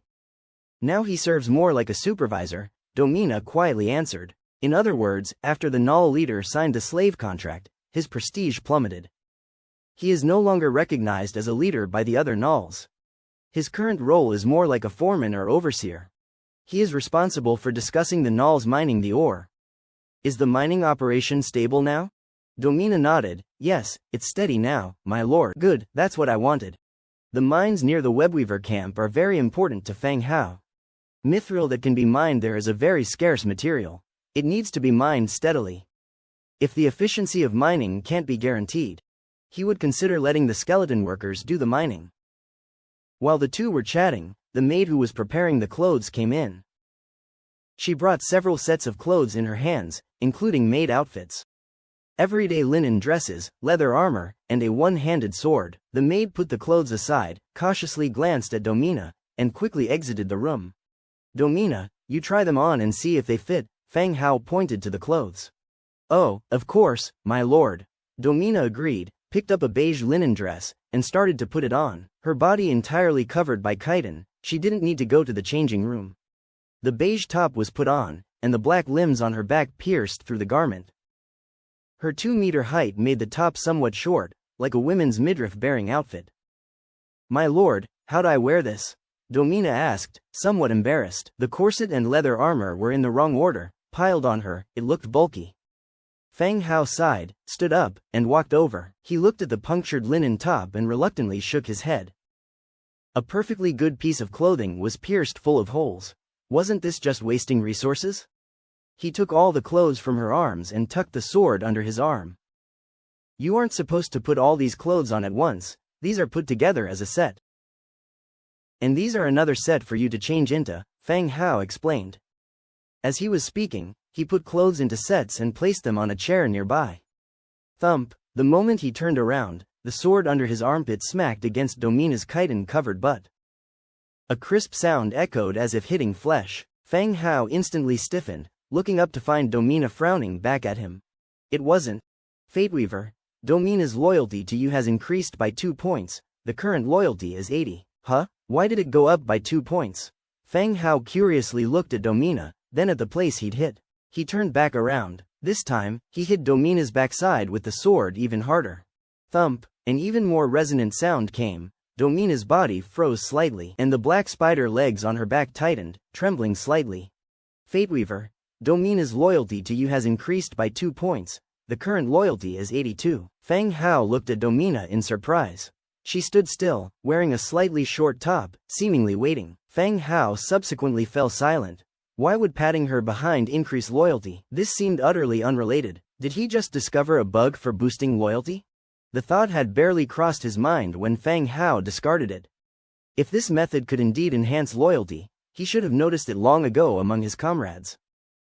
Noticing Domina bend her upper body slightly with her rear end slightly raised, Fang Hao used his hand to give it a solid pat. Smack! That was louder, and left Fang Hao's hand feeling hot. This bug shell was like smacking on the sturdy leather, so hard. "Fateweaver, Domina's loyalty to you increased by 2 points, Current loyalty is 84. As expected, it increased another 2 points. Domina, do you enjoy this? Feng Hao asked curiously. Domina's face blushed slightly. Not bad, my lord. Well, all right then. It seemed that Domina in her human form did have some peculiar tastes. Just as Feng Hao was about to raise Domina's loyalty straight to 100 points, there was a sound of hurried footsteps from outside. Whoosh! A tall and short figure burst through the door, skidding a couple of meters into the center of the hall. Feng Hao, hand me the shepherd's flute, we're going to the river. Angia shouted excitedly. Following her was the Blackfoot cat, Lori, nodding his head in agreement. Before Feng Hao could reply, their gaze fell on Domina, eyes fully locked on the sharp limbs growing on her back. Who's this? Angia asked. This is Domina, the one you met last time, Feng Hao explained. Who's that? Before Feng Hao could reply, Domina introduced herself. Miss Angia, we met at the Webweaver camp.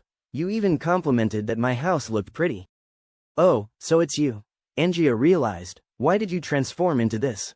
Those things on your back look cool. Thank you, Miss Angia. Angia glanced at their strange stance and asked curiously, what are you two doing?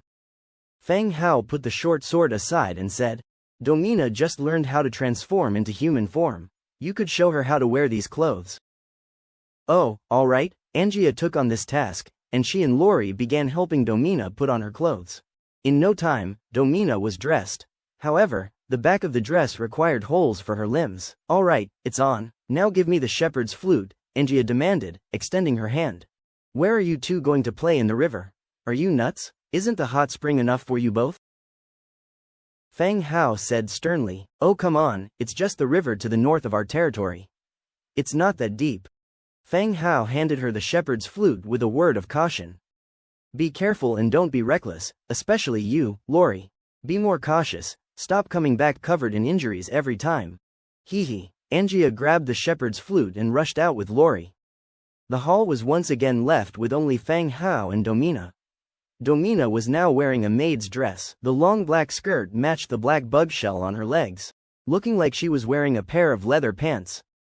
Given Domina's attributes, the long skirt was quite suitable for her ability to switch between two forms. If she wore pants and then transformed into a spider, it would ruin the pants, but a skirt doesn't present such a problem. Feng Hao glanced at Domina, thought for a moment, and then picked up the iron sword next to him. Upon seeing this, Domina made the first move and leaned on the table in front of her. In the afternoon, Domina, holding a large package, mounted the bone dragon. Feng Hao used a brutal method to directly raise loyalty to 90 points. Although Domina still preferred this method after it reached 90, her loyalty didn't increase anymore. It's getting late. Domina returned to the Webweaver camp, finishing this game after a few hours' journey. As for whether Domina has other quick ways to improve loyalty, it can only be studied next time. After Domina left, the maids' topics were still about the Spider-Woman. They were very curious about the spider form that suddenly turned into a human. Dinner was served. The goldsmith, Luke, sought Feng Hao again. He held several pieces of jewelry that he had made previously for Rebecca, the wife of the city lord of Liss City. The craftsmanship of the goldsmith is even more complicated. 101 goldsmiths, after such a long time of work, had only just produced trial samples. The two had a simple exchange and Feng Hao remembered what Luke had sought to advise him. The next day, early in the morning, as the sky was beginning to light up and night was slowly fading away, Feng Hao opened his eyes and began to wash. According to the plan he had made with Luke the previous night, he would take the goldsmith's trial samples to Liss City, for Rebecca to try on. Era had already started preparing breakfast. Feng Hao went to Angia's room, woke her up, and once again confirmed that slapping her bottom was not a bug to raise loyalty. After a simple breakfast, Feng Hao, together with Angia and Demetria, mounted the bone dragon. The bone dragon's legs powered and headed towards Grey Bear Stronghold. By 10 o'clock in the morning, the three arrived at Grey Bear Stronghold. They switched to the swift purple-scaled horse, and arrived at Liss City by dusk. The location of Liss City was an enjoyable hotpot restaurant. My lord, Winnie, the lady boss, and the bandit Grey Bear, both bowed in unison. They were somewhat surprised by Feng Hao's sudden arrival. When can it be the opening? Feng Hao sat down on a chair nearby. This house was originally a tavern. After it was purchased by Feng Hao, he planned to turn it into a hotpot restaurant. Winnie had been renovating this place for several days, according to her own promised time. It should be about time for opening. The sign can be hung up tomorrow. As long as the ingredients and staff are in place, we can open for business, Winnie answered. Good, arrange it as soon as possible.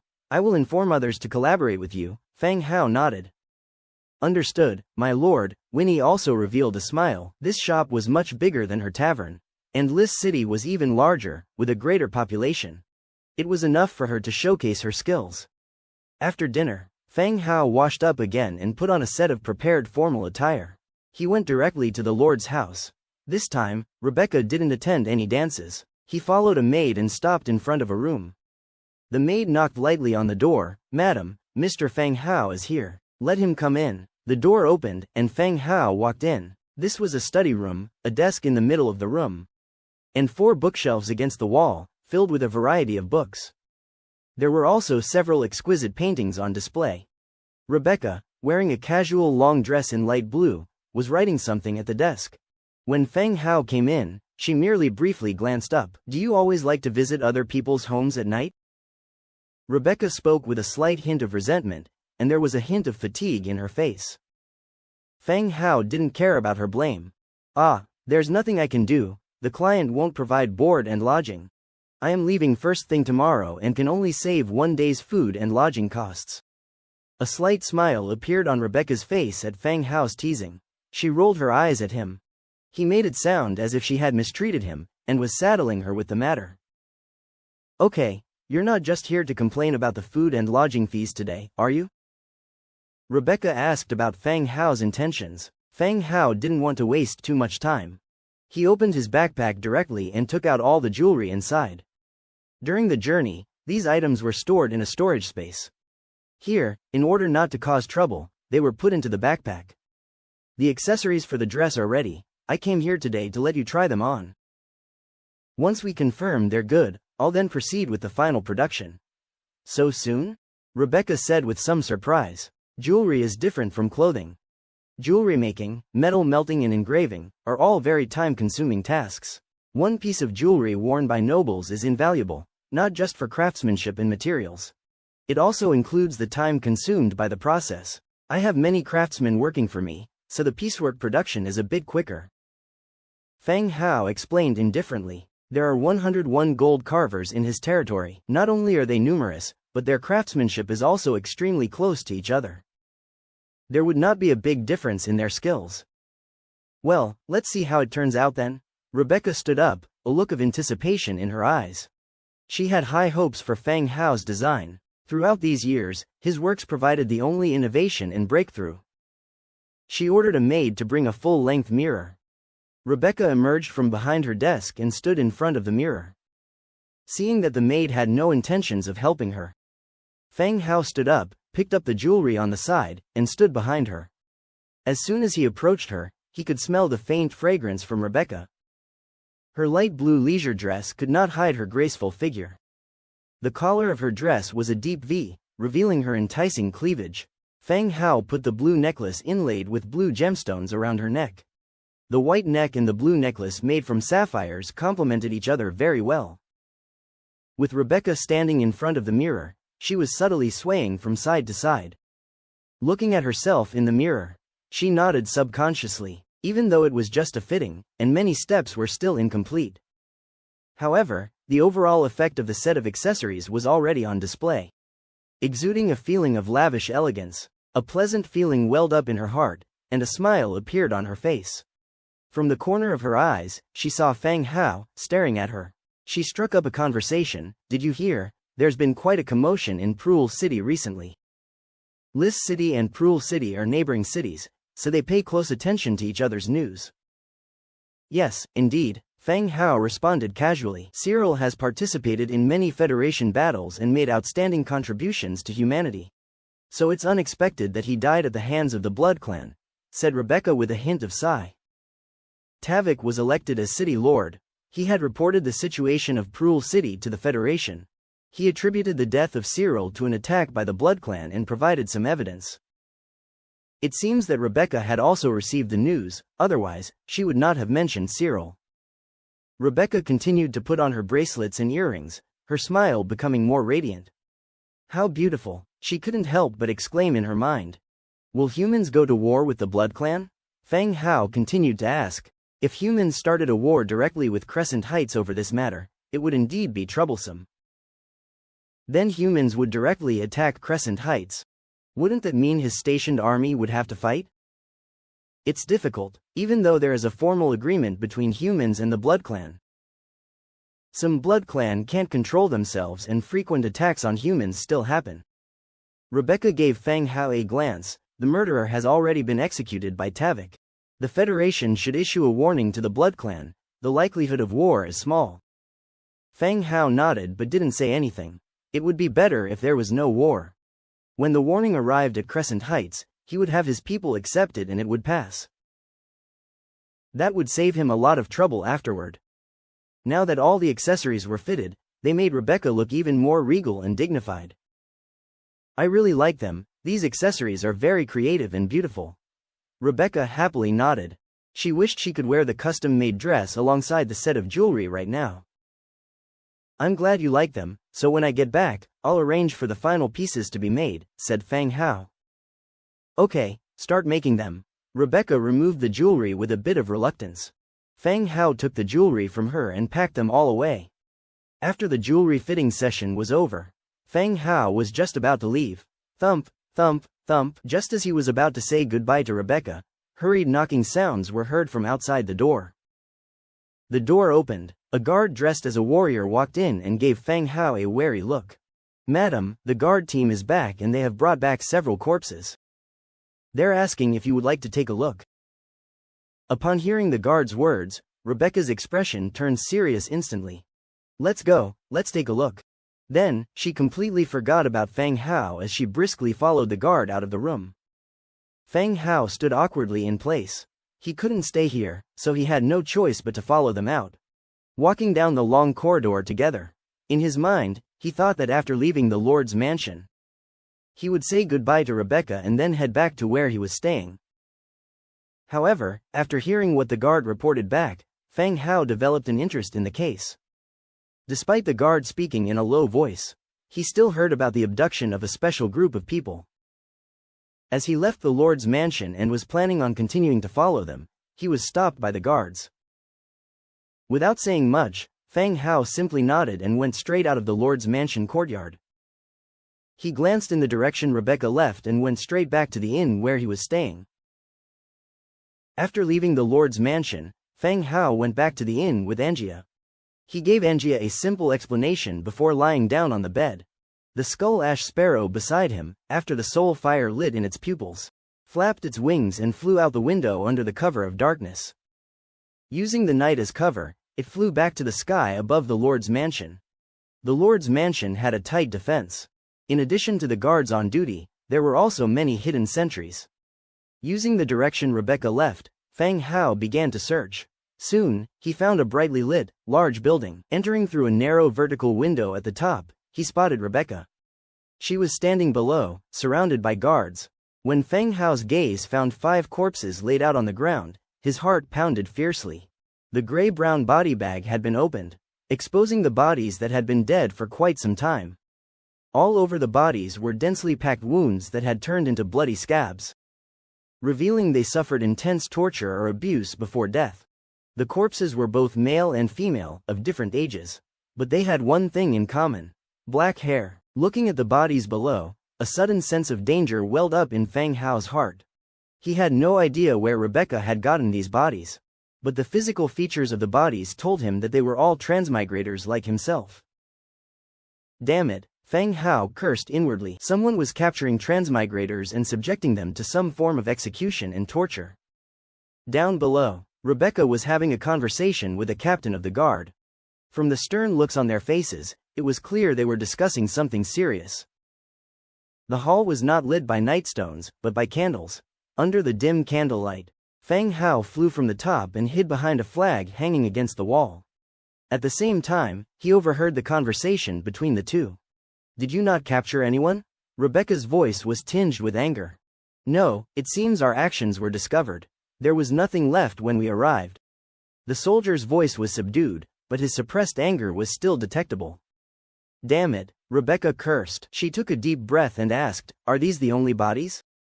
There's another person who's heavily wounded and unconscious. We've sent them to the temple, but it's uncertain if they can be saved." The guard spoke in hushed tones. Hearing that there was a survivor, Rebecca's expression improved considerably. If this survivor could wake up, they might provide some useful information. After a brief moment of contemplation, Rebecca continued, "Keep this information confidential. Have someone guard him. No one else is allowed to approach him except for me." "Yes, ma'am." The two ended their conversation. Rebecca turned to leave without giving a second glance at the 5 bodies on the ground. Feng Hao lingered behind the flag for a while. Seeing no other leads, he controlled the skeletal sparrow to fly back to the window he had entered from. The candlelight cast a large, dark shadow on the wall. Before the soldier could turn around to look, the sparrow had already flown out the window, disappearing into the night sky. Withdrawing from his avatar state, Feng Hao woke up in his room at the inn. Sitting on the bed and gazing at the star-studded night sky, he remained silent for quite some time. The next morning's dawn, Feng Hao woke up from his bed. Demetria had already fed the horses, and Angia had packed some food for the road. "We're not leaving today. Angia, come with me for a little while." Feng Hao stepped outside at a leisurely pace. The two were taken aback, surprised by Feng Hao's decision. The sudden change of plans suggested that something unexpected had come up. "What happened? Aren't we going back? The food here is so bad," Angia grumbled quietly. A snort from the innkeeper echoed from inside the inn. "We'll go back first thing tomorrow morning. Get ready to eat now," Feng Hao said. "Oh," the two agreed, and made their way back into the inn. After breakfast, Feng Hao took Angia out of the inn. Strolling along the main road, Feng Hao bought some unfamiliar fruits. Seeing that no one was looking, he quickly put them in his storage space. Angia held some snacks in her hand and continued walking while stuffing her mouth full. She also kept talking non-stop. The two walked along the main road and gradually came upon a grand temple. Watching from a distance, they saw residents entering and exiting freely, with no guards stopping them. They continued up the stone steps. There was a round flower bed. Acolytes wearing religious robes were busily doing their work. Acolytes were believers from various human cities.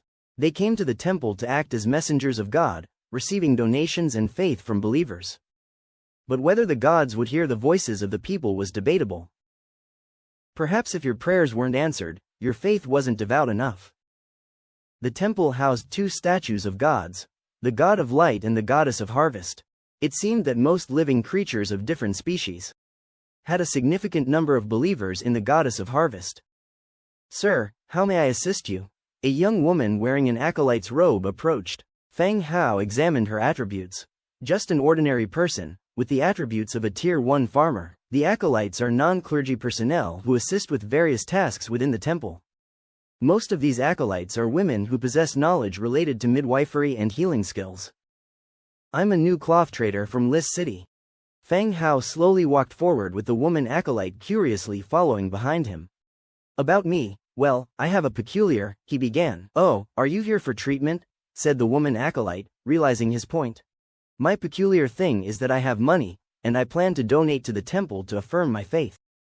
Feng Hao finished his talk in one go. Hearing about the temple's donation, the acolyte's eyes lit up instantly. People like Feng Hao are most welcomed at the temple. Having faith is important, but the best part is their willingness to donate money. "That's wonderful. Please come in, I'll immediately call our high priest," the acolyte hurriedly said. She led Feng Hao into a building next to the temple. It was a clean and tidy corridor with individual rooms on both sides.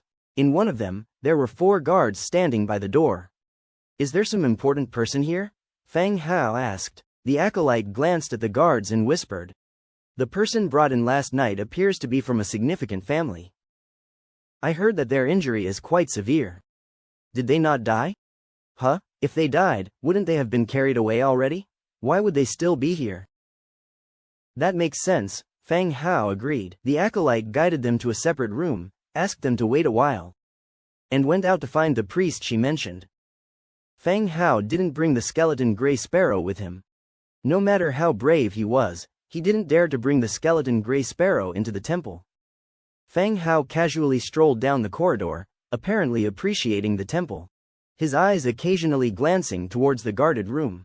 When the guards threw him a wary look, Fang Hao casually walked back to his room. After a while, the door opened, and an elderly crone came in. Leaning on her tree root cane, she seated herself across from Fang Hao. "Sir, I heard that you intend to donate to the temple?" the old woman asked.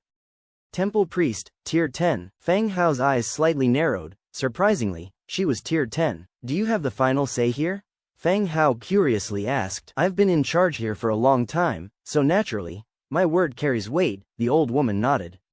Despite her age, her voice didn't hold any fluctuations. Fang Hao nodded. It seemed a Tier 10 priest was the strongest force in this temple. It should be legit. There was no temple in Prul City. As Prul City's neighbor, the fact that Lis City had a Tier 10 priest in their temple was quite impressive. "Alright, I wanted to ask, what kind of donations does the temple accept? Are you a trader?" Many traders would donate items they produce.